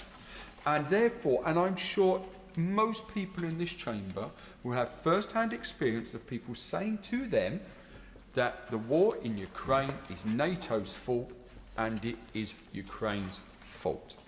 That they represented a threat to Russia and Russia had no choice. Let me remind the House and to the wider public, the only threat that Russia felt was when the people of Ukraine said, we don't want a dictatorial president anymore in the Purple Revolution in February 2014, and they booted him out and said, we don't want to look to Moscow, we want to look to Europe because that's where they have the freedoms of choice that we want to have. That is where Russia saw that as a threat that they couldn't let happen and immediately invaded Crimea. And it is the shame to all of us that that wasn't taken at the warning at the time. And indeed, my right honourable friend, the member for New Forest East, who I'm once again very pleased that he spoke before me because he brings such wide experience to these issues, spoke very widely on that issue at the time. But he also makes the point that the money we were spending back in the 80s are huge figures. And that's the point we have to get to. This is what we have to tell the public. Recognise the threats we are under. Recognise that today, Marks and Spencers have announced a £131 million loss on their cyber attack. People can see things, but they can't see things. They could see the empty shelves of Marks and Spencers, so they went to Sainsbury's or Morrison's. They didn't see that a cyber attack had emptied their shelves. They don't see that we made a mistake in the NHS on an upgrade of software and knock it out for 24 hours a couple of years ago. These are the threats it represents. So when we look at and we say we are going to have to cut other budgets to pay for defence, that is probably the most unpopular thing you can say to a public. But the services that people want that money spent on will be gone. They will not work. Probably the biggest threat that will happen in the first 24 hours of any attack is knocking out the power grid, knocking out the power system. There is embedded cyber technology in a lot of areas, and we have to make sure that we can deal with these. Now, cyber warfare has to be a whole of society approach. Governments cannot do it all on their own. They need companies like like Jaguar Land Rover, like Co-op, to be able to protect those areas. But the point I wanted to really get across today is it's costing an enormous amount of money. And the best way, and we know this, and the phrase is old and well used, but the best way to have a peace is to prepare for war. And you have to have the credible threats. And we have to spend huge amounts of money. Now, at the very slightest deviation from our policy, I don't like percentages of GDP. I think they're a nonsense. I think it was ridiculous when NATO went there. We talk about what we were spending in the 80s. I'm going to remind people that the 2% of GDP was something that came about in this century. When we look at the GDP figures of the past, it's because that is what it cost. So I urge the government, look carefully at what we're saying about reducing the welfare bill. Look what Lord Robertson said about the welfare bill. These threats are real. They are real today. We have to have the deterrence in place that just simply doesn't make it worthwhile, but it costs an enormous amount of money, and that cognitive warfare that is taking place on a daily basis is making the citizens of this country not recognise why we need to do that. It's a brave decision, but as we've made clear, we would support the government if they take that brave decision. And on a 6-minute time limit, I call David Taylor. Madam Deputy Speaker, and it's a pleasure to follow the honourable member for Wetherby and Shelbrooke, who I know is a vocal champion of tackling anti-Semitism, and that is the topic that I am turning to in these remarks. In Tower Hamlets last week, a young man was filmed saying the most chilling anti-Semitic words. "The Jews, you're going to be beheaded one by one, you dirty Jews." Now, he has been identified and arrested, and I thank the Met Police for their action. And I pick that as just one example of the crisis we face on anti-Semitism. From the Golders Green terrorist attack to the Hatzola ambulance arson, these incidents continue to rise. And what is behind this anti-Semitism? What radicalises individuals to act in this way? And who is responsible for these attacks? Now, it should not need saying, but I will spell it out. Jewish people in the UK are not responsible for the actions of the Netanyahu government. And anti-Semitism did not start on the 7th of October. Israel had not yet begun its operations in Gaza in response to Hamas's attack when the deputy leader of the Green Party filmed a video saying that people should support the right of indigenous people to fight back. Anti-Semitism is often called the oldest hatred. Now, I welcome His Majesty the King's specific mention of anti-Semitism in the speech and the need to take urgent action to ensure all communities feel safe. I welcome the commitment that the Prime Minister himself has shown in tackling anti-Semitism, both in my own party but in government too, including the recent summit in Downing Street with the Jewish community. I further welcome the £25 million of additional funding to help protect Jewish communities, bringing the total to nearly £60 million. Now, I agree with the Board of Deputies who call for an end to the incitement at pro-Palestinian protests where anti-Semitic hate speech is frequently taking place, including the use of public order powers to restrict and ban marches where necessary. If we look at the last weekend as one example, speakers from one of the march organisers, Palestinian Forum in Britain, told the crowd Israel is a Zionist cancer. Meanwhile, across London at the other far-right march, a banner was proudly displayed that said, "End the Zionist occupation of Britain." Perhaps they could have saved the taxpayer the £4.5 million policing bill by combining their marches together. But let's be clear, there is another major driver of anti-Semitism in this country, and that is the Islamist regime in Iran. The group HIYI has claimed responsibility for the ambulance arson attack, amongst others. The US Department of Justice now believes that it was a front designed to carry out terrorist attacks at the behest of the IRGC and its proxies. Meanwhile, we have Iran's Press TV, as well as their Spanish mouthpiece Hespan TV. Their UK-based show, Palestine Declassified, has regularly platformed conspiracy theories and targeted Jewish schools in Britain and charities and individuals. And I repeat my call for financial sanctions to be placed on them, as the US, Australia, Canada and the EU have.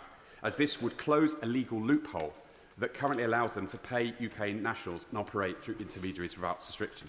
Now, connected to them is Rad Media World, a company with links to Iran that the Sunday Telegraph just reported is using the skilled worker visa scheme completely legally. And I hope that the Foreign Office will revoke this immediately, as well as track an individual that came through on that scheme.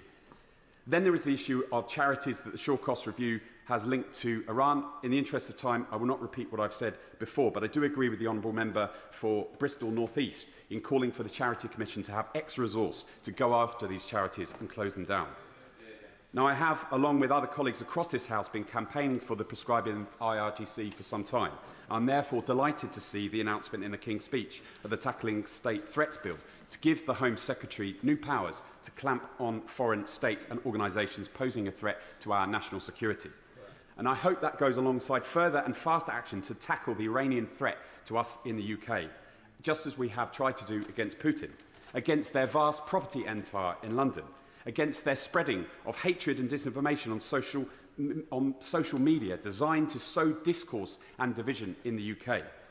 And are we robustly analysing companies' house register to ensure that Bank Melli, I hope I pronounced this wrong, and its many subsidiaries are not dodging sanctions simply by changing their name at Company House?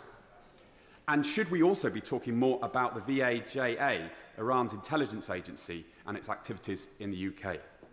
Now, in conclusion, Madam Deputy Speaker, I also urge my government to ensure that as soon as this new law is passed, this new legislation is immediately acted on, by which I mean that our intelligence officers fully understand the powers available to them, not only by this new legislation, but by existing legislation that we've already passed. I had the pleasure this week of hosting Jonathan Hackett, a Marine veteran and an expert on counterintelligence and intelligence operations, who made the point that often, sometimes on the ground, some of our intelligence officers are not fully aware of the powers available to them. And it's crucial that they are both aware of the powers that they can take to take action and also have the resources and capabilities to do so. Thank you very much. Max Wilkinson. Thank you, Madam Deputy Speaker. I represent the constituency of Cheltenham, which is the home of GCHQ, where thousands of people work every day to keep us safe. They work quietly, they never ask for our thanks, and in this House it is right that we acknowledge that whenever we can. I strongly agree with the points that have been made earlier about the urgency of investment in defence, and as a member of the APPG for rearmament, I would commend the comments made by my friend, the member for Tunbridge Wells. And I would echo the comments made by my friend, the member for Lewis, about the need to reintegrate with Europe as soon as we possibly can, if not on the economy, on defence reasons alone. Because almost 10 years ago, this country voted to leave the European Union. But it is now clear, a decade on, that whether you voted leave or whether you voted remain, you did not get what you voted for. Has Brexit made us wealthier? No. Has it made us healthier? No.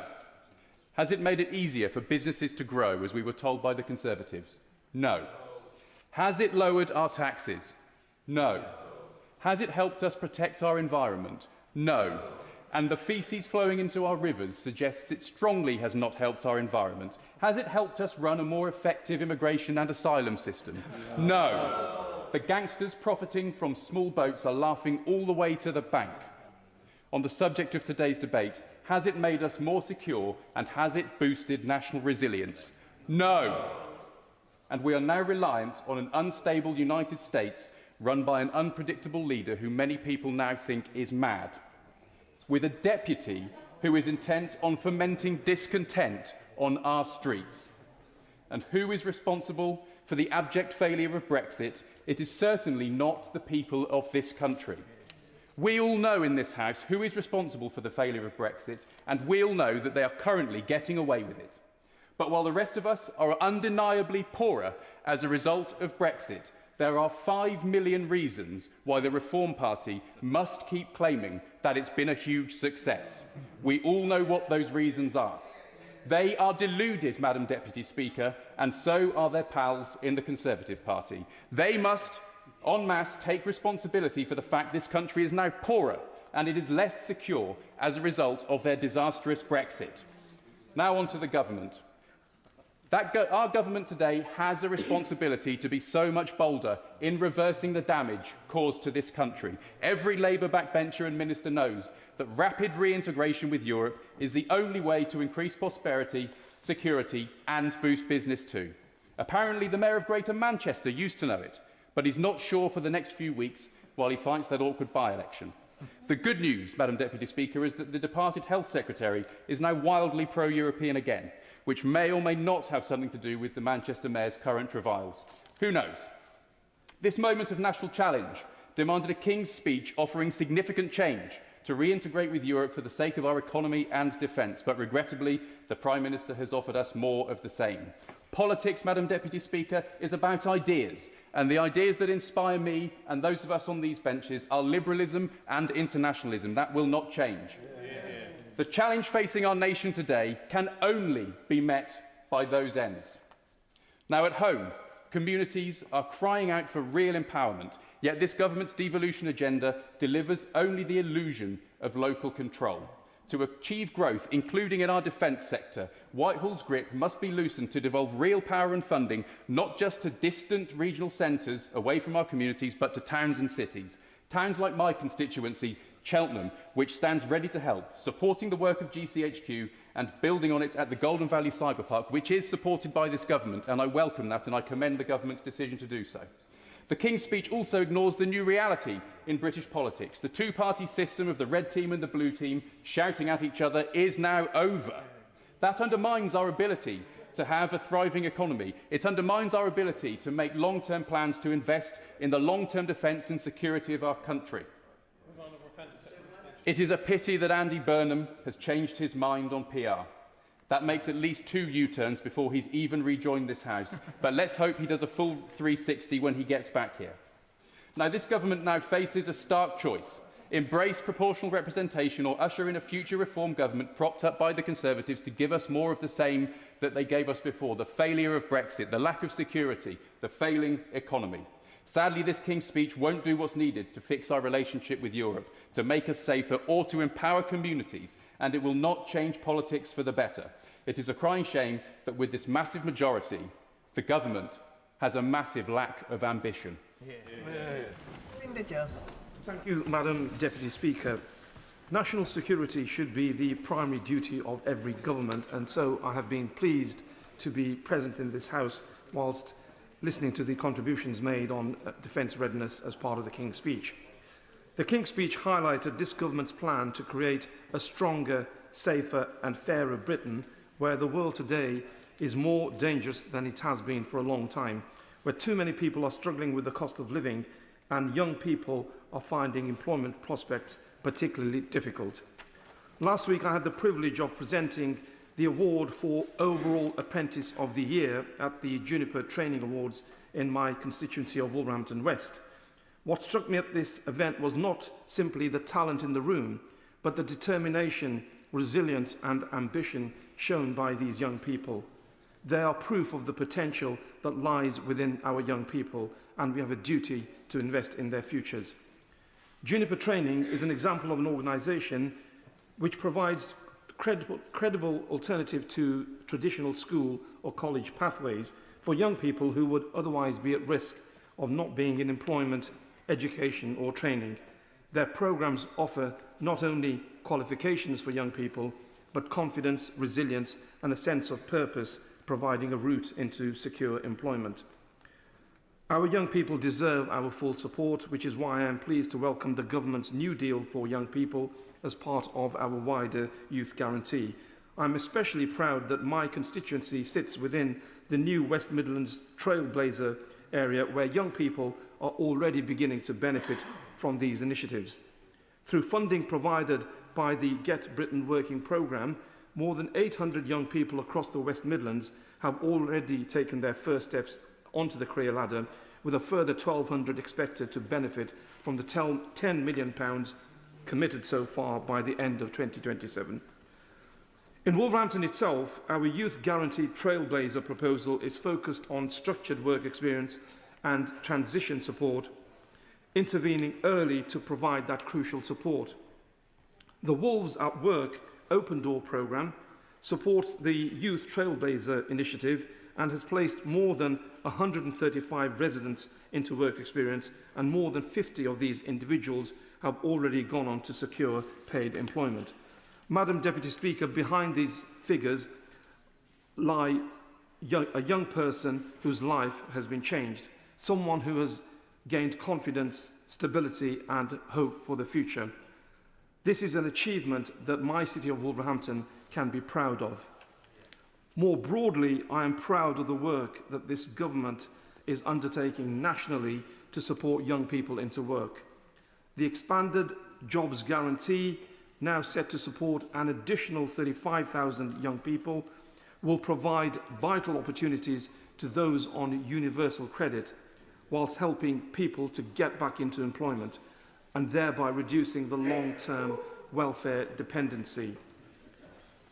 Moreover, this government is expanding youth hubs across the country to ensure that young people looking for work can access that advice and support they need to find employment. And through a £725 million investment in apprenticeships, we are backing our small and medium-sized businesses by covering their full apprenticeship costs for eligible young people. In doing so, we are also supporting our businesses to create the wealth that this country so desperately needs. Madam Deputy Speaker, this Labour government is providing security and control to working people, and I am proud to support that mission. Mark Pritchard. Thank you, Madam Deputy Speaker. What? Oh, thank you. I usually get cheering at the end rather than the beginning, but I appreciate it. Madam Deputy Speaker, can I thank you for calling me a lovely surprise. Can I pay tribute to the Right Honourable Gentleman for Ilford North, who's not in his place right now, but I have notified him that I will be possibly condemning his leadership bid. But I want to say, I think it was in 21 years in this House, I think it's one of the best speeches I've heard. We need to hear more from all sides of the House about uniting this nation. Whether the speech unites the Labour Party, I'll leave that for the Labour backbenchers. But certainly at a time of nationalist talk and extreme talk on the left and the right of British politics, we need more people in all parties to stand up for the common good, for common purpose, and for those things that unite us as a country rather than those who seek to divide us.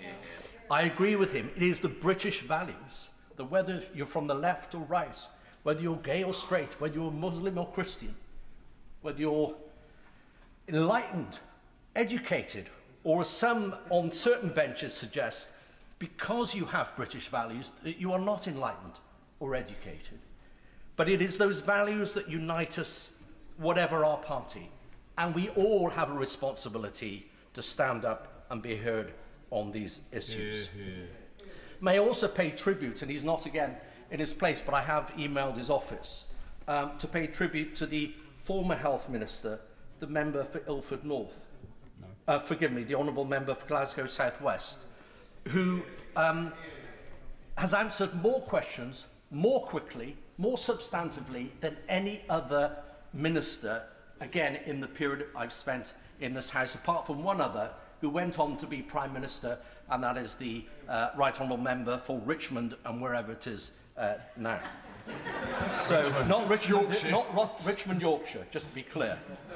In Richmond, Surrey, or London, it's 54 Lib Dem councils that. We know that is not the case. In Richmond, Yorkshire, hopefully never. But I think my speech has already gone out of the window. But I know it comes as great relief, but I want to pay tribute to all of our armed forces on this, what is today a Defence Day for the King's Speech. All of those at RAF Cosford in my constituency, the largest, second largest RAF base in the world. All of those at the Royal Irish Regiment in Clive Barracks at Turnhill, and all of those within MOD Donington. All of them contributing to our national security. But as I mentioned earlier, yes, it's about defence procurement, yes, it's about kit and equipment, but without defence people, without personnel, we have the Minister responsible for personnel here today, the national defence falls apart. And the Minister wasn't here earlier, but his colleague, the Minister of State for Defence Procurement, has volunteered a meeting with myself and the Minister about the very important issue of the children of our armed forces personnel, and in particular those with SEND needs. There are quite a few cases I've come across where we've had armed forces personnel relocated, redeployed, let's say from the United States, back into the UK, or redeployed out of, let's say, Scotland into England, and yet there's been no SEND support or even SEND information when the families are redeployed with their parents. So I hope the Minister for Defence Personnel will meet with me, will look at this issue, because we have to look after, not only, I will in a moment, we have to look after our defence personnel, but also their families. Happy to give way. Thank you very much. I appreciate the Honourable Member giving way. Does the Honourable Member agree with me that there should be a national SEND programme for armed forces children to support them in their changing schools so often throughout the United Kingdom? I think she's absolutely right. There is, if you like, a patchwork of quality, and it's very, very different depending on the local education authority. So I think there is an argument, at least to look at it, between Wales, Northern Ireland and Scotland and England, look at whether there should be, if you'll forgive me, uniformity when looking at the particular needs of children with SEND within the armed forces. May I go a little bit more parochial now and say that I welcome the investment of Ryan Mattel, RBSL, into my constituency. We are currently, as the Minister will know, building the Challenger 3 tank, and I'm grateful that the government listened to my representations and those of many others within the Wrekin and in Shropshire and the Borough of Telford and Wrekin to ensure that the gun barrel factory, which is a real strategic asset, was put into Shropshire. Secondly, can I also recognise all of those working so well on the Boxer vehicle programme, an absolutely vital, again, asset for this country, and pay tribute to all those defence engineers, men and women, and also those apprentices that are doing such a great job in keeping us all safe. I will now, if I may, pivot back to a more strategic comment, and that is 7 weeks ago, colleagues may or may not remember when I completely fluffed my PMQ, and thankfully I had my notes on the side. I was raising the issue of a strategic missile threat to this nation. And of course, we do have a counter to cruise missiles. We do have a counter to many other types of missiles. But this country has a strategic shortfall when it comes to ballistic missile defence. Now, of course, the Minister might say, well, we have certain capabilities on certain ships, and I know what they are, but unless the ships are in the right place at the right time, should a ballistic missile come to this country, then we are, quite frankly, as I've said previously to the Defence Secretary, a sitting duck. That is not acceptable. It is the first duty of any government to keep this country safe. So how can this country be kept safe when we have direct threats from Russia with ballistic missiles, a proven technology, as we've seen, sadly, in Ukraine, and yet we have no plan, despite the Strategic Defence Review, no real plan to implement the need that we have. So I end on saying, I want to say thank you to all of our armed forces who keep us safe, keep our interests safe all around the world. Mark Sewards. Very much, Madam Deputy Speaker. It's a pleasure to follow the member for the Wrekin, and I also want to commend the comments from my honourable friend, the member from Hemel Hempstead, for his speech earlier. I'm going to be touching on some of the same themes. I'm only going to refer today, really, to the Tackling State Threats Bill. This new legislation does honour Labour's manifesto commitment to follow the Jonathan Hall Review and introduce new powers that allow us to prescribe state threats, specifically the Islamic Revolutionary Guard Corps, the IRGC. This is something that many of us across the House have been advocating for a long time, And I, for one, am grateful to the Prime Minister, the Home Secretary, the Foreign Secretary, the Security Minister, for enduring my questions on this, both in this place and in private. It could not be more timely. We know that the IRGC directs Tehran's terror networks abroad and brutally crushes dissent at home. It oversaw the sickening repression following January's protest movement in Iran, which saw 30,000 people murdered. And that repression continues to this day while the conflict goes on, with torture, sham trials, executions, all being used to try and beat the Iranian people into submission.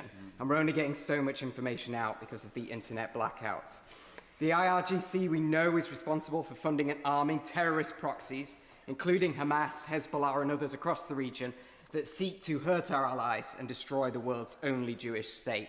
And we know that the new head of the IRGC is an internationally wanted terrorist implicated in the 1994 attack against the AMIA Jewish Community Centre in Buenos Aires that killed 85 people, and for his part, also the Interior Minister in 2022, when Iran cracked down brutally on the Women, Life and Freedom protest.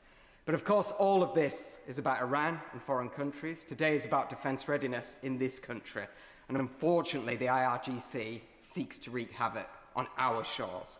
In November, the Director General of MI5 linked the IRGC to no fewer than 20 potentially lethal threats here at home in the UK in the last year alone. The threat has only grown. The chief rabbi has said that British Jews and Iranian dissidents here are facing a sustained campaign of violence and intimidation. And we've all seen this. We saw the ambulances belonging to Hatzola, a Jewish charity serving the whole community, were targeted. We saw the Finchley Reform and Kenton United Synagogue attacked. We saw Jewish charities, the Israeli embassy, the Iranian media, all targeted. And most horrifyingly of all, we saw 2 Jews stabbed on the streets of London simply because they were Jewish. Now, all of this, the police and security experts suspect, and there are ongoing investigations, is the work of paid proxies and criminal gangs on behalf of Iranian-backed terror groups directed by the IRGC. Now, obviously, since coming to office, this government has continued to ramp up sanctions against the regime and individuals, travel bans, asset freezes, disqualifications from directorships, all very welcome, all very useful in the fight against this. However, these sanctions cannot and have not curtailed the IRGC's nefarious actions in the UK. That is why we need this prescription-like tool now being legislated for by the government, and we need it now. We don't know the full detail of what's being proposed, which is why I'm here to say that the government must ensure that IRGC members cannot be active in any respect in the UK, including attending or speaking at meetings. This new power must make it a criminal offence for anyone in the UK to associate with the IRGC, profess support for it, share any materials from it, or attend any meetings with their representatives. And this new power must require all IRGC online material, be it propaganda or otherwise, be removed from the internet. Now, I also call on the government and the Prime Minister to keep his promise from just a few weeks ago, stating that this legislation will be prioritised and it will be accelerated through this parliamentary session. We need to see this legislation as soon as possible. And Madam Deputy Speaker, I'd also just take this moment to urge the government to build further on this legislation and take further action to protect our national security and the Jewish community.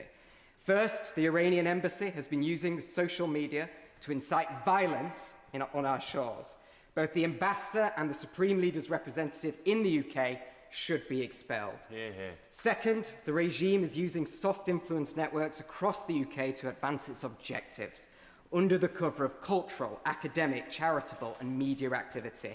These must be identified and dismantled. And thirdly, the government's Protecting What Matters strategy, which was extremely welcome when it was announced, needs to be implemented in full and implemented quickly. Now, I'd finish by saying this, Madam Deputy Speaker. The Iranian regime is one of the world's worst abusers of human rights. It menaces our allies in the region with its support for terrorist proxies. It threatens the safety and security of the British people, including our Jewish community here at home.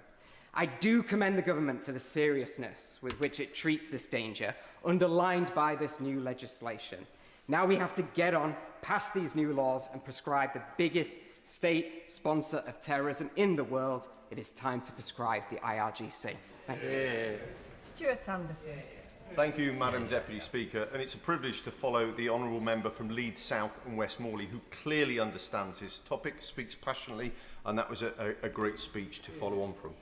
But I want to turn the House's attention to the following countries: Poland, Lithuania, Latvia, Estonia, Norway, the US, Denmark, Greece, Finland, Sweden, and the Netherlands. And I asked this House, what do all these countries have in common? Well, last year, they all funded higher than the UK as a percent of defence of GDP. But to put this into perspective, in 2021, there were only 2 NATO countries that funded more on defence than we did. So there's been a significant change. And what I want to do is ask myself, what do these countries know that we don't know? I've been fortunate to be a member of the NATO Parliamentary Assembly, and I've spoken with every one of these countries, representatives from ministers to other parliamentarians, and they realise that the world is changing. We are facing probably the most volatile geopolitical situation for over 80 years. And I do not believe, as I've said continuously, the world is going to go back to how it was and how we've seen it in our lifetime. They understand the world is rearming. China, Russia, Iran, North Korea, looking at these threats that they're facing. They're trying to break down democracy, destabilise the world, and we've just heard a great speech before me about how that's impacting the streets here in the UK. So when we're seeing that, what do they see of the UK? And I'll back this comment up. They believe, many countries believe, we are leaving the room. We are not standing up anywhere near on the international stage as what we did. And one of my proudest moments on the NATO Parliamentary Assembly was in 2022 in the Latvian Parliament, cross-party, and I stood there when the Defence Minister said to the UK and the US, hold your head up high. You have led the world in this, and we need to follow. You have funded and you've led. And that was a real proud moment. In the last month, and I fed this direct into the Secretary of State, I won't say the country, but a NATO Defence Minister in the same forum sat there when I asked the question. He said, with all due respects, the UK are not leading, they are not even in the room, and they are not funding where they were. It's cross-party. I couldn't disagree with him. And that was one of the saddest days on NATO Parliamentary Assembly of where we sat with that. We need this investment within defence. We need to clearly chart a course where we can ensure that we are funding where we need to be. And I'm doing this out of respect for the defence ministers. I believe there's a credible set of defence ministers, but the argument is not currently being won at the moment. And where we've dropped in those rankings, the NATO average is round about 2.76% for defence spending, and we're arguing around about 2.4%, give or take. And actually the argument that it's the largest sustained defence funding since the end of the Cold War is actually a bit of a mockery, that sentence, because we're comparing a peacetime situation to the most unstable geopolitical situation of our time. They're not comparable. And if you want to look at the actual facts, in 2019 to 2020, it went up 0.2%, which is similar now. I called that out then. We were united in the Defence Select Committee where we said that we needed to fund, in the last Parliament, 6-7 years ago, 6.5 years ago when I got in, of 3%. That was the cross-party position then. We need to get to that position now. We need our ships funded. We need more troops. We need drone warfare, as we've seen what's happening in Iran. We must expand our technological approach to defence. Defence and how that is shaped is changing. And we need to look at this on a really serious level to be able to stand on the world stage. And our military strength has always been the bedrock of our global soft power. It has given us authority and a platform to stand up for British values. But on the world stage at the moment, that is waning. It is shaking at the moment of what we're looking at with that. And I think as we look at this, as we chart this course, we have to have a serious response to this now, today. And I'm not interested in what's happened in 10 years, 20 years, 40 years. because, as we've heard from honourable members on all sides, defence funding was significantly higher many years ago, and it's very hard to put that across to the public. That conversation is getting easier to be had. When they see the impact from fuel prices, what's happening over in the Middle East, will I be able to fly away and go on holiday in the summer? All these type of equations are coming to the forefront, and people are asking. And when I speak at different dinners or events, every so often someone would talk about defence. Now it's almost every single question. Can we defend ourselves, and can we rearm? And I'm pleading with the ministers to win the argument, because I know every single one of them would want more funding for defence. And I'm pleading to win this argument, to do whatever it takes to see that we can rearm and we can have the armed forces that we need, and we can stand on the world stage with our head held high. Thank you, Madam Deputy Speaker. Graham Downey. Thank you very much, Madam Deputy Speaker, and it's a privilege to follow the Honourable Member for South Shropshire in what I think has been a very constructive debate with a lot of cross-party consensus. Can I begin by welcoming the speeches and contributions from Minister earlier on regarding the measures included in the King's speech, such as the Armed Forces Bill and the commitment towards supporting drone testing, something again I think we see across the House is very much required.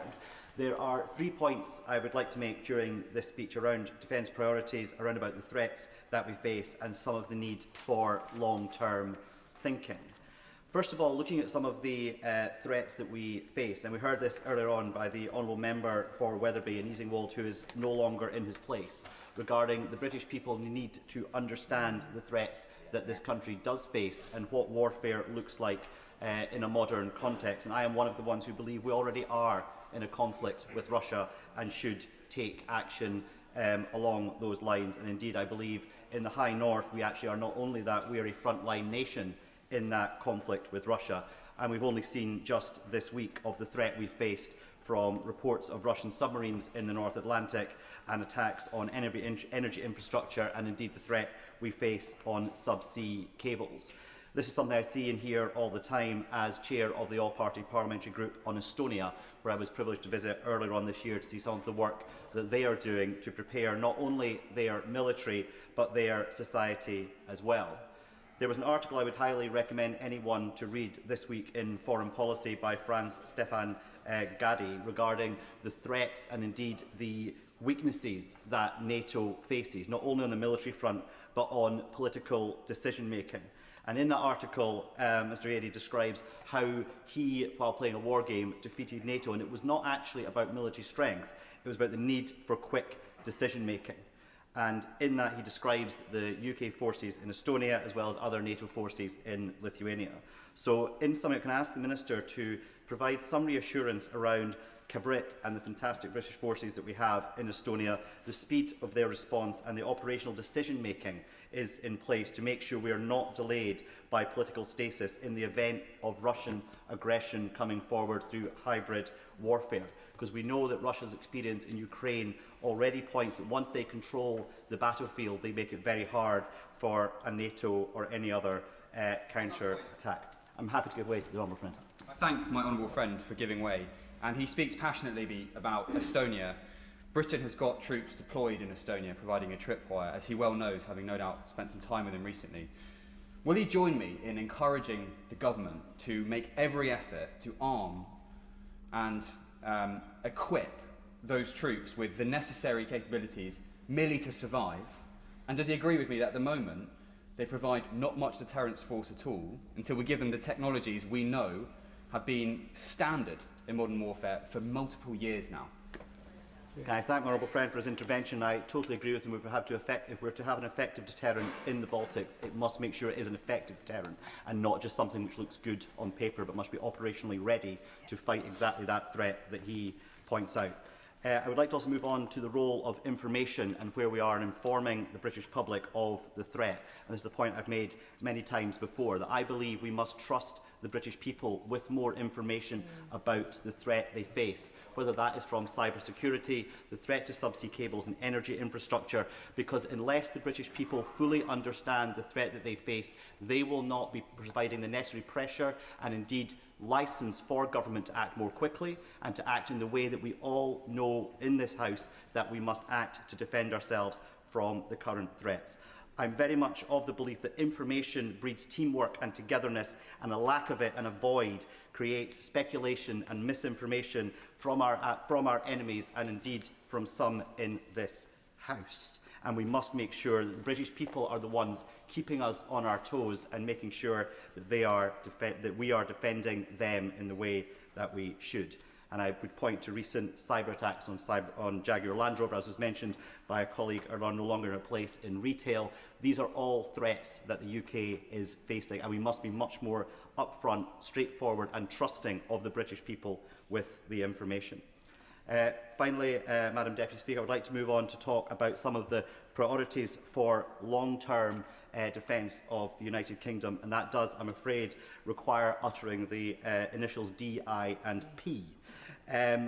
I do not want to revisit some of the arguments we've already had so far, but I would like to urge ministers that when looking at the Defence Investment Plan, we are looking at the long-term planning as well, and that when that document is published, we do not focus just on some of the things that are maybe more immediate.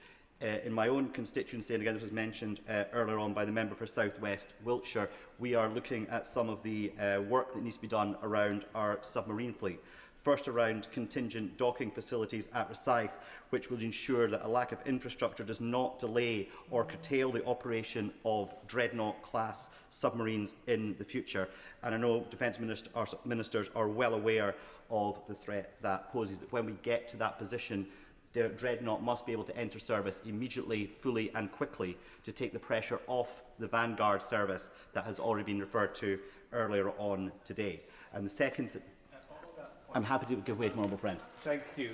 And might you allow me, Madam Deputy Speaker, to put on record my support and recognition of the bold and principled speech by the Right Honourable Member for Ilford North earlier today. Can I thank my honourable friend for his support for this agenda? And does he share my deep disappointment about the news that British manufacturing scale-up Eralis has gone into administration?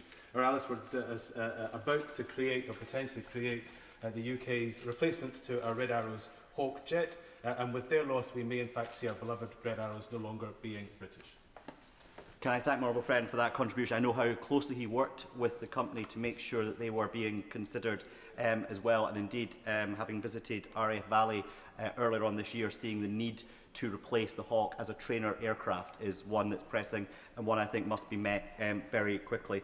Just very finally, Madam Deputy, I'm aware I have taken more interventions than perhaps others, so my apologies. The other thing I would like to urge ministers to consider in the DIP and more generally is the submarine recycling project, which I know is one that the Minister for Defence Procurement is very well aware of, making sure that we have the space as submarines continue through, that we have the space to make sure they are being managed and recycled effectively and safely. And indeed, at Rosyth, we have the HMS Swiftsure pilot project coming to an end, which has seen the dismantling of one submarine, and that steel in fact being recycled and used in the Dreadnought programme. An incredible way of making sure that we are actually reusing materials where possible, holding down cost, and as well as securing hundreds of jobs in my constituency as well. Madam Deputy Speaker, these are the kinds of projects we must be focusing on for defence. We must be making sure we are aware of the threats that we're facing, informing the British people of the threats we are facing, and planning for the long term so this country remains safe. I will give, very quickly, I will give way to the Honourable Lady. Right, thank you for your contribution there. Very powerful. Some of the work that we do on the Defence Select Committee actually involves an awful lot of private briefings that maybe members within the chamber, the members of the public, don't have the privilege of seeing. When I asked the CDS recently why we don't tell the public more, his words were, we don't want to alarm people. Now, would you agree that the public are grown up? We should maybe let them know a bit more about this. They should probably be a little more alarmed than they already are, and they would come with us on this journey to say, yes, please spend more on defence. And I thank my honourable friend for her contribution. I couldn't agree with her more. I think we must bring the British people with us on this journey and trust them with that information. Only by moving together as a country can we defend ourselves against the threats that we face. Thank you, Madam Deputy Speaker. Graham Ledbetter. Thank you, Madam Deputy Speaker. Less than 2 weeks ago, the SNP secured a landslide record-breaking Scottish election victory, including securing 2 constituency MSPs who have left this place for Scotland's Parliament. And I know that, regardless of political difference, there is a significant level of respect from across parties for their contributions in this chamber and to the wider work of Parliament. That experience will certainly stand them in good stead for what lies ahead in Holyrood. Madam Deputy Speaker, much more respect for Scottish voters is required from the UK Government. Where the Labour Government here in Westminster has floundered month after month, failing to address the cost of living crisis affecting all of my constituents, the SNP offered a message of hope for what Scotland can and should be with the vast natural resources, its strategically important geographical position in the world and the incredible talents of its people.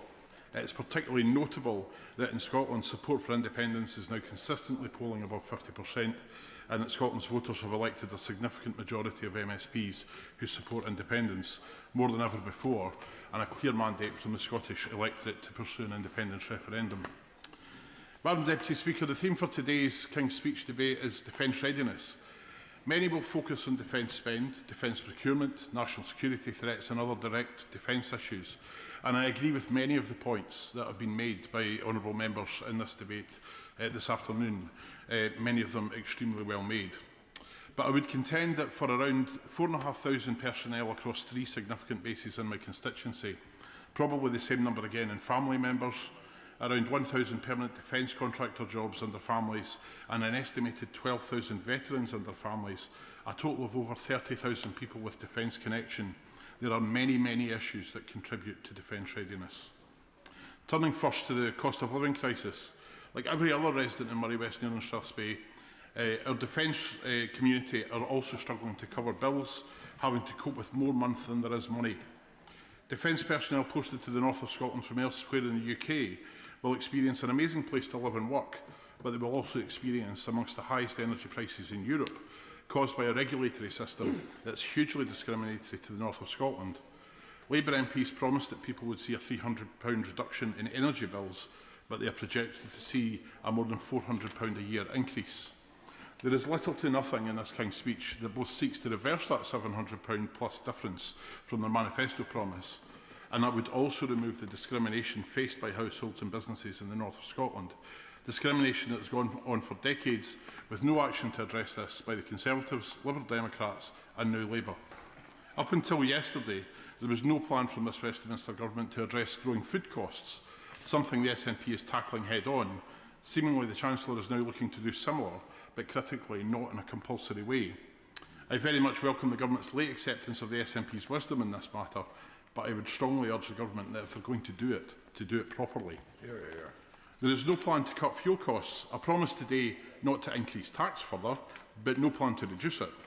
In constituencies like mine, where car use is a necessity to access basic services, to access education, leisure and to access employment opportunities, that's especially disappointing. People in the north of Scotland deserve better than to be punished by Westminster just for living where they live. Defence personnel, often hundreds of miles from their family, also deserve better than incurring the substantial costs that they have to pay to drive home. When it comes to energy and net zero, a sector that has always been a strong destination for retiring forces personnel and which is very suited to many skill sets of those coming from a military background, the current government is intent on repeating the mistakes of the past of accelerating the decline of one sector, in this case oil and gas, at a rate that does not match either demand changes or the growth of the renewable sector. It is simply Thatcherism all over again, which saw the tearing apart of coal and steel communities in Scotland.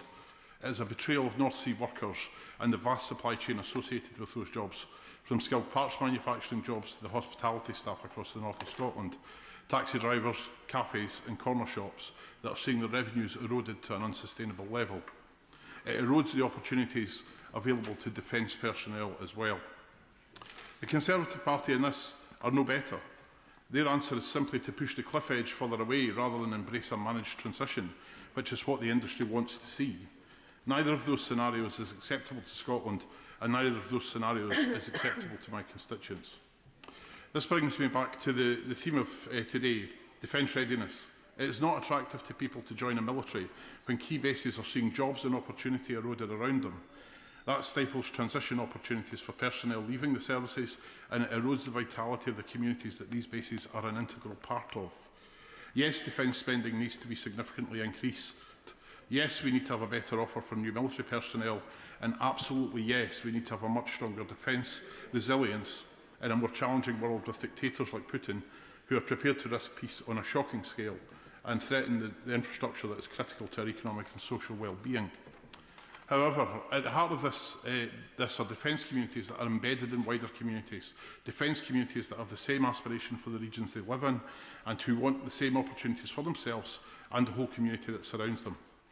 Madam Deputy Speaker, getting these fundamentals right supports that bigger community, aids recruitment and retention in our armed forces and provides the opportunities that our veterans deserve when they exit service. Jill German. Thank you, Madam Deputy Speaker. Madam Deputy Speaker, things feel insecure right now, be it the war in Iran, the cost of living, pressure on families, or the sense that systems just aren't working quite right. In Clwyd North, I hear it all the time. When families are struggling and young people don't feel that they've got a fair chance, it erodes trust in the belief that things can actually start getting better and creates a feeling of insecurity. Building up this trust starts with clearly defining what we've put in place in our first 2 years of government and how our future actions will improve people's lives. I know from speaking to people in the community, in Rhyl, in Colwyn Bay, in Abergele, in Denbigh, across Clwyd North, that it is full of decent people trying to do the right thing day by day. I want to make sure that these people know that they are heard and that things can and will get better. We must be honest about the challenges, but also focus on what really matters to people, building something that works better. In Wales, this means a relentless focus on building a stronger and fairer future, helping families with the cost of living, strengthening our communities through better connections and opportunities, and improving both energy and, crucially, national security. It's about making sure progress is felt in everyday life, especially in communities that have been historically left behind. And it's about recognising how rich and varied Wales is, with our cities, countryside and coast. And that means a tailored approach that reflects these different needs.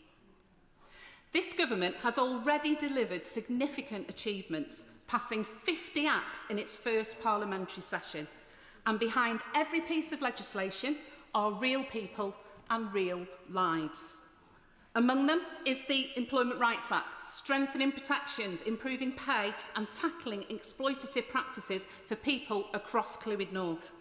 The removal of the two-child limit is set to benefit around 69,000 children in Wales, including 3,100 in Clwyd North.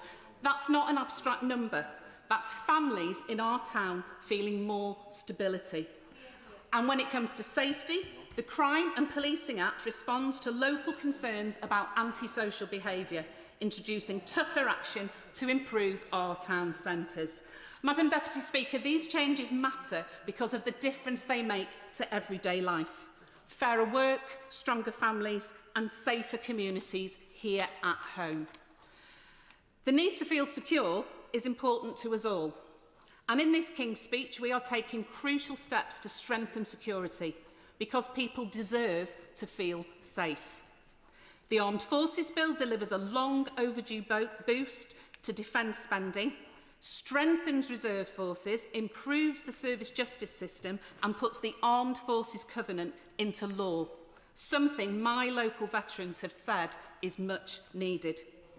Security also means stronger communities and shared purpose, cutting bureaucracy, increasing police presence and introducing a national digital ID system that will help people feel safer and better supported. That feeling of security also means tackling the root causes of the high cost of living, not just the symptoms. The Energy Independence Bill will reduce reliance on volatile global markets and deliver more secure homegrown energy to stabilise and lower bills for households in Clwyd North. Changes to common hold and leasehold will tackle unfair ground rents and rising service charges that I've heard about too often in my constituency. And for local businesses, the Commercial Payments Act will crack down on the scourge of late payments, currently leading to the closure of a shocking 38 businesses a day.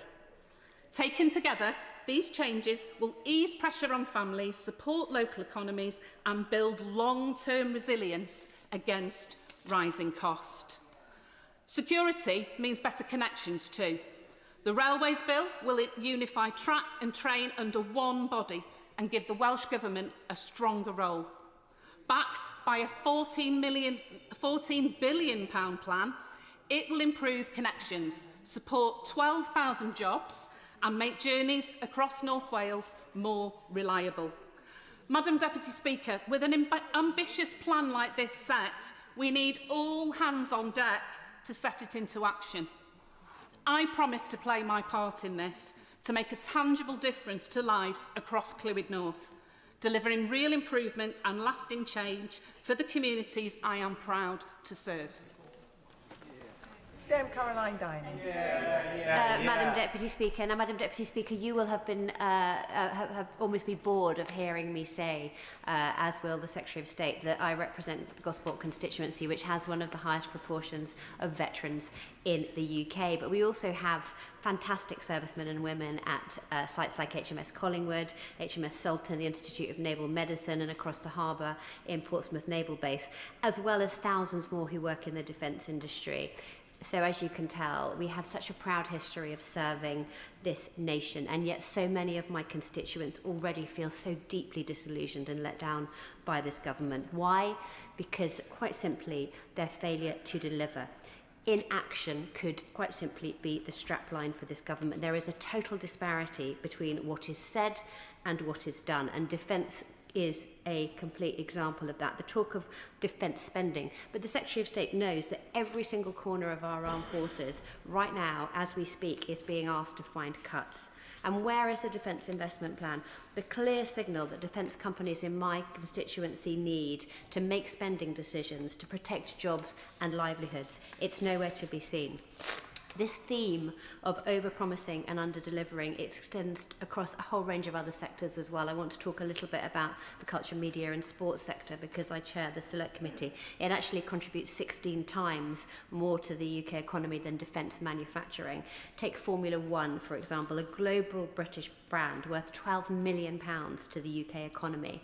Yet our world-class major events sector is being held back by gaps in the legislation.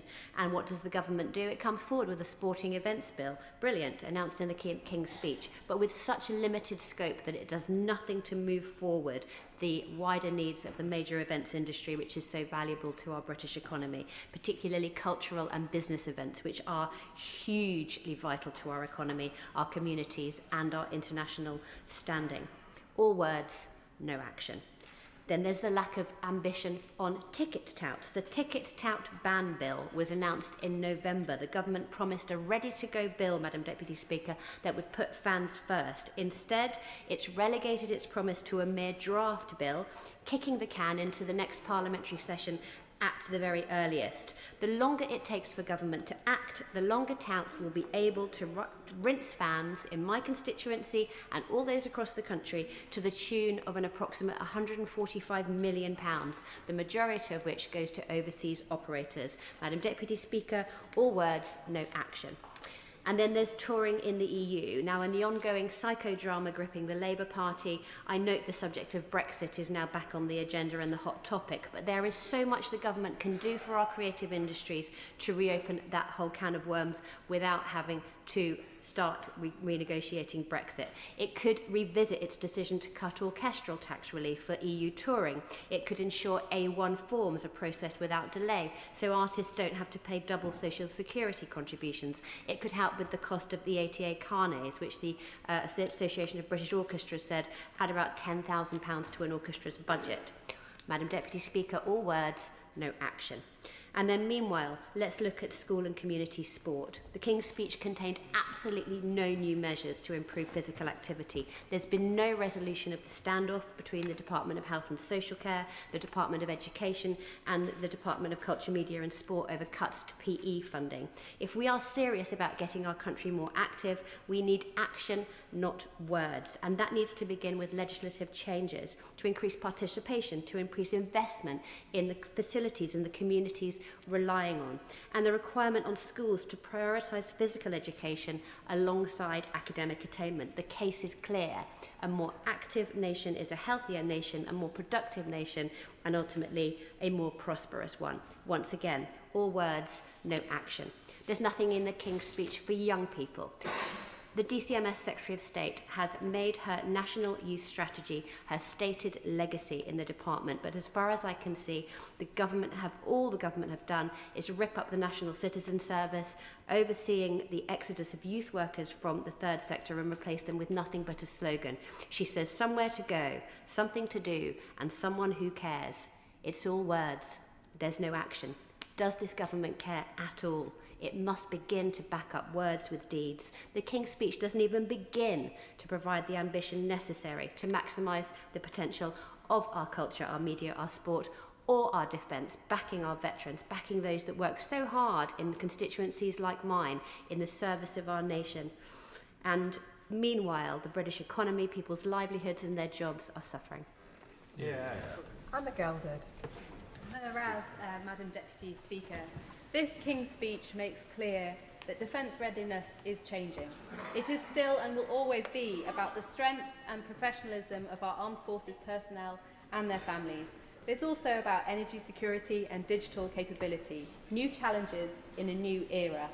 The threats that we face are rapidly evolving. Hostile cyber activity, damage to critical infrastructure, global instability and climate pressures increasingly affecting our national security, our economy and our resilience as a country. Defence readiness today is digital as well as physical. I welcome the measures brought forward in this bill and the work of the Ministry of Defence team, Labour ministers, many with first-hand experience, who are actively listening and working to implement the changes our military communities have been calling for. Improved housing, better protections for women and girls, and enshrining the Armed Forces Covenant fully into law. This is a government of service and delivery, and in South East Cornwall, we understand that deeply. The Strategic Defence Review rightly talks about a whole-of-society approach to national resilience and warfighting readiness. That means recognising the defence capability depends not only on the military sites themselves, but on the civilian infrastructure, workers and communities that sustain them each and every day. My constituency has a proud and long-standing connection to our nation's defence. With over 6,000 households home to at least one veteran, that translates to nearly 15% of households in my constituency, over double the UK average. We're home to HMS Raleigh in Tor Point, one of the Royal Navy's key training establishments through which thousands of recruits pass each and every year.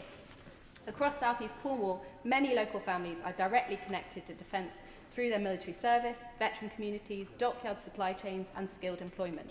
And my community is also closely linked to the nationally significant work that's carried out at HM Naval Base Devonport and by Babcock International. In fact, 23% of Devonport workers live in South East Cornwall. The long-term investment going into Devonport is hugely welcome and important for Britain's future, particularly as we strengthen submarine support and deliver major national defence programmes. But that capability does not stop at the dockyard gates, and that is an important point that I want to stress today. The workforce sustaining nationally significant activity at Devonport comes not just from one side of the Tamar River alone, and we in South East Cornwall are firmly part of the wider defence ecosystem that supports Devonport every single day. Thousands of workers use the Tamar crossings regularly for employment, linked directly or indirectly to defence, including engineers, apprentices, contractors, dockyard workers and military personnel. We are a proud part of the wider Plymouth travel to work area, and our connectivity across the Tamar is essential to sustaining that defence workforce and unlocking regional growth. I have consistently raised the importance of these crossings in this House, and yet the crossings are still sometimes treated as purely local infrastructure. As investment into Devonport and long-term defence capability continues to grow, the pressure on those links will only grow too. So as the government rightly invests billions into strengthening Britain's defence capability and long-term readiness, and South East Cornwall helps sustain nationally important defence activity, our local community must feel the benefits of that investment too. We also recognise the reality that energy security is national security. Recent years have shown the risks of overexposure to volatile international energy markets. Secure homegrown, clean energy strengthens resilience, supports economic stability and reduces vulnerability to external shocks. Climate resilience rightly forms part of this government's understanding of what defence readiness means to communities like mine. Extreme weather and environmental instability increasingly affect infrastructure, supply chains and operational capability across the world. Preparing for those risks is part of preparing Britain for our future. And finally, defence readiness in the modern world must include cyber resilience and digital capabilities.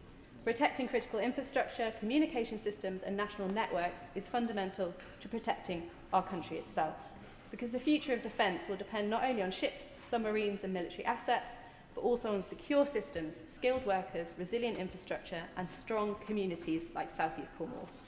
When we talk about strengthening Britain's defence capability, we recognise the places and the people helping sustain it every day, because defence readiness begins long before a ship leaves port. It begins with resilient infrastructure, secure energy, strong digital capabilities and communities like mine. So I welcome this new area of defence readiness. South East Cornwall is proud to play its part in supporting that national effort. Adrian Ramsey. Thank you, Madam Deputy Speaker, and it's a pleasure to follow the member for South East Cornwall. The first duty of any government is to keep the public safe. This duty must shape everything that we do in this House, and it must shape how we think about defence. There's no doubt that Britain today faces profound defence challenges, as we've heard in this debate, from international instability to cyber threats and increasing pressure on our energy and supply chains. But if we're serious about defence, then we must also recognise that the types of threats that we face are changing.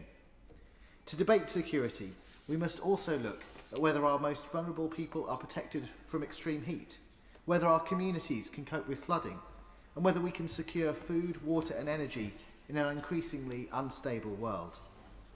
Today, the Climate Change Committee published its report on climate adaptation, and its warnings could not be clearer. We are on a path to 2 degrees of warming by 2050. That means that in just a couple of decades or so, 9 in 10 of our homes will be at risk of overheating. Peak river flows may rise by 45%. Water supply shortfalls may exceed 5 billion litres per day. And 40-degree heat waves will become the new normal across the UK, potentially leading to an additional 10,000 heat-related deaths per year. The committee is also clear that without action, warming of up to 4 degrees by the end of this century remains a possibility. Now, 4 degrees of warming would be catastrophic. Temperatures in the UK nearing 50 degrees Celsius, infrastructure pushed beyond what it was ever designed to withstand, and profound consequences for public health, economic stability and social cohesion. These are not distant projections, Madam Deputy Speaker. My constituents and yours are already having to live with the consequences of climate breakdown. We see in the thousands of deaths caused by the increasingly regular heat waves. We see it in the communities repeatedly devastated by flooding. And we see it in rising food prices, rising insurance costs, and growing pressures on the services and systems that people rely on every day. None of this should come as a surprise. Earlier this year, the government's own Joint Intelligence Committee warned that biodiversity loss and ecosystem collapse pose serious risks to national security, threatening food and water supplies, disruption to infrastructure and supply chains, increased flooding, risks to public health and wider economic instability. It also warned of the cascading effects of displacement, conflict and competition for resources. Yet despite the scale and seriousness of warnings by the government's own advisers, and despite repeated calls for parliamentary time, this House has still not been allowed a dedicated opportunity to debate its findings or scrutinise the government's response. Our children will have to live with the consequences of inaction. It would be a dereliction of duty to let political dramas around by-elections and leadership contests distract us from this most fundamental responsibility. The evidence is clear, and we're not without options. Today's report sets out practical costed solutions, better cooling for hospitals, schools and care homes, so our most vulnerable are protected during extreme heat. Stronger flood defences and investment in natural flood management for our communities. A serious approach to water security so shortages do not become routine. Support for British farmers so British food production remains viable under changing conditions. Retrofitting homes so they're fit for a warmer climate.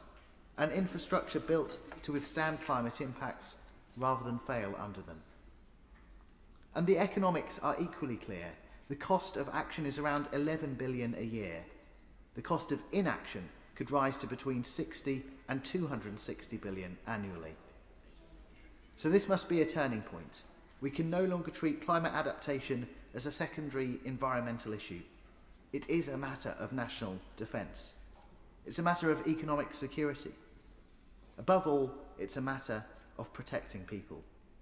But it needs to be far higher up the agenda for government and for Parliament.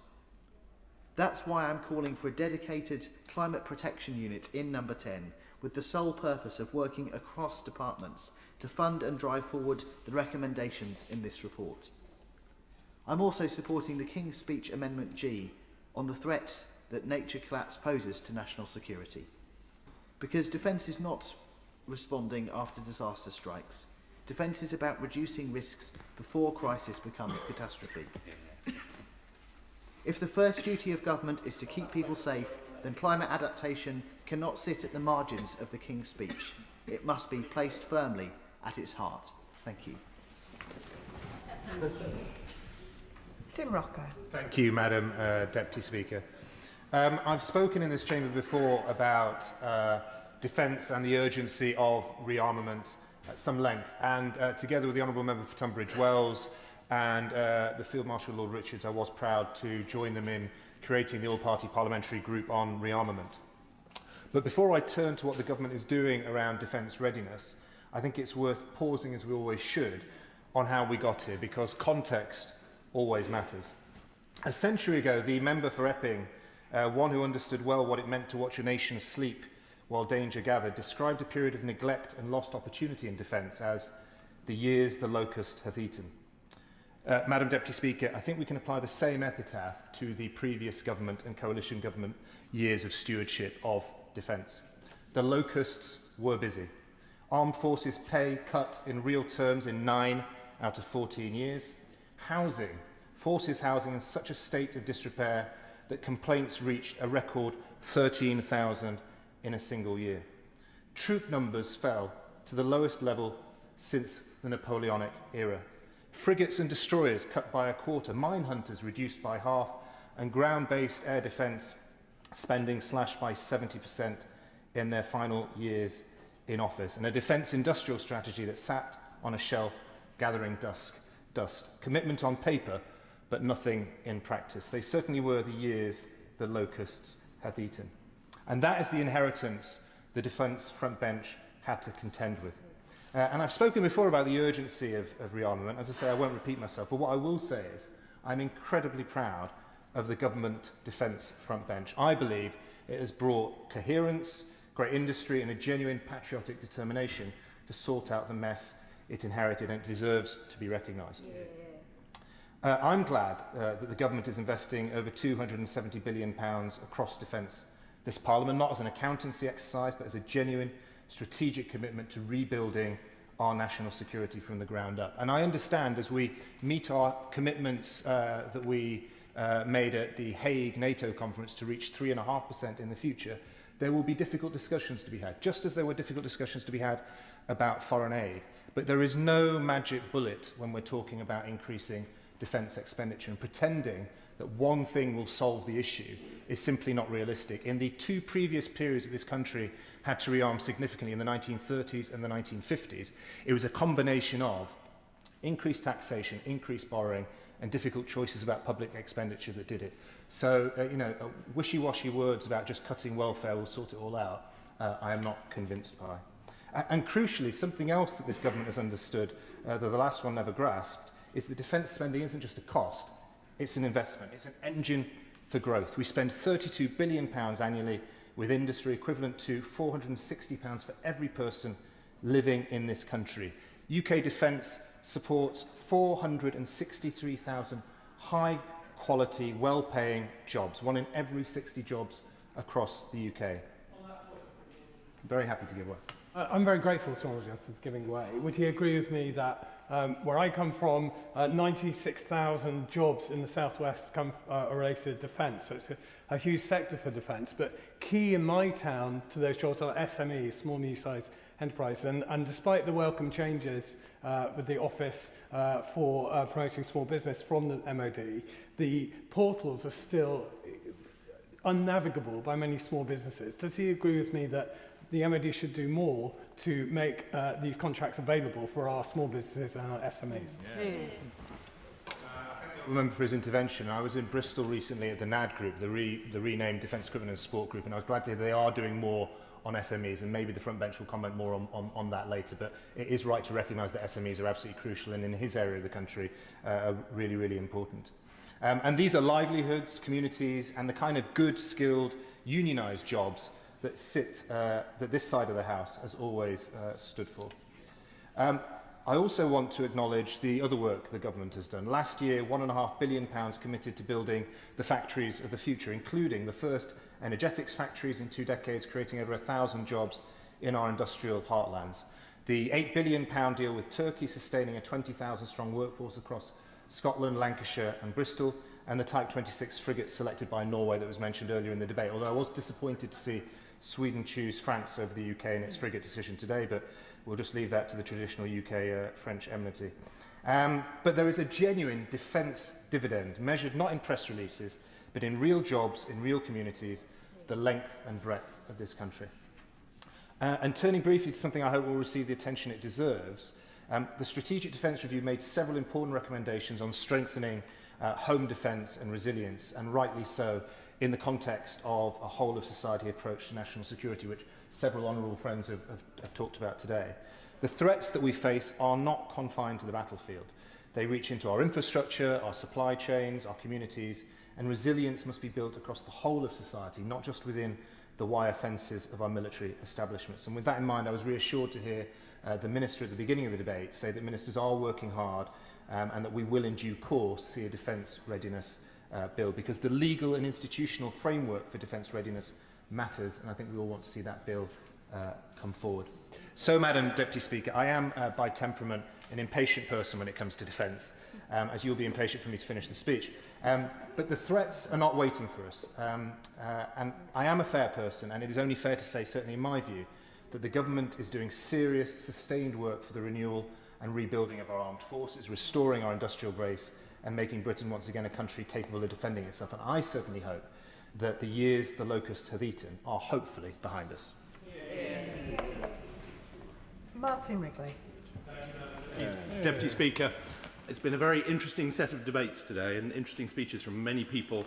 I too am fully behind the increased and rapid increase in funds for defence, and I wish to add my thanks to our serving personnel. But defence readiness actually requires a whole society response and sovereign capability. And across a wide range of issues in our technologies, defence, infrastructure, housing, regulation, the same pattern keeps appearing. Services and systems that are set up to serve the public gradually drift away from having purpose to simply extracting rents, and our time all wrapped up in a bureaucratic mess. The overriding demand for quarterly profits and denial of early intervention, instead rationing resources at the point of maximum need, have driven perverse outcomes in strategic change. We are renting our entire economy to ourselves, we are wasting it on our own bureaucracies, whilst too often the gains are captured elsewhere. We need to move back to something much more fundamental, an economy and a set of systems that we build, understand and control. This means having real capability on sovereign technology, on UK business and intellectual property, and a resilient defence and security. But this is not abstract. It is directly connected to whether this country is affordable, livable, and works for the people in it. Ultimately, this is about the social contract. My constituents need to know that the systems they rely on, public services, housing or business, using buses and trains, have purpose to the people, not just bottom lines to fill. That they are designed in their interest and will continue to work for them over time. And I want to use a single example, the Palantir contract with the NHS, because it highlights in one place how we have got it all wrong. We have a major national system handling highly sensitive personal data procured in a way where the model is subscription-based, not delivery-based, where the intellectual property wrapped up in know-how, much of which is built, does not sit clearly with the public, where we become dependent on a single supplier over time. That is not just a procurement question. It's a question of control, resilience, and long-term cost. From a systems perspective, it creates lock-in. From an economic perspective, it allows value to flow out rather than being built here. And from a national perspective, it raises the question, what happens if that capability is withdrawn, restricted, or simply becomes too expensive to change? We have British firms, British engineers, and a strong open source capability who could deliver these systems. So the issue is not capability, it is choice. We cannot make the same mistake with the new single patient record specified in the forthcoming health bill in the King's speech. That should be transformational, allowing access to patients' details wherever they originate, and must be a sovereign capability.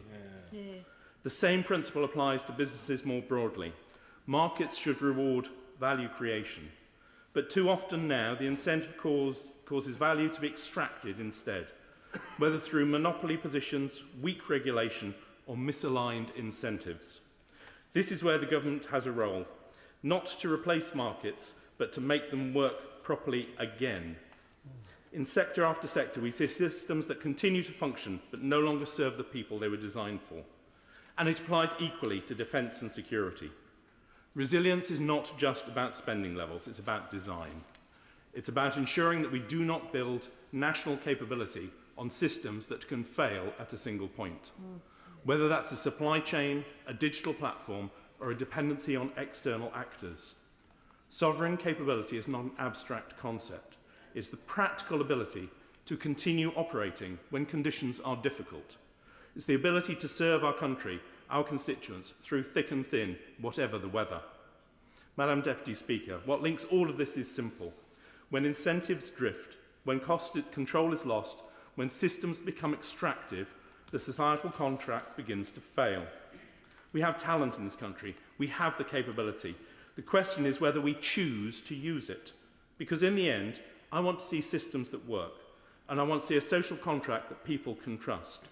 The King's speech does not address sufficiently sovereign capability, and it lacks the ambition, and the government needs to go further and faster for us to truly be defence ready. Richard Baker. Thank you, Madam Deputy Speaker. Earlier this month, I joined the workers, the apprentices and management at the Methil Yard in my constituency, where they christened the Seahorse barge, 85 metres long, 25 metres wide, weighing approximately 1,400 tonnes. Seahorse is an impressive achievement and will play a critical role in enabling the construction of the Royal Navy's 3 Fleet Solid Support ships. The sun was shining on Methil that day, the Forth was sparkling, and it was fantastic to join with the workers who are rightly proud of delivering this project on time, on budget, and particularly to hear from the apprentices at the yard about the skills and experience they gained from being involved, and now their hopes for the future as well. A day of pride and joy for the workers, and what a contrast to my first visit at the yard, only a few days after I was elected to this place. Then, Harden and Wolff had fallen into administration. The future of the yard and its skilled workforce was under very real threat. But it was Labour ministers who stepped in and worked with Navanti UK to save Methil and 3 other yards across the United Kingdom. And Methil had reaped the rewards. Where there was once a bleak future for the yard, now we see investment and opportunity in a community where too many people and too many families are still struggling. And since acquiring Methil, Navanti has grown the workforce from 180 to 260. It's now on the recruitment drive to fill a further 110 roles. This includes recruiting 15 more apprentices to join the existing 54 apprentices at the yard. Brilliant opportunities for young people from the local area for the future. And Avanti UK has invested £27 million in upgrading the yard and its facilities. This investment has turned around the fortunes of the yard, which has now won a further 2 contracts for marine infrastructure, which the workforce will deliver in the coming months. And the transformation of the yard means it's ready to play a key role in the delivery of defence contracts.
Just there, okay?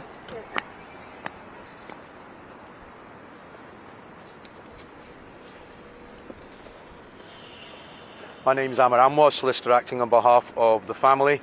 I'm instructed to make this statement on behalf of Fire Ramaz, aged 21, Mohammed Ahmad, aged 26, following today's verdict.